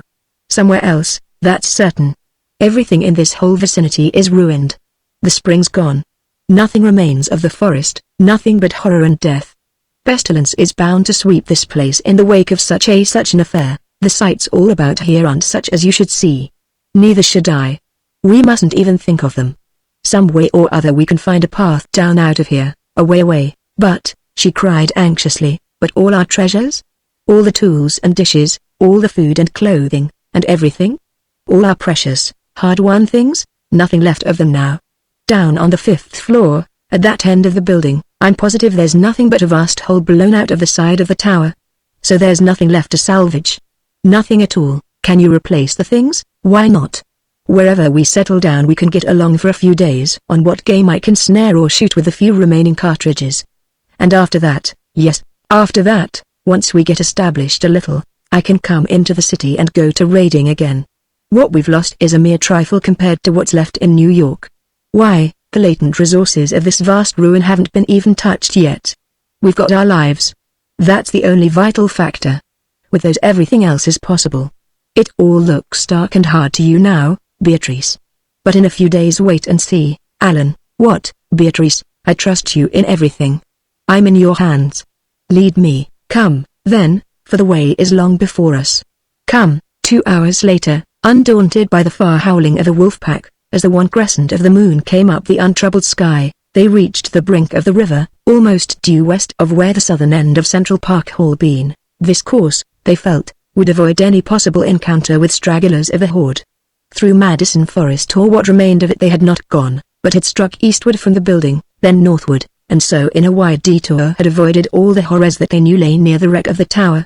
The river, flowing onward to the sea as calmly as though pain and death and ruin and all the dark tragedy of the past night, the past centuries, have never been, filled their tired souls and bodies with a grateful peace. Slowly, gently it lapped the wooded shore, where docks and slips had all gone back to nature. The moonlit ripples spoke of beauty, life, hope, love, though they could not drink the brackish waters, yet they laved their faces, arms and hands, and felt refreshed.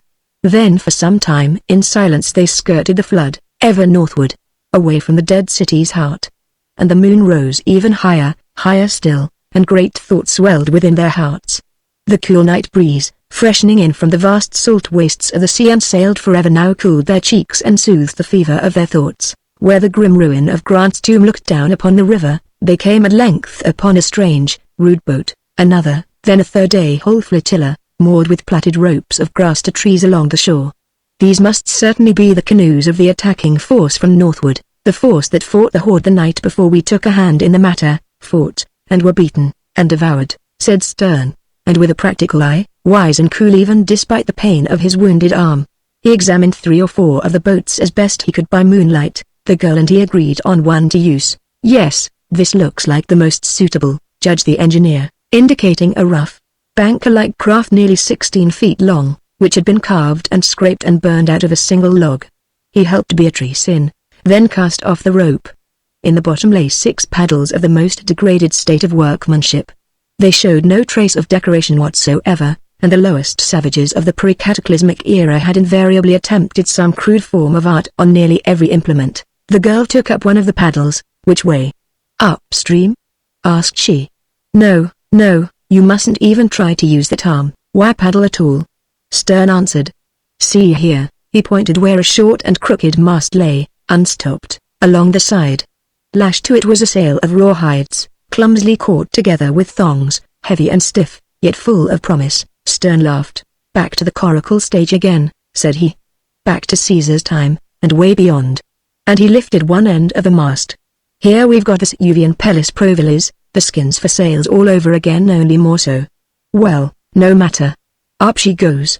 Together they stepped the mast and spread the sail. The engineer took his place in the stern, a paddle in his left hand.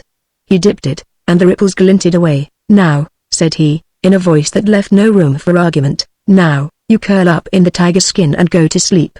This is my job. The sail caught the breath of the breeze. The banker moved slowly forward, trailing its wake like widening lines of silver in the moonlight, and Beatrice, strong in her trust of him, her confidence and love, lay down to sleep while the wounded man steered on, and watched her and protected her. And over all the stars, a glory in the summer sky, kept silent vigil. Dawn broke, all aflame of gold and crimson, as they landed in a sheltered little bay on the west shore. Here, though the forest stood unbroken in thick ranges all along the background, it had not yet invaded the slope that led back from the pebbly beach.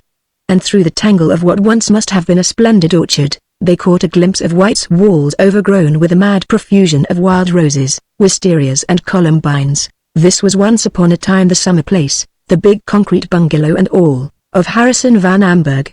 You know the billionaire, the wheat man? It used to be all his in the long ago. He built it for all time of a material that time can never change. It was his. Well, it's ours now. Our home. Together they stood upon the shelving beach, lapped by the river. Somewhere in the woods behind them Robin was caroling with liquid harmony. Stern drew the rude boat up. Then, breathing deep, he faced the morning. "You and I, Beatrice," said he, and took her hand. "Just you and I, and love," she whispered, "and hope, and life. And the earth reborn. The arts and sciences, language and letters, truth, all the glories of the world handed down through us. Listen. The race of men, our race, must live again, shall live. Again the forests and the plains shall be the conquest of our blood. Once more shall cities gleam and tower, ships sail the sea, and the world go on to greater wisdom, better things, a kinder and saner world this time. No misery, no war, no poverty, woe, strife, creeds, oppression, tears, for we are wiser than those other folk, and there shall be no error." He paused, his face irradiate. To him recurred the prophecy of Ingersoll, the greatest orator of that other time. And very slowly he spoke again. "Beatrice, it shall be a world where thrones have crumbled and where kings are dust. The aristocracy of idleness shall reign no more. A world without a slave. Man shall at last be free, a world at peace, adorned by every form of art, with music's myriad voices thrilled, while lips are rich with words of love and truth. A world in which no exile sighs, no prisoner mourns, a world on which the gibbet's shadow shall not fall, a race without disease of flesh or brain, shapely and fair, the wedded harmony of form and function. And as I look, life lengthens, joy deepens, and over all in the great dome shines the eternal star of human hope, and love." She smiled again, a deep and sacred meaning in her words. Within her stirred the universal motherhood, the hope of everything, the call of the unborn, the insistent voice of the race that was to be, and love. He answered, his voice now very tender, very grave, tired, yet strong. He looked upon her. And as he looked his eyes grew deep and eager. Sweet as the honey of Hymettus was the perfume of the orchard, all a powder of white and rosy blooms, among which the bees, pollen-dusted, labored, at their joyous, fructifying task. Fresh, the morning breeze. Clear, warm, radiant, the sun of June, the summer sun uprising far beyond the shining hills, life everywhere and love, too, for them. For this man, this woman, love, the mystery, the pleasure and the eternal pain. With his unhurt arm he circled her. He bent, he drew her to him, as she raised her face to his, and for the first time his mouth sought hers, their lips, long hungry for this madness, met there and blended in a kiss of passion and of joy.